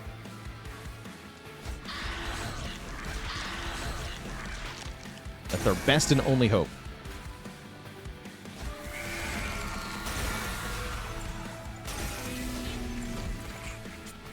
Oh yeah, and the Edge Prior always gets summoned on the top floor, right? So it's more reason to go top floor here. Oh, I didn't buy sketches. But yes, I did. What? What happens?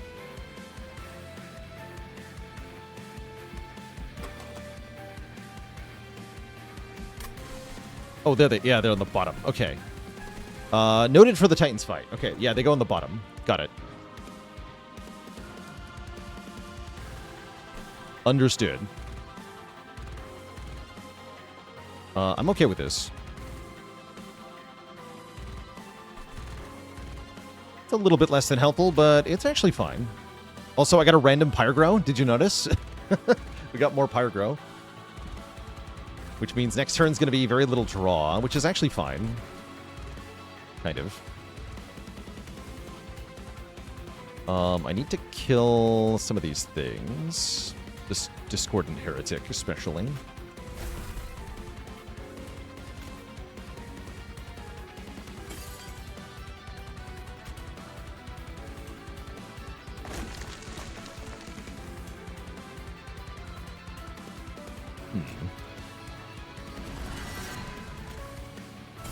There we go.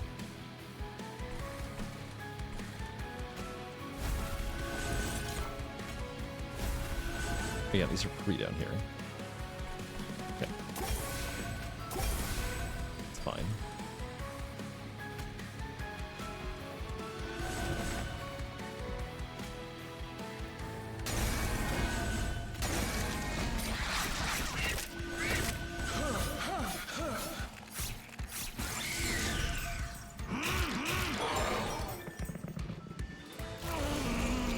Okay, that guy's a jerk.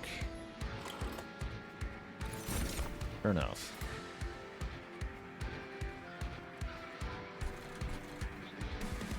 We just have to accept that as the price of playing. I think so. I'm hoping for Zone of Silence next turn. It's not guaranteed, though. Also, I have no Fracture target, huh? In that case, I actually do want to Fracture you.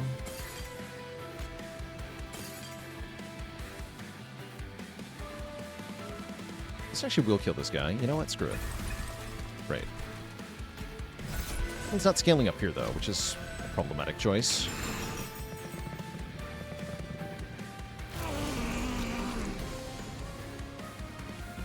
Alright, Zone of Silence. No, Zone of Silence. Uh-oh. Okay, that will get Corruption on the front guy. That's not the worst thing. Actually, I could still draw the Zone of Silence with the staff. Did not. But I did draw a Wurmkin Spike to apply 60 Reap, which I'm super going to do. Yeah, I'm super going to do that. I'm not going to do it on the bottom floor here, no. That'll heal us for 5. Heals everything, does 1,000 damage to Seraph. Incredible. We can get a lot of damage on Seraph here. I would like to just wreck this floor, though. Do that down here.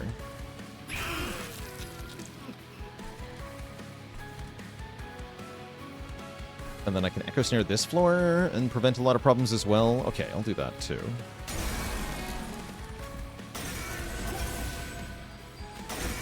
Damage. We healed that damage, so we're back where we started. Okay. We get Corruption here.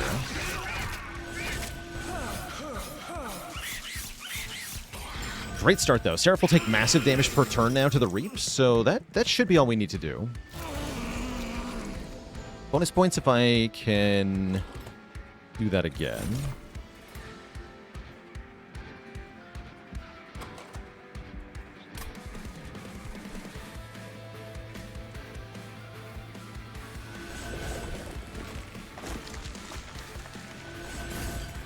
No, that's fine, though.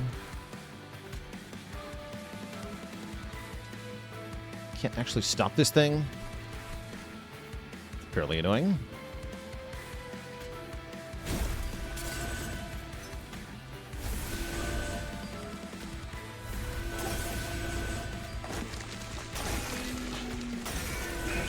Scale as hard as we can here.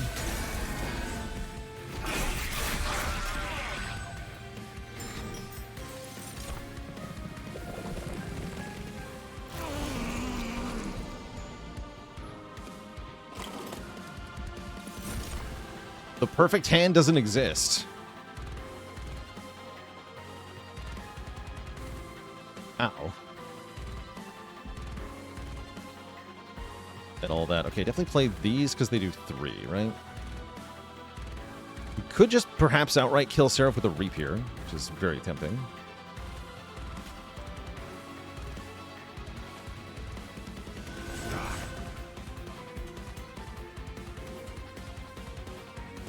In this case, we don't want to spike first, because this one doesn't heal us.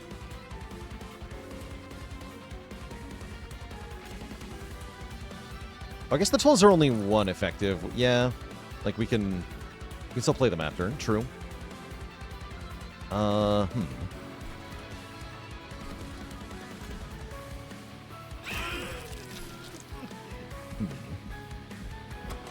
Yeah, because if we can kill Seraph next turn, we're going to save health, right? All right, we'll take 8 here.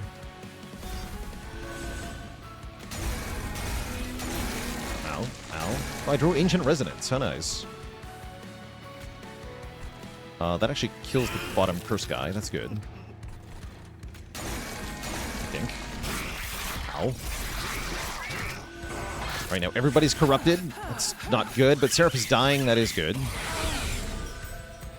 Think.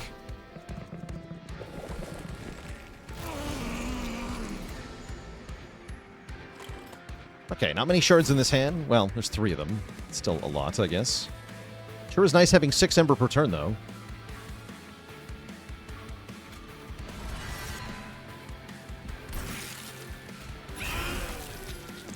Okay, that kills Seraph. GG. Just took my entire hand to play. Yeah, great. Good.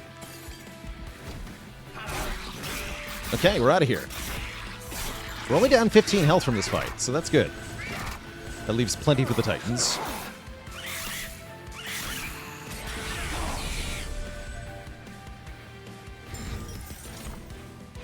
Casual 1,600 damage. Okay. And we can do that to the Titans, too.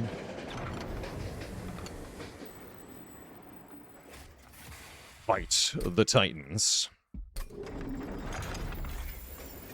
So we know the Edge Pyre is going to get summoned on the bottom. That means we should probably just deploy on bottom, which is kind of my go-to for Titans anyway. So no problem there.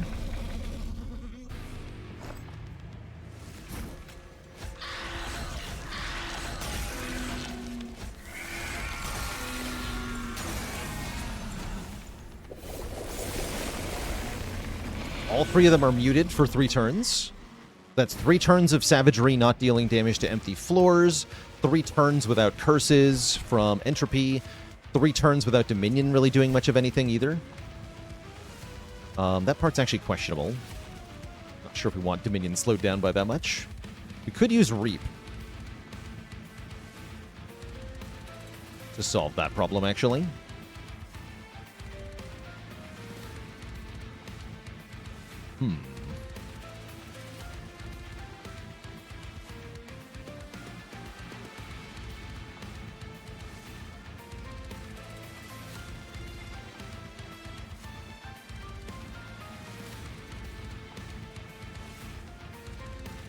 I guess we're going to get plenty of damage on Savagery in the other one anyway. So yeah, we'll just Reap Dominion here.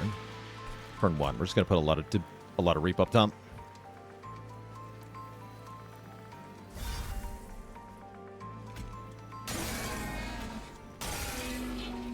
Yeah, huge damage per turn. Here, enjoy this regen. Have fun.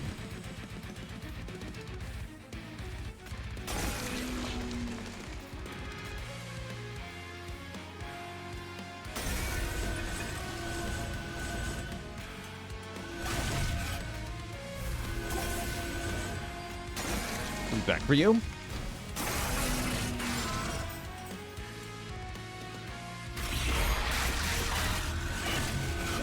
Okay, Dominion can be left alone. They'll take big damage every turn, so that's no problem.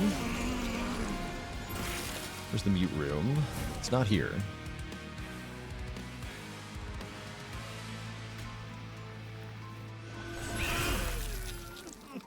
That's all right. Depending on how you define all rights.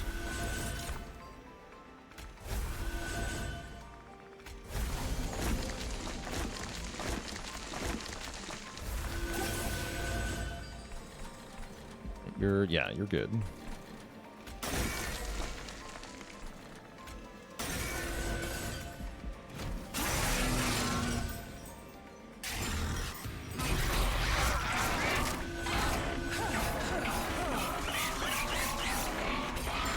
Huge damage to Entropy.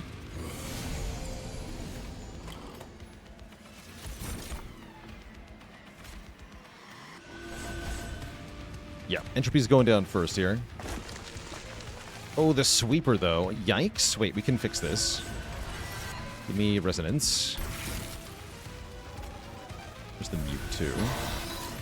Shut the enemies up, thanks.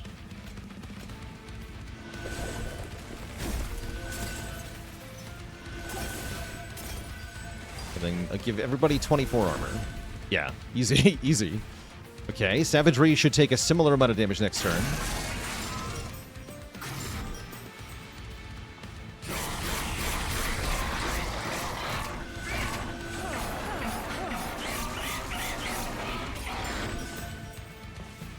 Big. Alright, I guess that means I want to focus my efforts mostly on Dominion from here. The music.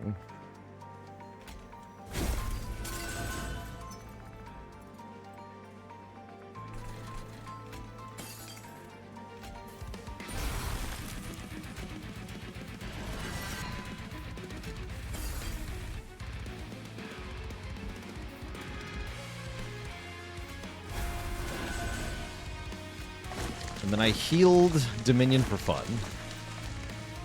Actually, to make Dominion take more damage.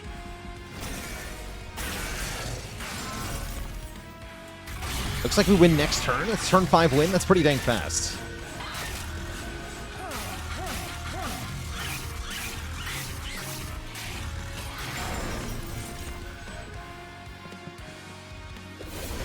GG. Turns out drawing 10 cards with unlimited energy is actually very good. Shocker.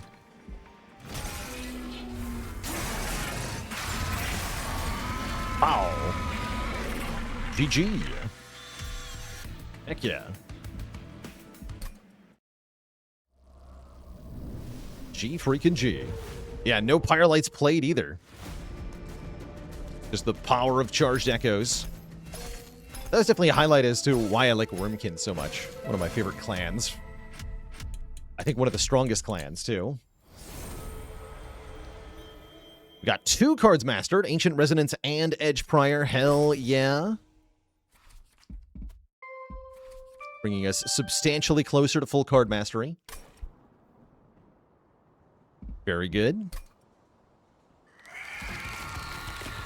And let's see what our next start is. We have time for one more. We're going to go Lazarus League Railforged, apparently.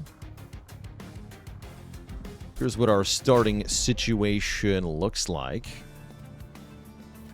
We start with 2 reanimate 1 cards with 2 bonk cards and a meat hook. Seems like really good starting cards. I'm not a huge fan of this Pyre Heart, but +1 draw occasionally is nice. We have Baron Grael with Erratic Assistance and Smith. Or actually, Forging with the Erratic Assistance is good because we have a constant flow of equipment that we can use the Forge points on. So that's kind of neat. Yeah, that's kind of neat.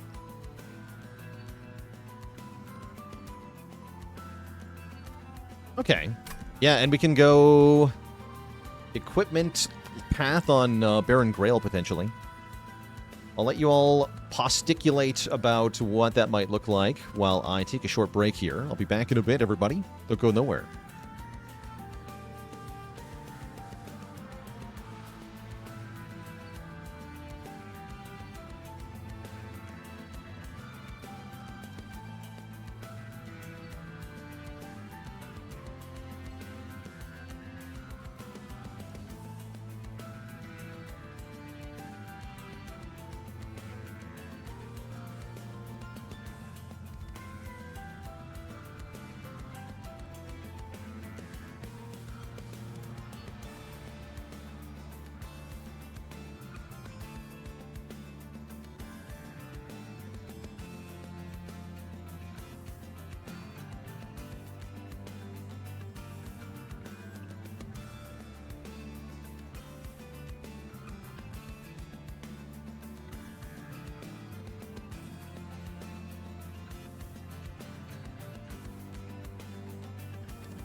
All right, chat, we're back.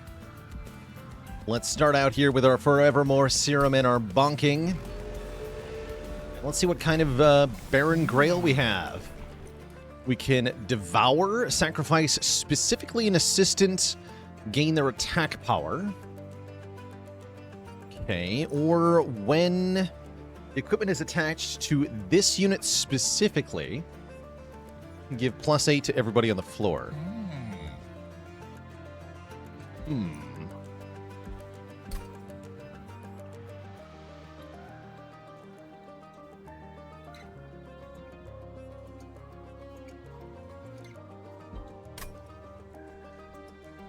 We can get pretty high attack power with it. Hungers. Living Armory is better if...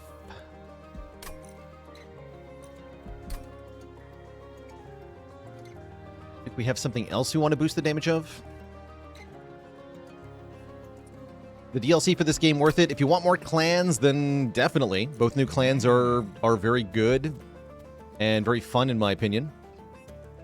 So what does Forge do? Forging gives us Forge points, which can then be spent when deploying a unit or equipment to get attack power and armor per Forge point.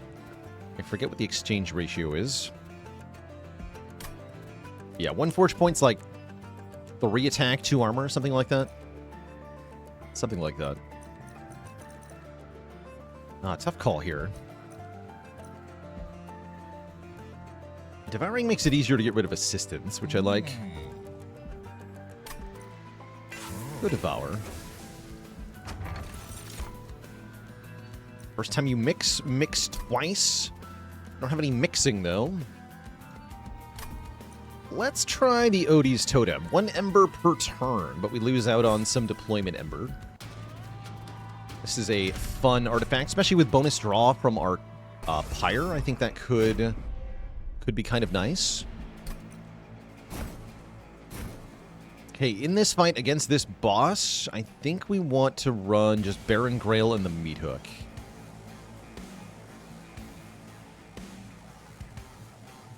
On the top floor? Yeah, on the top floor.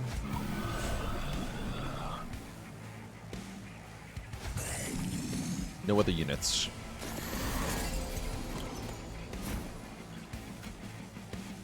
Bonk. Devour them.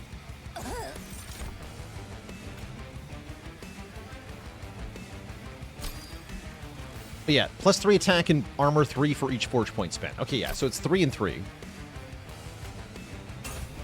That's right.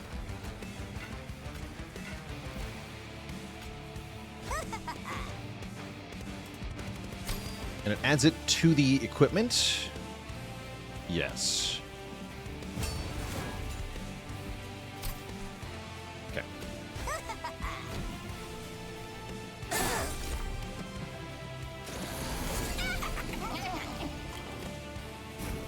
Fuck.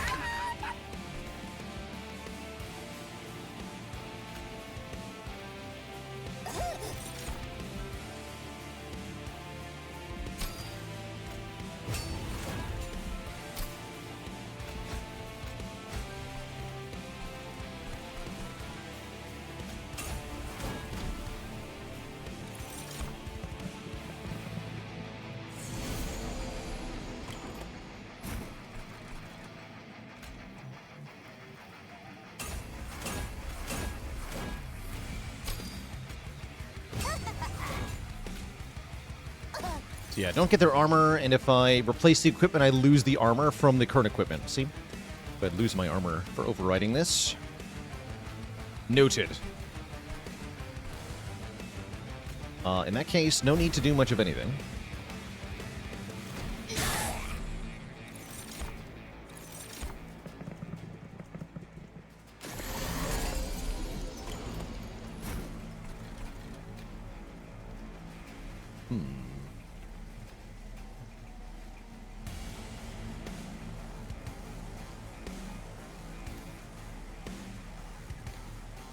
Yeah, I can't change that this guy's not dying. That's fine, though. I'll take 2. Sure.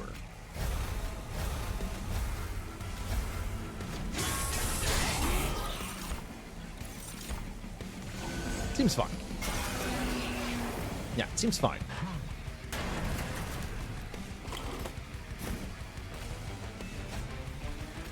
Bonk.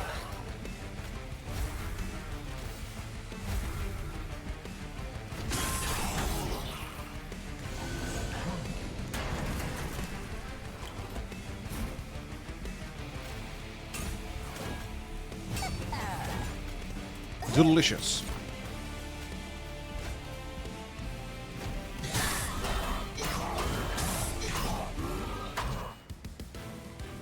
Okay.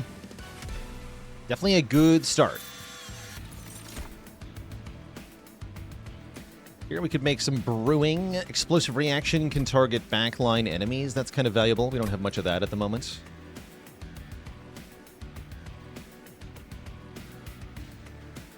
Yeah, let's take explosive reaction, even though it comes with a stupid curse. Steel Pulleyclaw. Can yoink extra units to a floor. That is quite nice in general. I think this is a very strong room. So I'll take another Calcified Ember to get that one. And we're headed to the Merchant of Steel, no questions asked, where we are offered Smidgestone and Endless. You. Slay, restore Pyre health. Ability Train Whistle. Friendly units attack immediately. Wait, that's kind of awesome.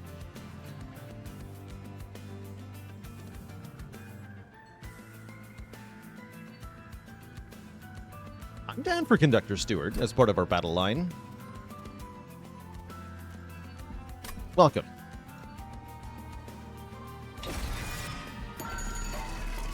Yeah, welcome. What do we want to put as far as upgrades go? I don't think I want any of these upgrades. I think I want to reroll. Maybe health on the meat hook, because the 15 health is so low.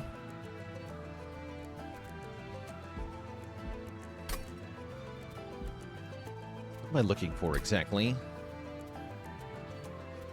Is a good question. That's a good question.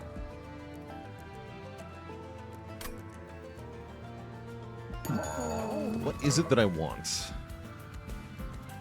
Also, how do I deploy anything with my deployment ember when I have no deployment ember?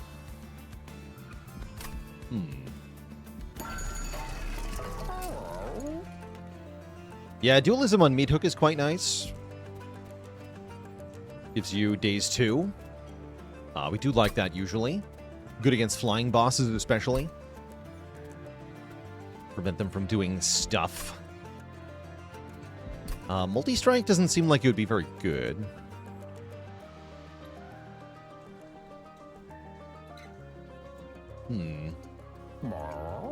Yeah, the problem at the moment is that I need better units to upgrade. So we're going here. Then here.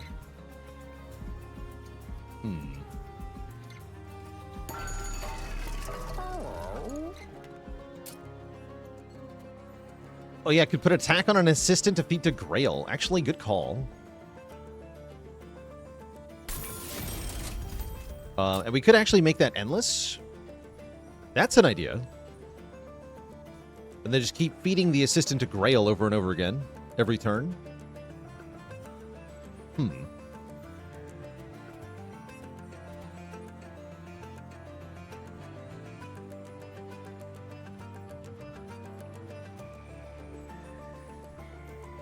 I don't hate that.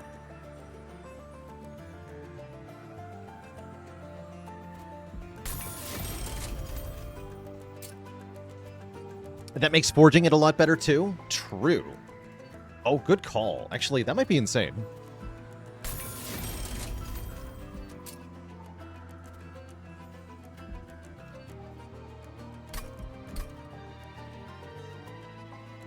For the claw, I don't really need the smidgestone. I'm going to save this money.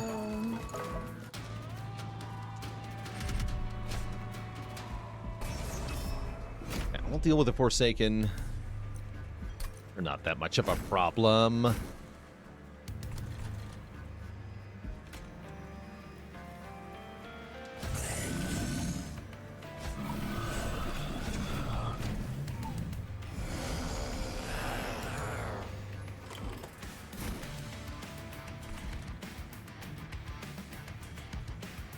Nice hands.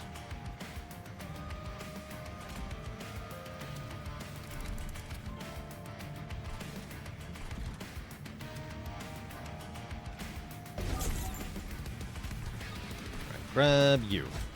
Welcome.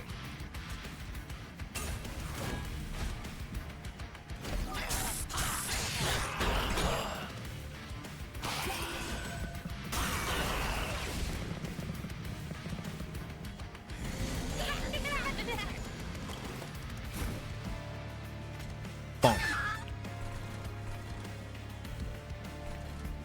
Okay, so we forged the assistant, yoink it up to Grael. Actually, we need it to attack this turn. We still want to forge it, though. Well, I want to forge the other one, actually. Let's just yoink this one for now.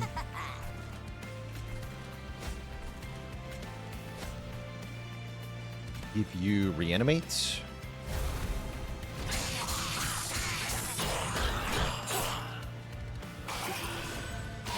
Big guys are going to do big damage. I haven't figured out a solution to that yet. I'll let you know if I come up with one. But probably I won't. It means they're going to kill me. That is concerning. How do I avoid dying? I don't.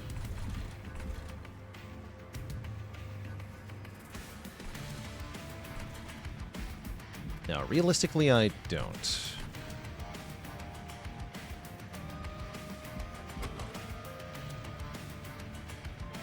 Well, maybe the Conductor Steward can save me? Maybe.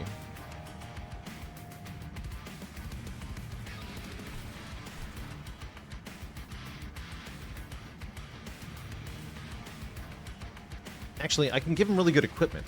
That's one option. Why don't we try... I can also stun things. Hold on. Yeah, I have options.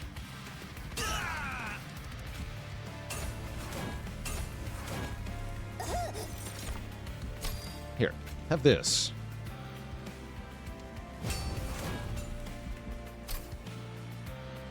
And then stun this guy. That's more like it. Okay.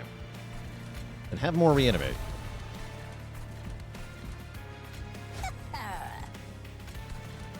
Like this.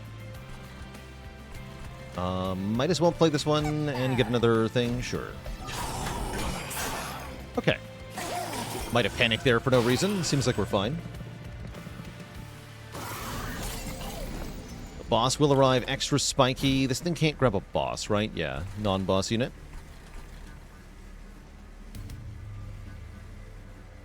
There's our super assistant.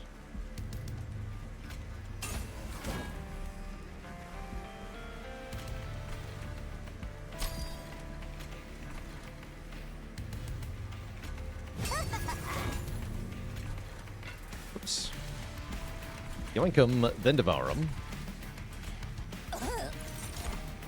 Yes.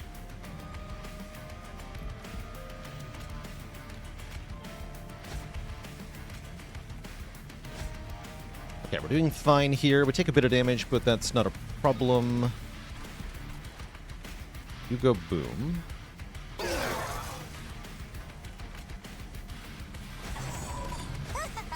Great.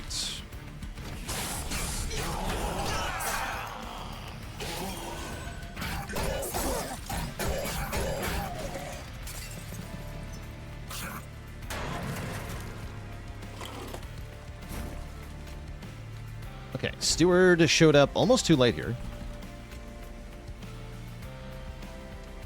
Almost. Get in here.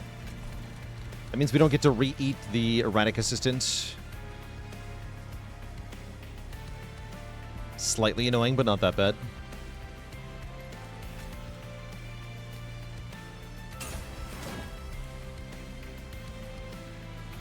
Stun this guy, and then we use the train whistle next turn.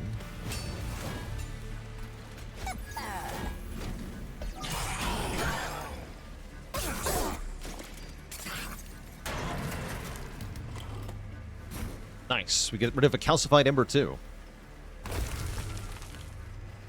Toot.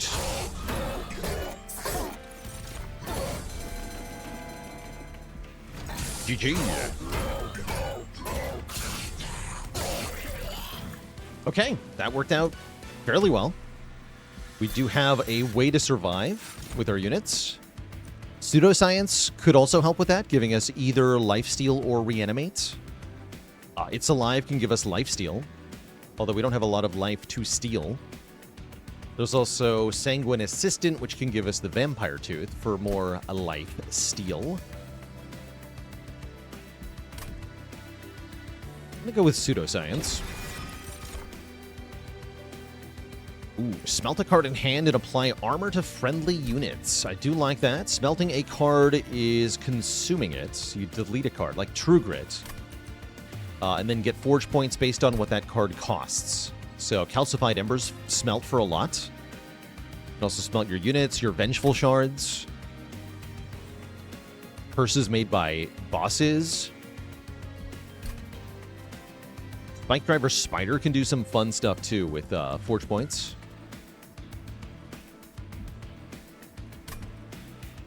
Let's take a Metallurgy.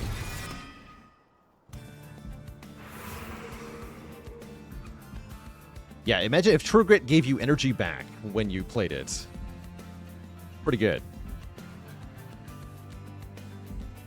And we said we were going to the Lazarus League unit banner because I need more units that are actually good, and that is the only unit banner there is. So, take it. Got it. I don't like this. I'd rather go here, probably, but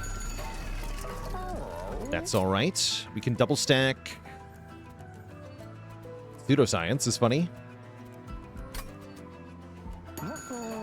There is also Smolderstone, Eternal Stone to permanently remove 2 energy costs from a card if you want. That's fine as well. What are you? Hulking Mass. Okay, there's an actual tank. Yes, that works as a tank. Armor 40 plus armor 40 on every reanimate. We have a couple ways to give it reanimate. Perfect. Then we can deploy Grael plus the Hulking Mass on turn 1 and use the hook to get the other units. That's mostly fine, except for the part where I have to rely on drawing the hook. It sounds hard.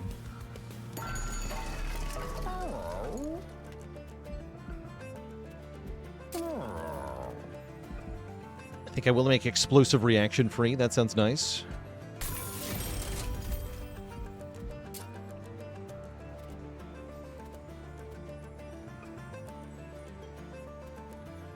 Double stack Pseudoscience goes kind of hard, honestly. Let's do it.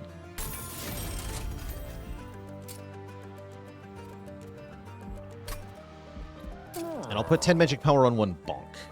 I don't think I'm going to buy the Eternal Stone or the reroll here. What are you? Garfield. Garfield's back with another large mystery box. We get bonus energy per turn. Definitely give me the large mystery box. This is a nice combo, for sure. Sometimes those random cards are going to be real nice.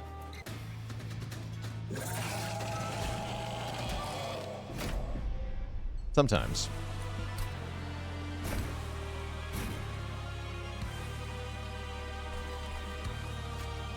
Okay, so we go Hulking Mass plus Baron Grael turn 1. This could be tricky. Okay, well, we get Pulley Claw turn 1, so no, it won't be tricky at all. It's going to be really good.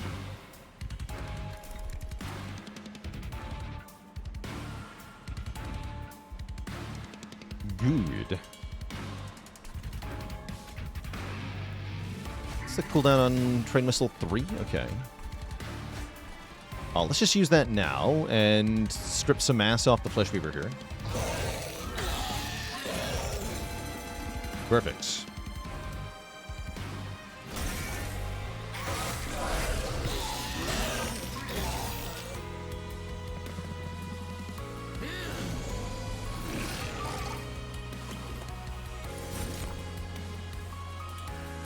Okay, we're getting pretty lucky here. That's what I'm seeing.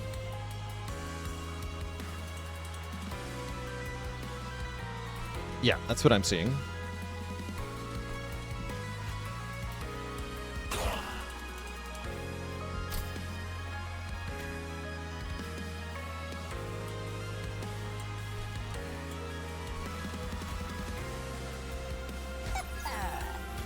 I'm supposed to forge that unit. Whatever. Forge. Actually, no, I'm forging the double-edged sword thing, right? It's complicated.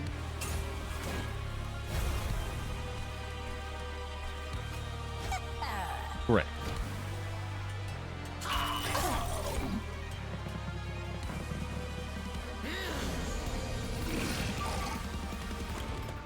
How's it going? Shall not fear Dragon Slayer. Yeah, unfortunately it does stay on when you're not in Slave Spire 2 category for some reason.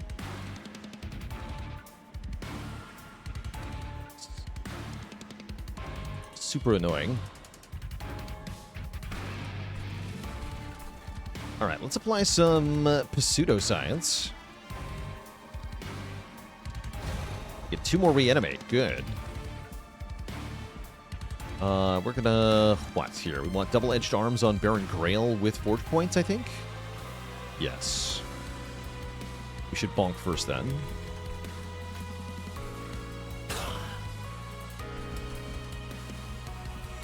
Activate forge points. Become big. Eat this.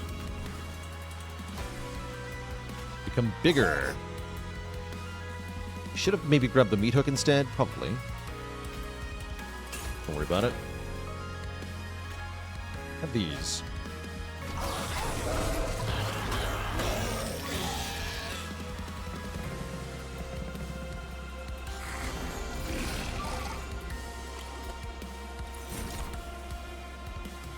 So I can smelt the Calcified Ember for a bunch of forge points. I think instead what I'm going to do is smelt the Vengeful Shard.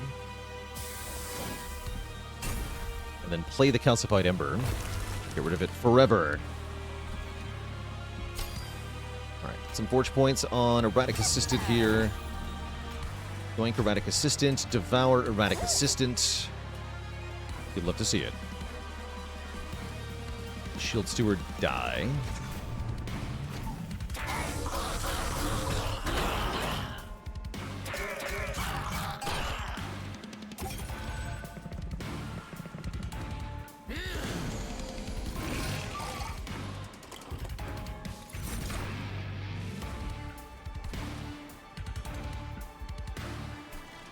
Oh, that did lure the Flesh Weaver away. That's actually not what I wanted to do. Oh, well. Don't think it's going to matter too hard.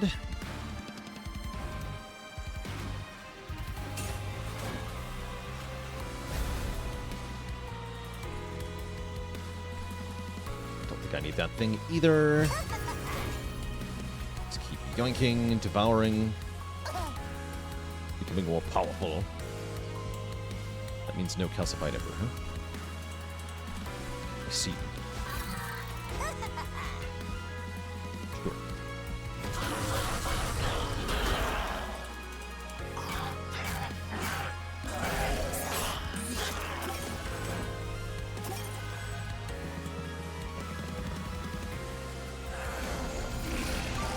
Alright, that means Flesh Weaver keeps most of its mass, which is a little annoying.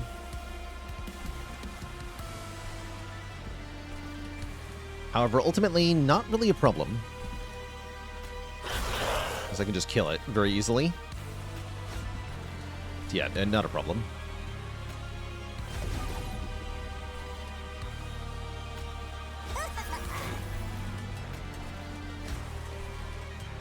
Eat.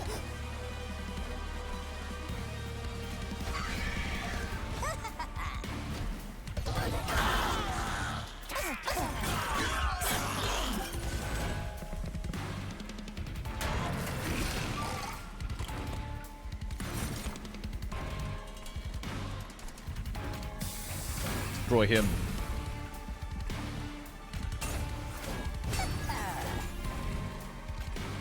Doink. Devour. 200 times 2. Perfect. Good.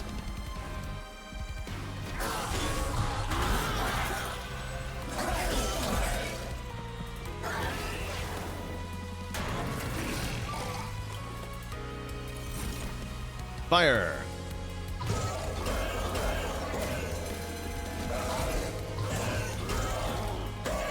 GG!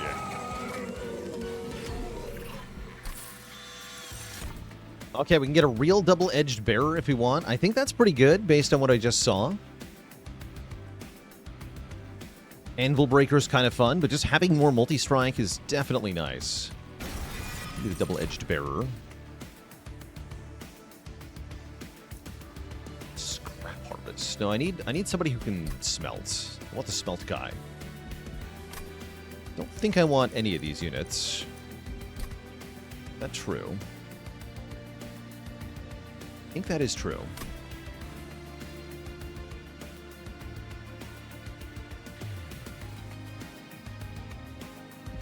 Then unfortunately, I think I'm going to take energy up here so that I have enough deployment ember to play the steel pulley claw once I make it deployable. Which is going to be... oh no.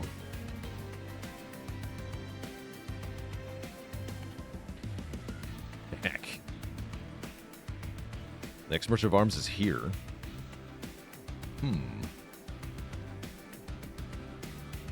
What if Merchant of Trinkets and we get the thing that lets me get a room on floor 1? That'd be nice. But then no Merchant of Steel, right? I don't have any good upgrades on my units. That would be nice to upgrade my units. That would be nice.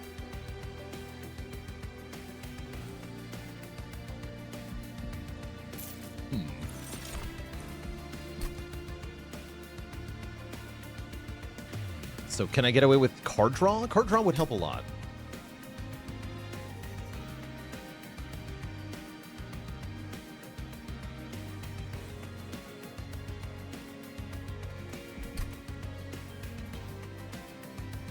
Let's take card draw. Bit of a weird run. Feels bad to not go here. We can go here, though. Okay, that's fine. Start thinking about things we want to duplicate. Pseudoscience could be our dupe. That's not bad. A fun duplication. Let's see. Devour 2 is get twice their attack power. Very nice. Don't think I want to go Artificer.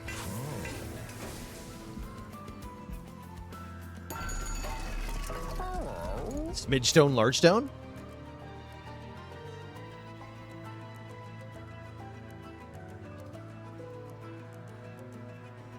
That's nice on the hulking mass, actually.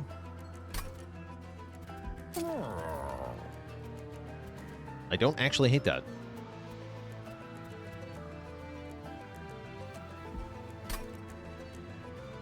Small, make large, huge. The guy. I could even duplicate that if I want to. Although I won't really be able to actually play it. Yeah, I think I'll just take another Pseudoscience. Okay. Let's do it. You're big now. You're small now.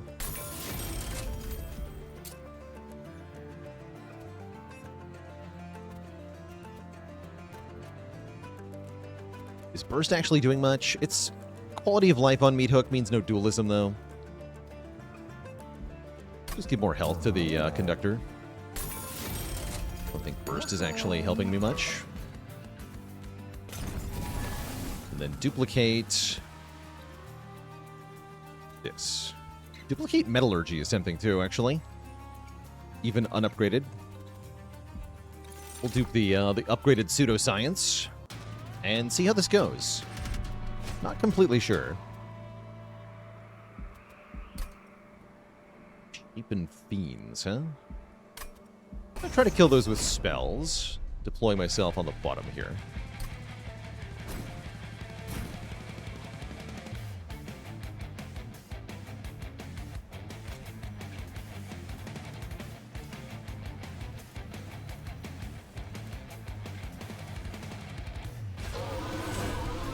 Try this.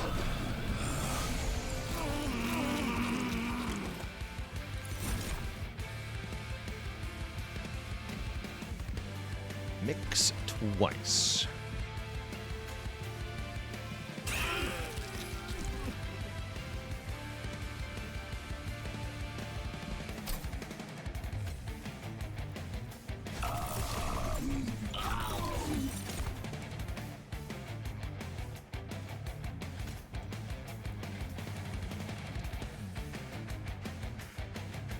Want the meat hook, though? Yeah, we'll take 9 here. That's fine. Oh, wait, no. I don't get meat hook if I forge. Foolish.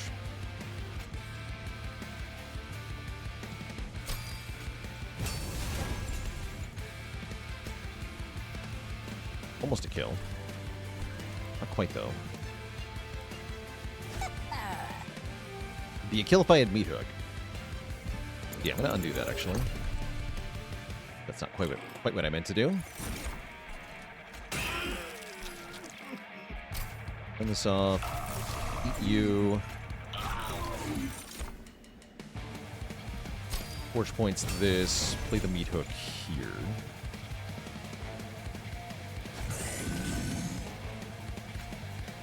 Actually doesn't kill him.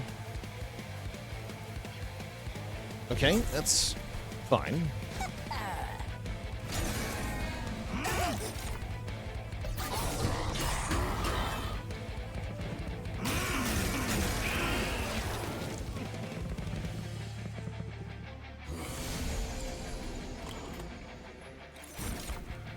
Good. What we don't have is a good answer to this, so that's probably taking a bunch of Pyre damage. Unfortunately. Seems quite likely.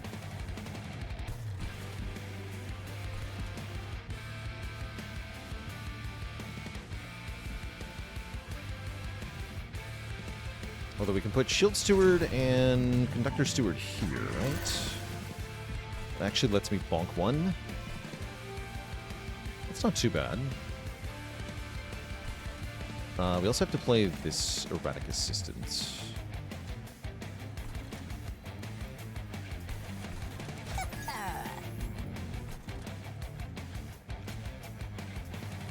Okay.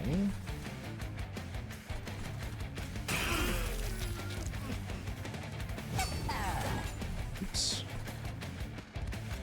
All good. Kills that guy. Okay.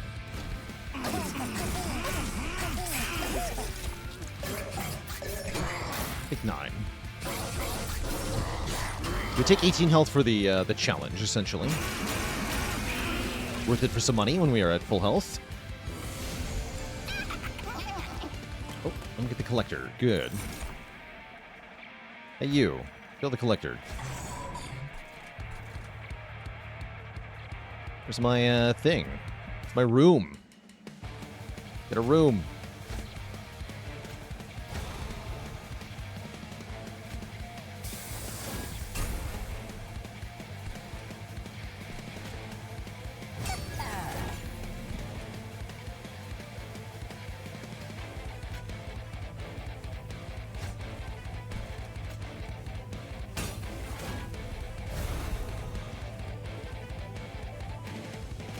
Snipe this guy.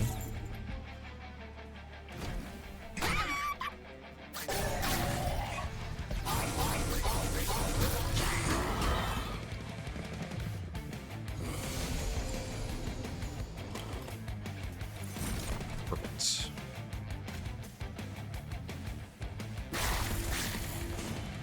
Right.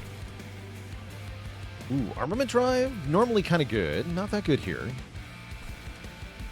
Make it a little bit better.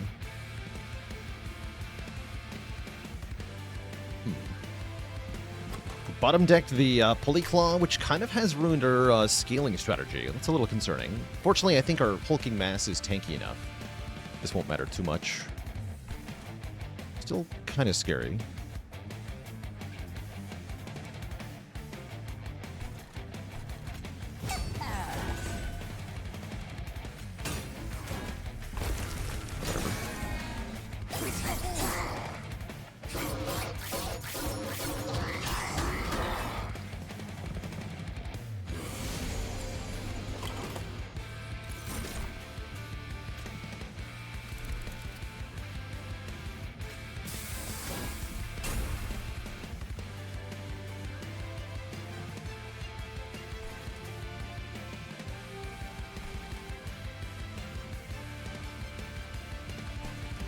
Okay, so we want a Wurmkin Assistant and Devour it.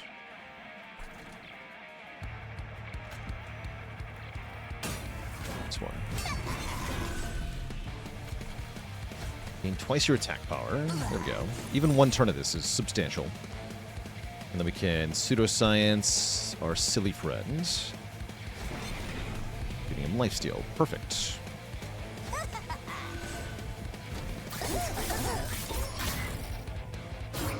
Okay, I think we're fine here.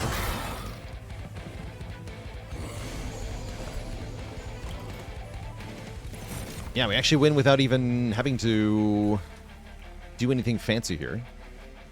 And we can do some fancy things, like going this guy and then attack immediately. Bonk. And buff this guy with spikes. Have fun. Hey, Cody, thanks for 49 months. Was he watching before bed to help get to sleep after long shifts in the hospital? Happy to help. I used Twitch to fall asleep to for many years myself, so I consider it an honor when other people do the same. So if you're watching now and falling asleep, then thank you. Thank you for being here. Combustion Suit applies AoE unstable with every hit, which is kind of nice. Not that nice, though. Insatiable Hunger can be nice to get us some health back. I like having reliable lifesteal.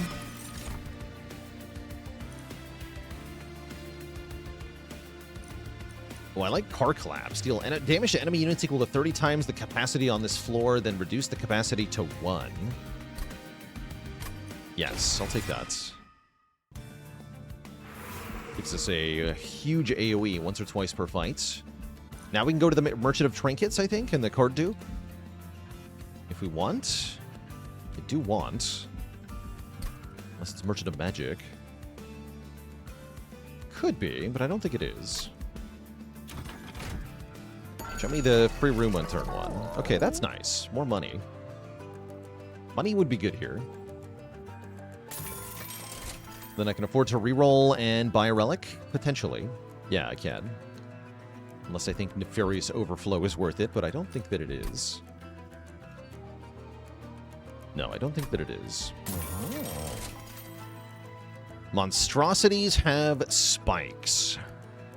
That just gives spikes to the hulking mass. That's kind of good, right?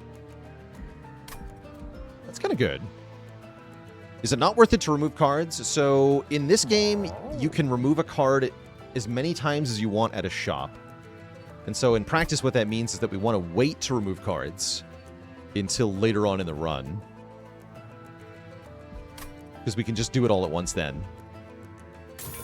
But yes, card removals are usually quite good. In this case, I don't have any surplus money if I want to buy the artifacts, so that's a priority instead.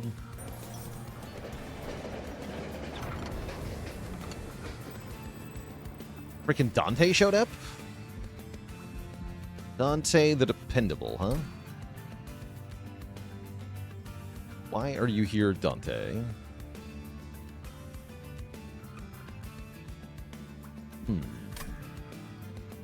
It's a very late Dante. Yeah. Doesn't seem like he's going to be very good. Get out of here, Dante. I'll win this run on my own merits or without you. And without you, rather. Go away. I could have duped Dante.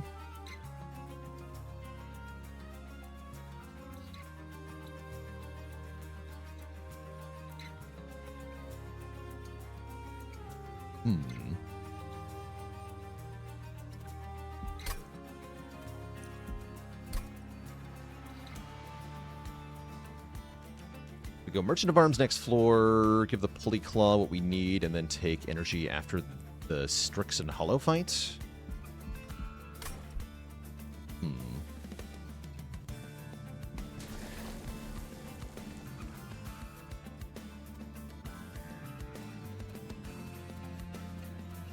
Be scary. Shipping Explosive Reaction makes things less scary. It does. I'll do this. Okay. We have a lot of cards, unfortunately.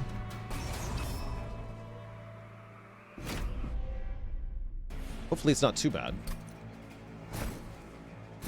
Alright, we're going to try top floor setup again. with this fight.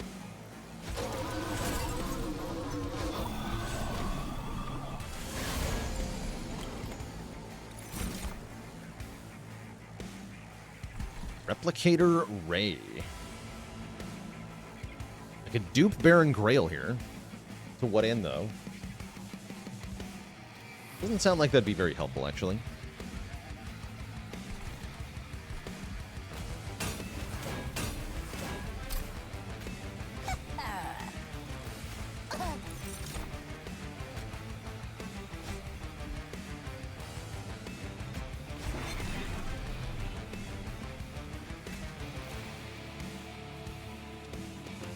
Some unstable.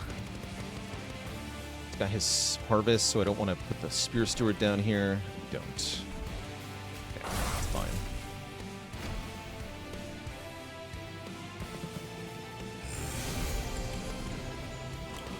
Yeah, being on top floor gives us a lot more time to get set up. Here we go. We got generated a... That's not our Polyclaw. We just generated one with the mystery box, which I am completely okay with.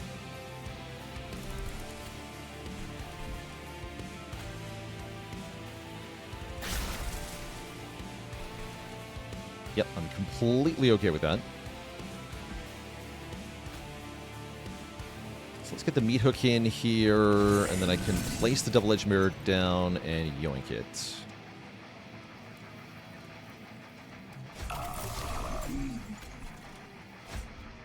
Okay. And then we can place the Endless Erratic Assistant down as well. That will buff this guy, but that's fine.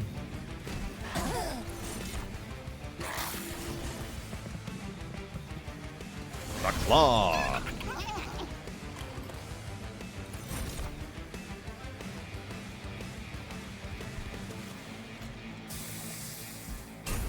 Look at the armor for that, but I didn't want the incant penalty. Ooh. Tome of Horrors, huh? Tempting. Very tempting.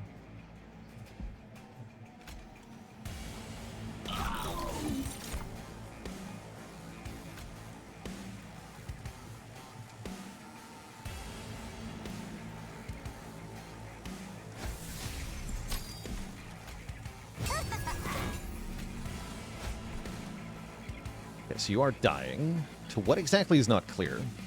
So we're going to go Tome of Horrors on the Collector. Perfect. So that gave the Collector 1 Reanimate and 50 Unstable. And now you should be able to see what happens. We're at 0 money. It dies, we get 75 gold. It dies again, we get another 75 gold. So we now have 150. I'm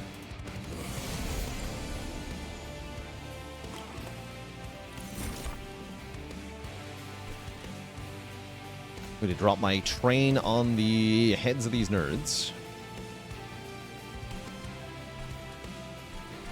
Welcome to die. Alright, then you're going to devour this assistant. I'm giga powerful. We're going to put the Conductor Steward on the top floor.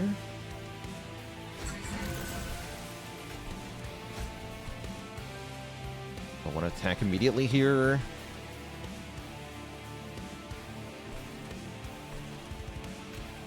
Sure.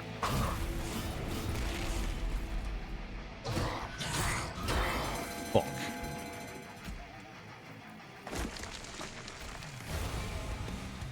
Great.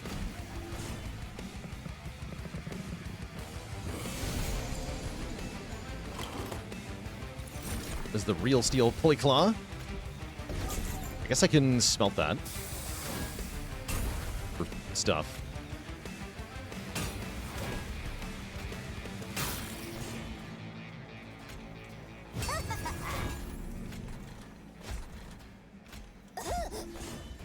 Baron Grael becoming almighty here.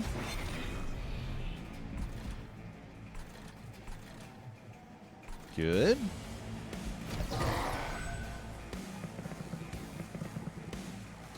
Okay. Okay. Now duplicating Baron Grael is sounding more interesting.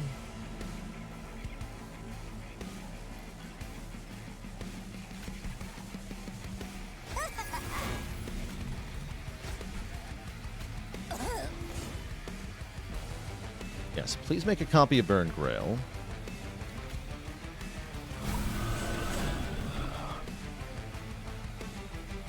Right.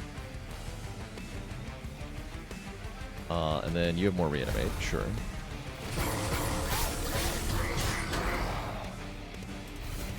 Nice. Duping him loses the multi-strike, but then we have two of him. That's right. That's multi-strike. Oh, and look what I got. Now I can give multi-strike to one of them. So now we have two of them, one of which has multi-strike. Easy. What if your argument was invalid?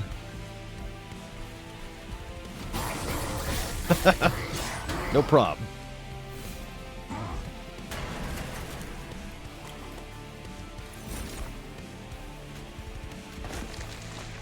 Bonk.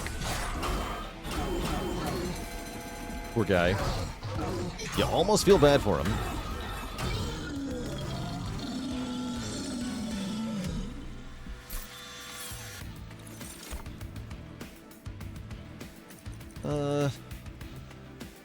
Don't think I care about risky operation. Definitely don't care about mixology. We'll skip these.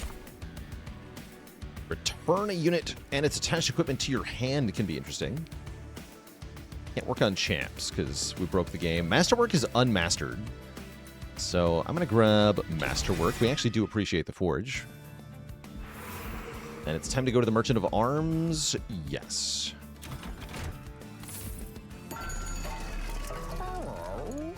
Ooh, Herzal's Hammer.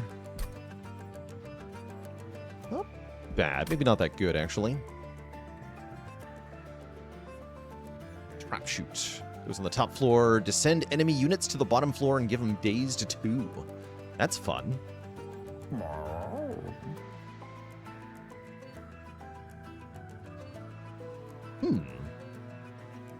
Kind of like that, actually. I think I might take that. See what the event has first. You again.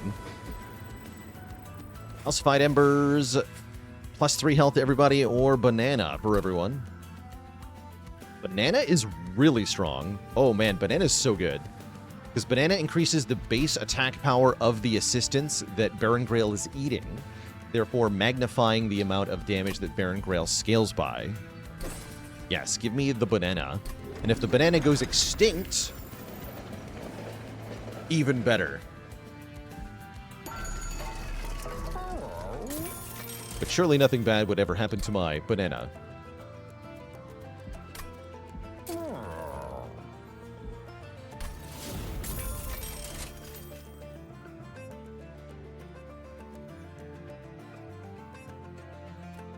So I don't want either of these. I don't think so.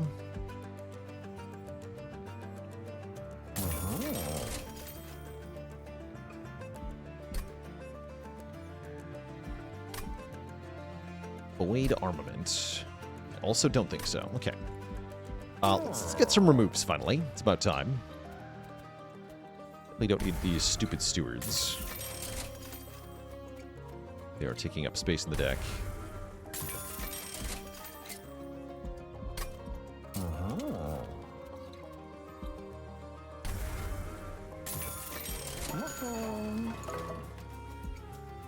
Could have used the Void Armaments to make the stewards extinct. Yeah, that is allowed. Very expensive energy-wise, though.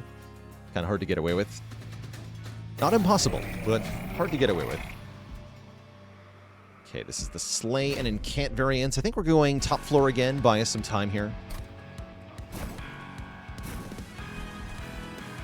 Yeah, because we take turns to set up with this deck at the moment.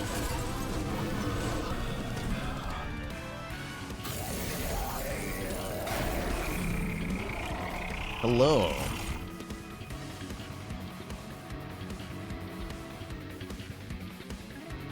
Cool, we got the Polyclaw turn 1. Very nice.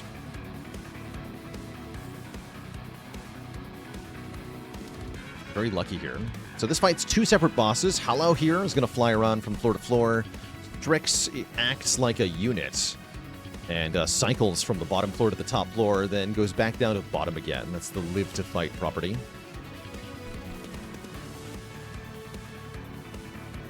Trapdoor is going to be more useful once I can actually play Pulley Claw on deployment phase.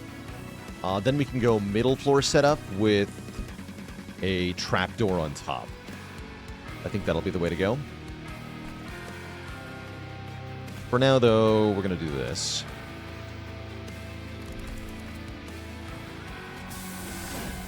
That's right, X is 0. That's right. That's right.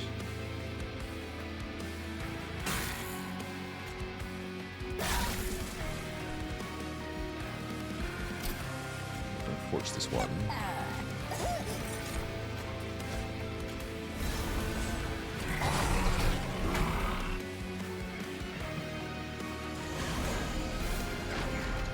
Alright, I can yoink annoying units and kill them too. For the moment. I can also just kill them with car collapse. Convenient.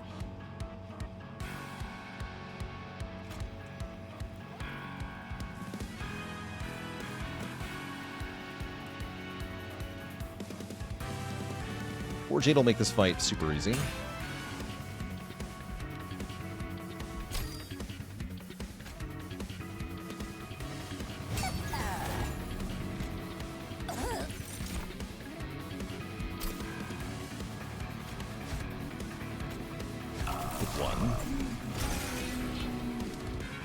Should have grabbed the bottom guy, but it doesn't actually matter.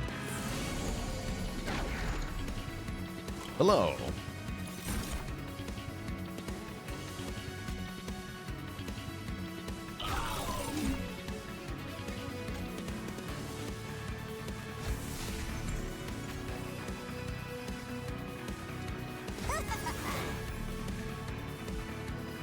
This, give you more reanimate.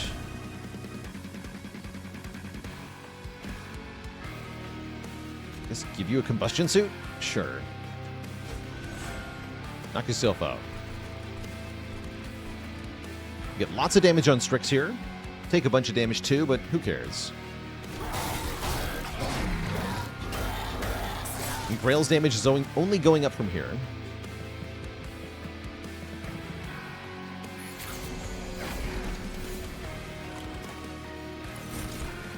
Nice explosive reaction turn.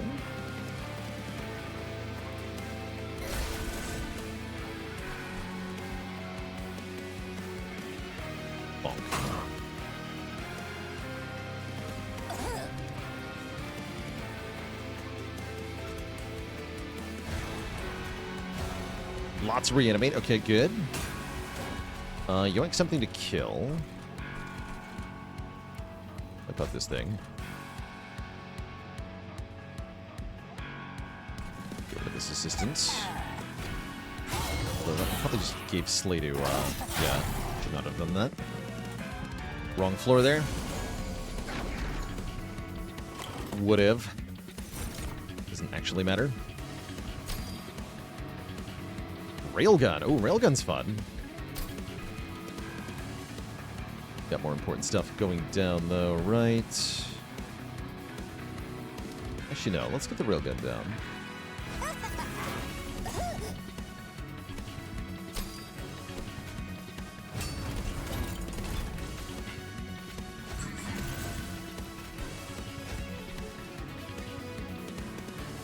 That's right, that's the one with burst, not the sentry gun. Railgun is not a sentry gun. Confirmed. Shocking, I know.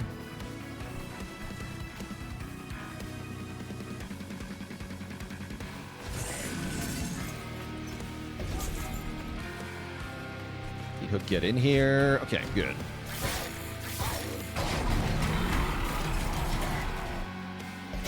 Actually, almost killed Hallow there. Not my banana!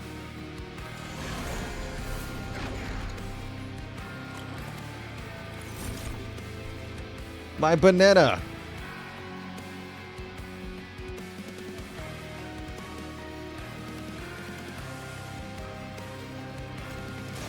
This is a travesty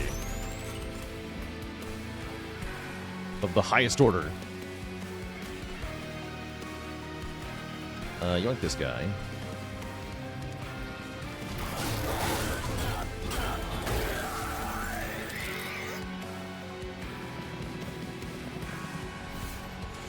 More like bye Nana. Bye Nana.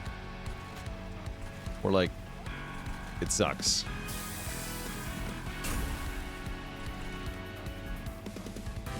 Alright, we have all the things we ever want here. Let's just attack right away.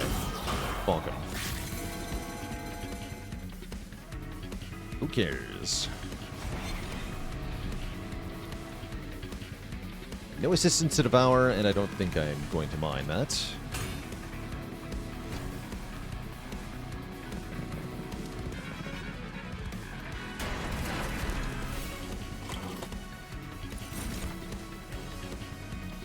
Good.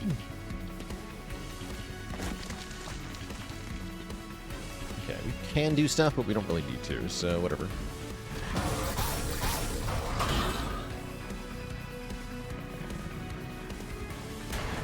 Guy's invincible. GG. 45 times 8. Pull your power off.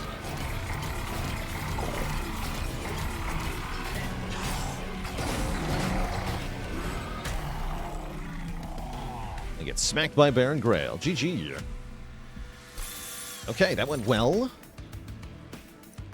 We're offered another kind of room. Ooh, I like Foundry Line. Choose a card, smelt all cards in hand except the one you chose. Yes. And then we said one more energy to deploy the hook on turn 1. Was that 500 plus per hit? Yes, we're going to do even more with Baron Grael shortly. Now that we have a even better banana. The Cavendish Banana gives us triple base attack power on our units. That is going to be exploited to do some gnarly things here with our erratic assistance.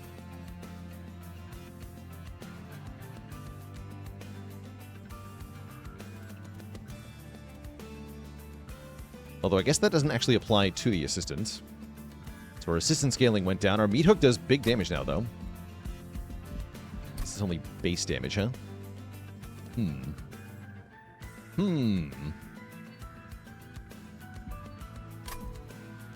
Question for me is Merchant of Magic or Merchant of Steel? We also get a dupe or a remove depending on where we go.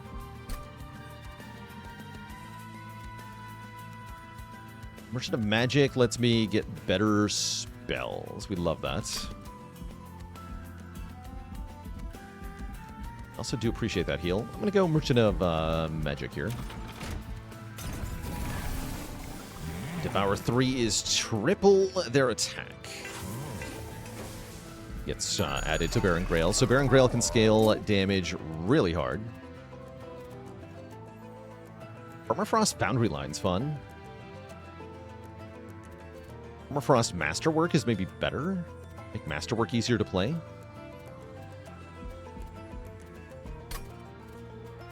Don't want to heal on anything? Not really, actually.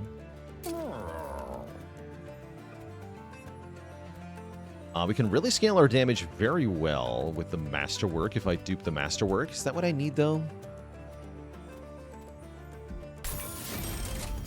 Unclear.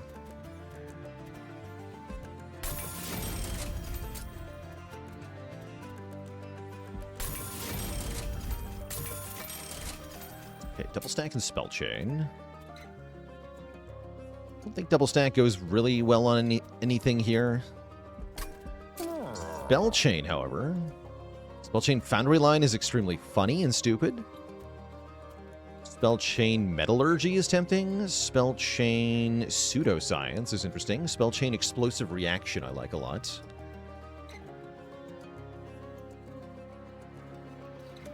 Yeah, I like the spell chain Explosive Reaction especially. Some nasty waves that can solve later on. In Seraphite especially. Salakin, thanks for the Prime sub in 9 months of support.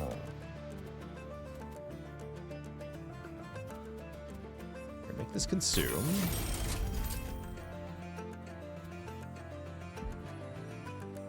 That consume.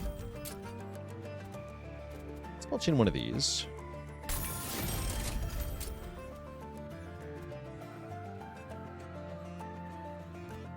Double one of these, actually. Let's get all the benefit we can. And what am I duplicating? This explosive reaction seems like a particularly good duplication to help us with the Seraph fights.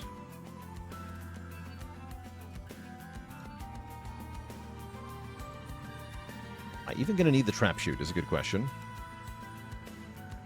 I might just stick with the top floor setup, actually. Rather than actually using the trap shoot properly.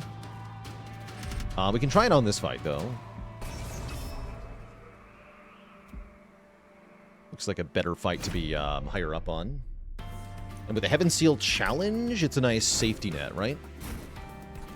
Let's go Steel Polyclaw here, plus Hulking Mass, plus Baron Grael to start. Let's see where that leaves us.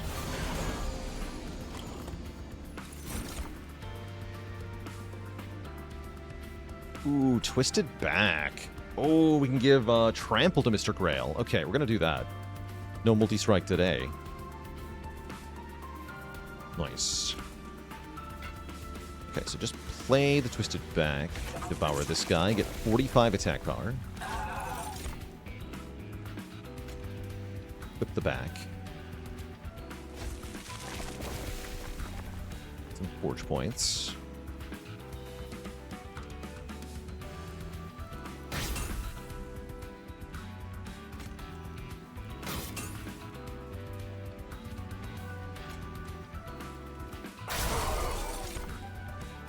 Boundary line all this stuff.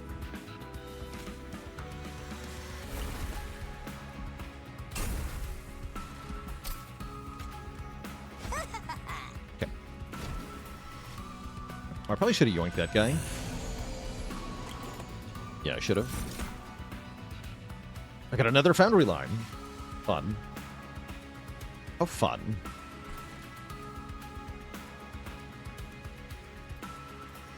I will take the double-edged arms.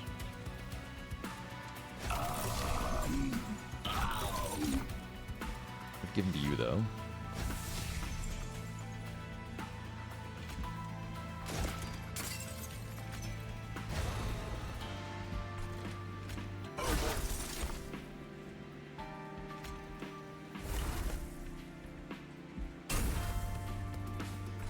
Okay.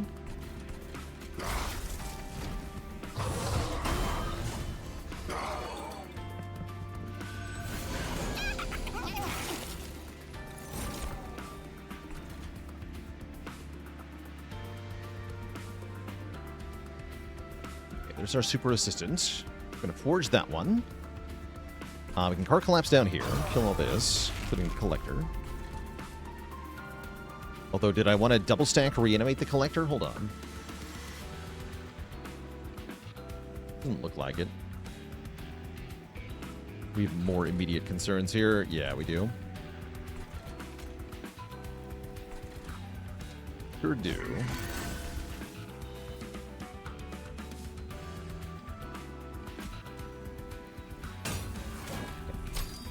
You. Devour this thing. Go to 300 attack power with Baron Grael. Great. Going to this bad boy.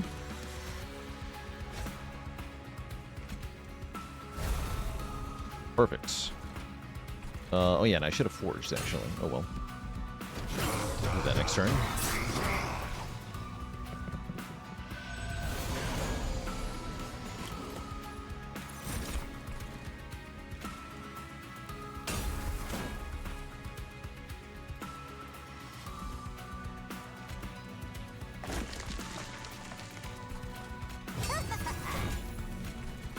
Now Baron Grael gets 86 times 3 this turn. Goes to 567. Starting to get big enough to just kill everything in one hit, personally. We like that. We like that a lot. And I have the immediate attack if I need it. We do get a curse.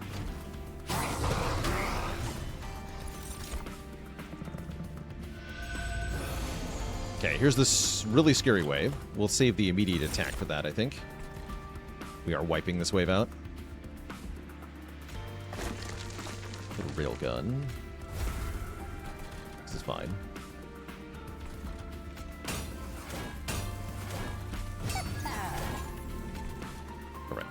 yoink. Then Devour. Go to 881 attack power. Come up there.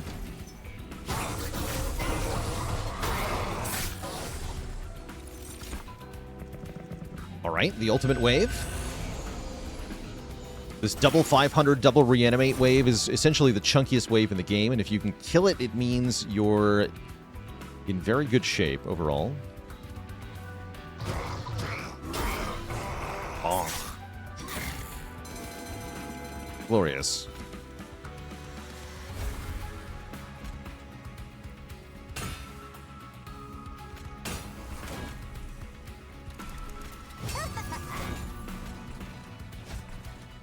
Delicious. 1,317 attack power.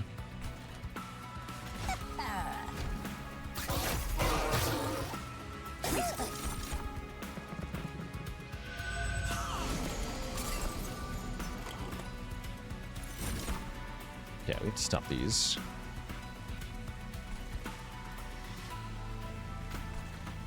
Yoink one of those. Seems correct.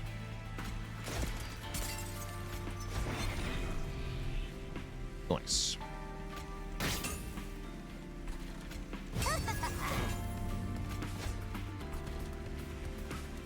Great.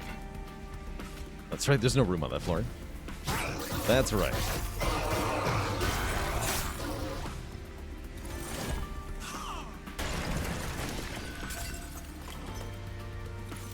Alright, and commence the bonking. Great.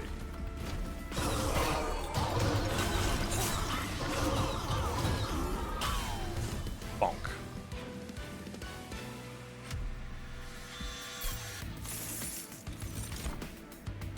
Slay, gain, reanimate can be very fun if you can get Baron Grael to kill a lot of stuff. We'd have to have a separate source of trample for that, though. Skip these, in my opinion. No thanks. Cast on Magnetic Relay before. I think I still want to.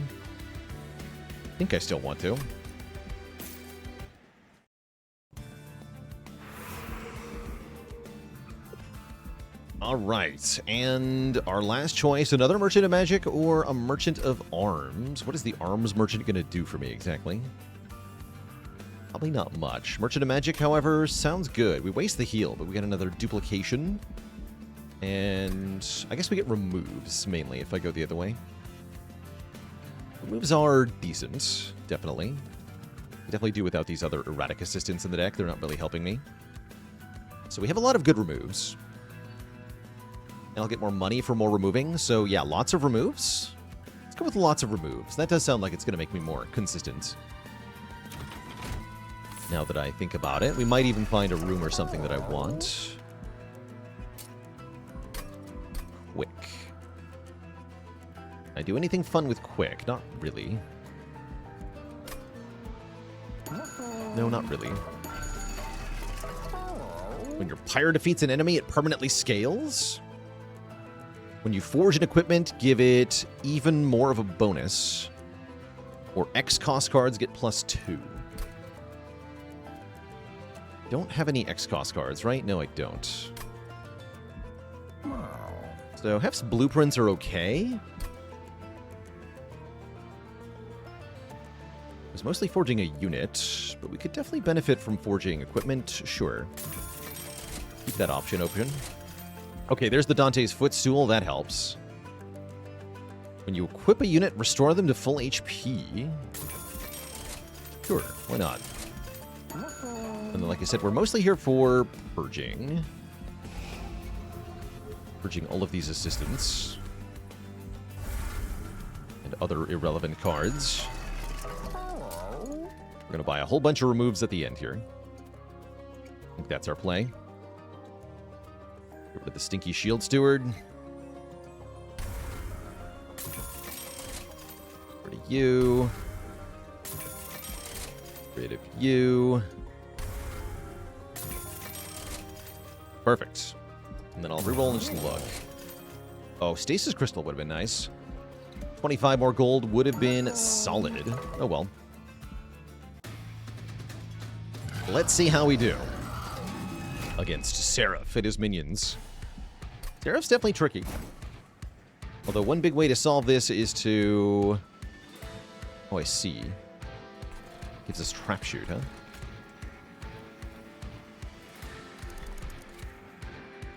That works on enemy units.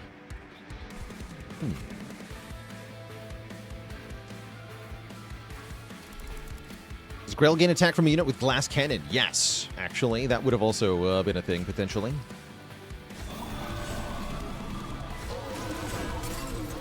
I don't have a deployment on the top floor, though, huh?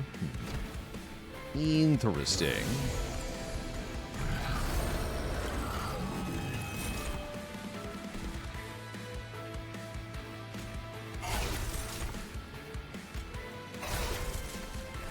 Great.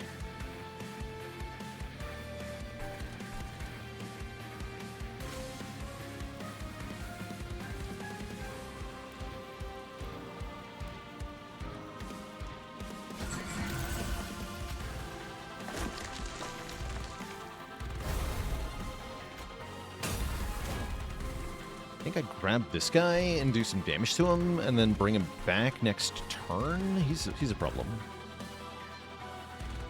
I don't care about the damage on Seraph. I care about the damage on this guy.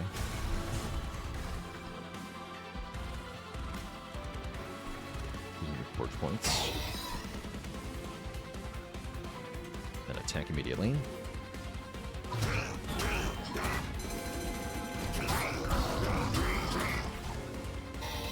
That's a choice. Oh, actually, and that lets me drop him. Actually, that was worth it, because we can drop him now. Drop it! Back to the bottom, nerd. Okay, that makes for a very scary wave. Also, yeah, we're fighting Savagery Seraph, so we have the Jerks, who I can grab. We have more important things to do right now, though.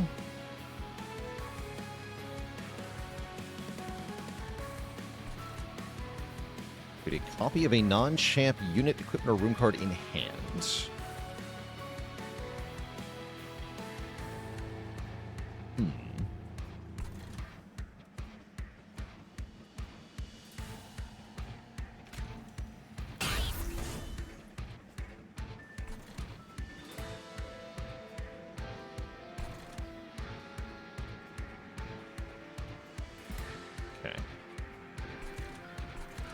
Could do that on the double-edged arm, maybe.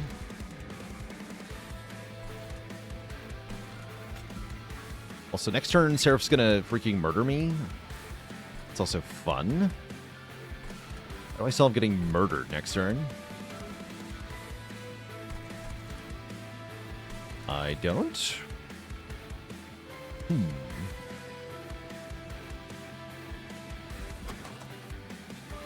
It's gonna die, right? Dying would be good here. Concerning.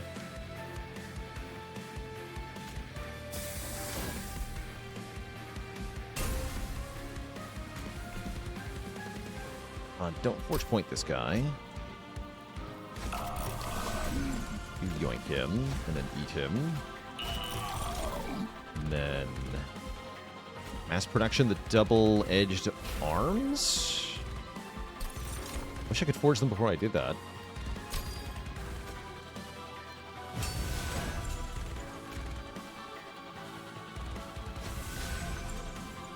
Yeah, let me get one pseudoscience. It did hit reanimate, though. That'll have to do. I'm kind of scared, though.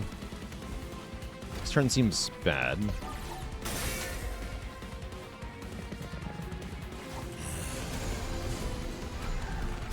Unless... okay, we do get the explosive reaction to wipe out all these nerds.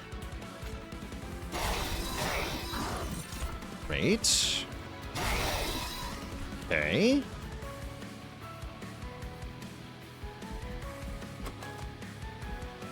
Okay. And we have car collapse, too. Which you might as well use here. In this wave out. Since we're not killing it, exactly. Got other stuff I can do this turn. But yeah, might as well car collapse here.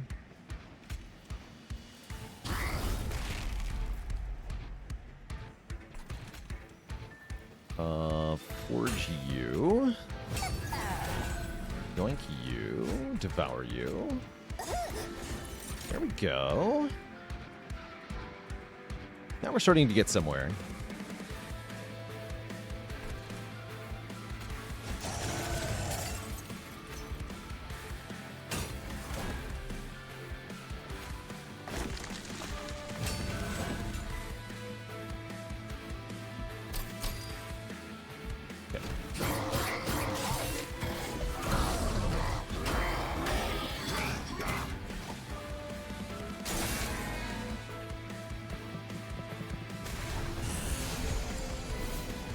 Okay, we're holding strong.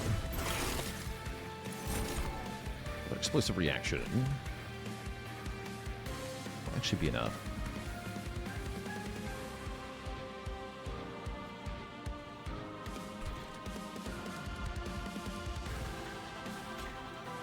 Oh, the thing is not ready. Oh, no. Okay, bonk this guy, then. Stun Seraph.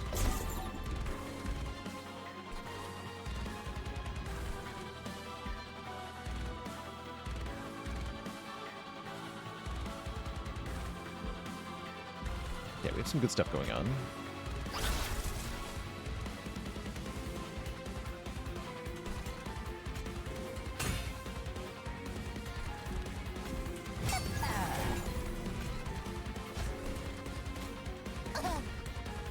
Okay.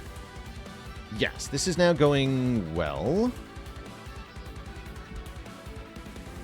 So I'm going to consume full throttle. I hate that.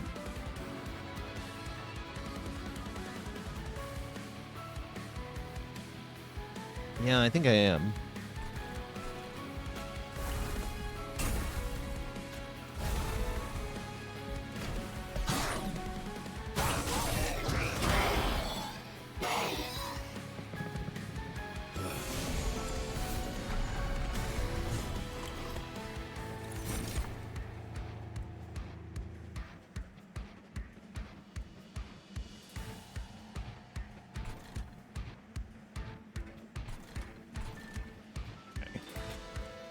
One more forge points. We're going to get a few more as well. Okay.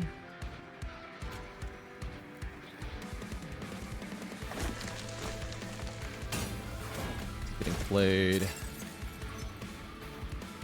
Am I using quenching oil is the question. I don't think so. I don't think so. So I can play both of these.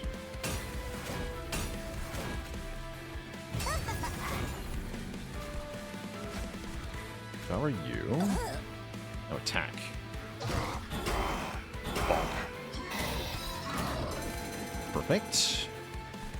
We get a big hit in on Seraph. Good, good.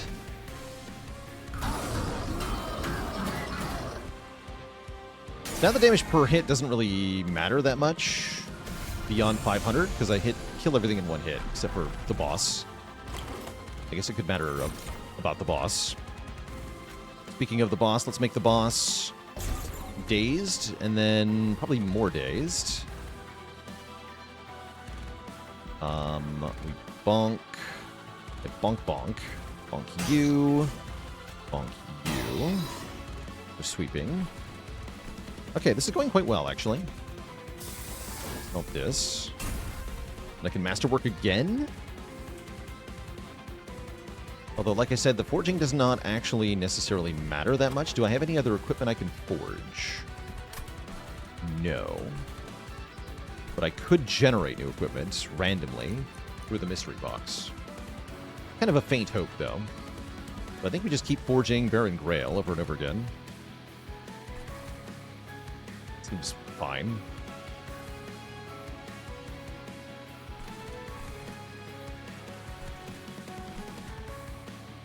Has a bit of a problem, so we'll save the trapdoor for him, I guess. Sure.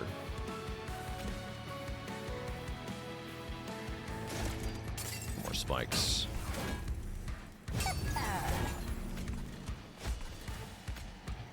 One 1,000 times 2.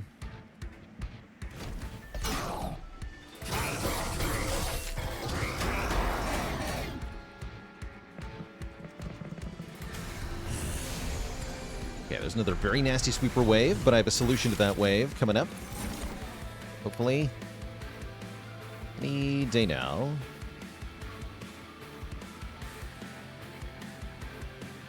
Ow.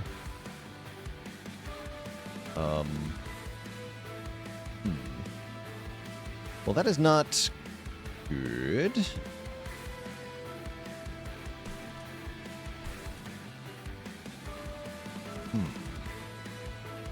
I hadn't thought this all the way through. No, I no longer have a way to stop the sweepers. So I die.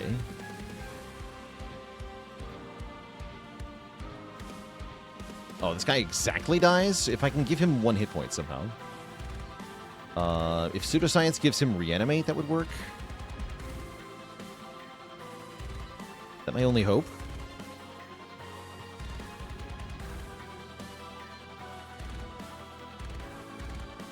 But we're losing the front guy entirely? This is very bad.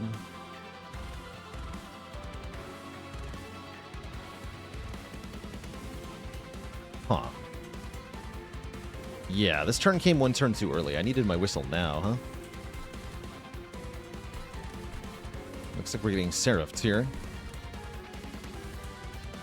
I can descend the meat hook and stun something. That does count for a fair bit here, actually. That does... No, that goes a long way. Because I can stun a sweeper, right? Yeah, okay, hold on.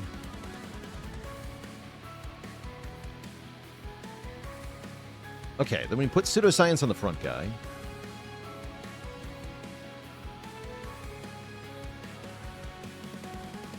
Still have a separate problem, but...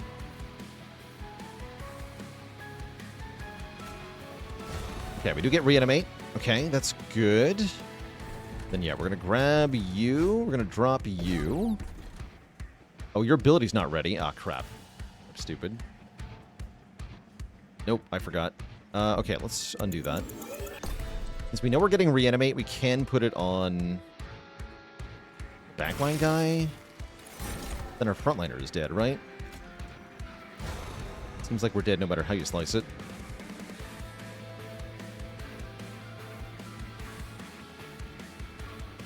Concerning. Those dang sweepers. So that means we want the erratic assistance. Yeah, because he'll just die to the sweepers.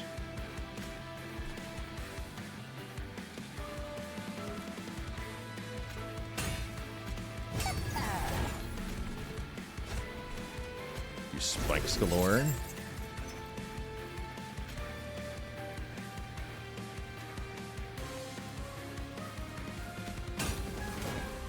Gonna matter.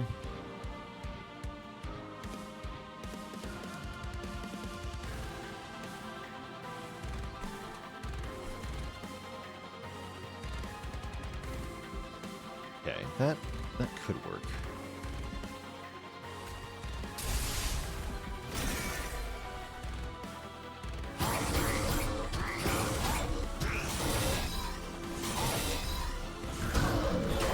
Close him out, right? Some damage.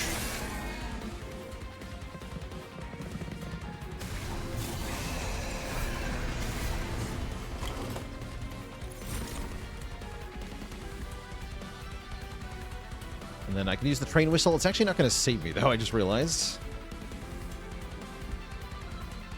Although, duplicating the conductor steward might save me.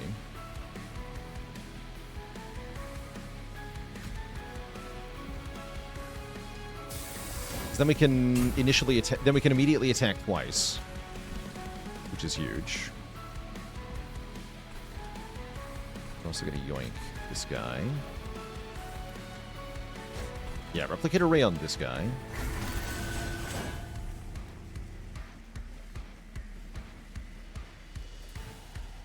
And attack immediately.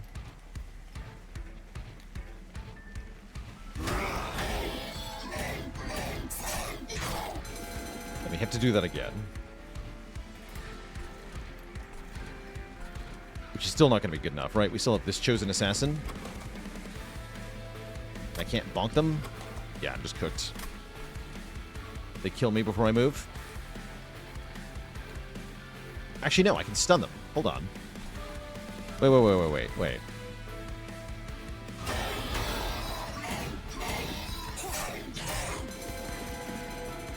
Okay, hold on. Wait, there is actually hope.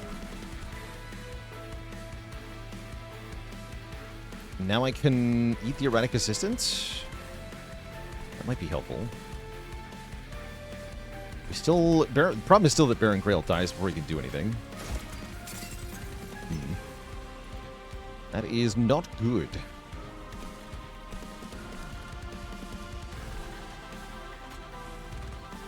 That wasn't reanimate. It wasn't reanimate at all.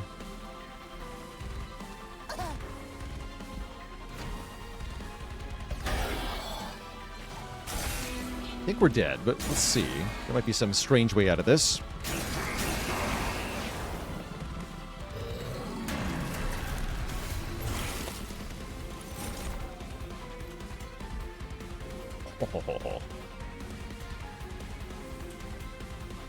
That is almost enough. Genuinely.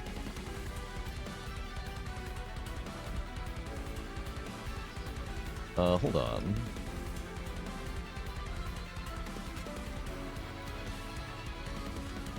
Titan skin.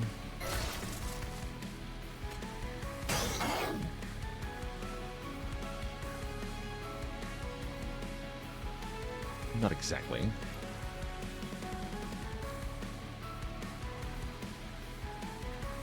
Yeah, I still can't actually kill it correctly.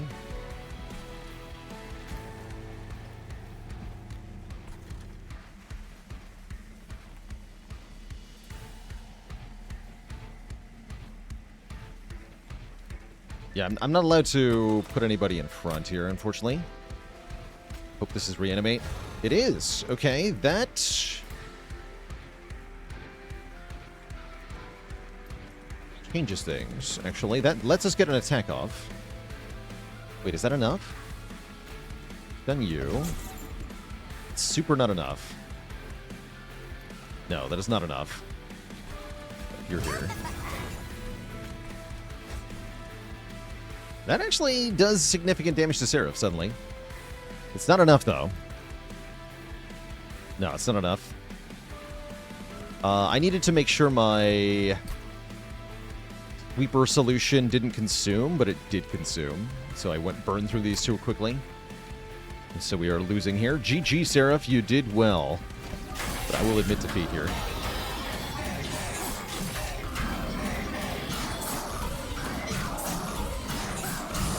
Good try.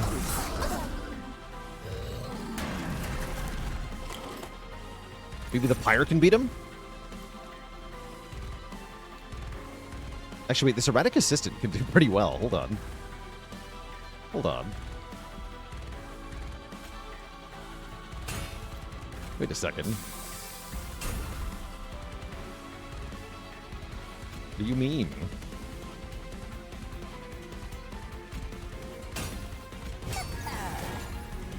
800 damage to Seraph.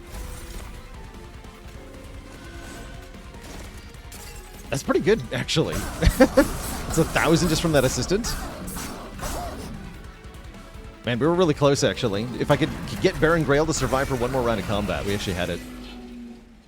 Not bad.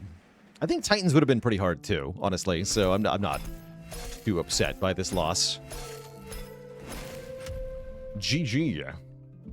GG. All right, folks, that is going to be the end of our show today, and indeed our week of shows. We got one more week of shows before I go on vacation. One more week to enjoy the Spire. We have dazed him with a room. Oh, yes, I think it was out of recharge, but that would have added 2 more hits from the minion, which still wouldn't have made the difference, but would have gotten us even closer. But yeah, GG. We'll catch you all next week, my friends. Until next time, stay cozy and have a good evening, my friends. Toodaloo. Night-night.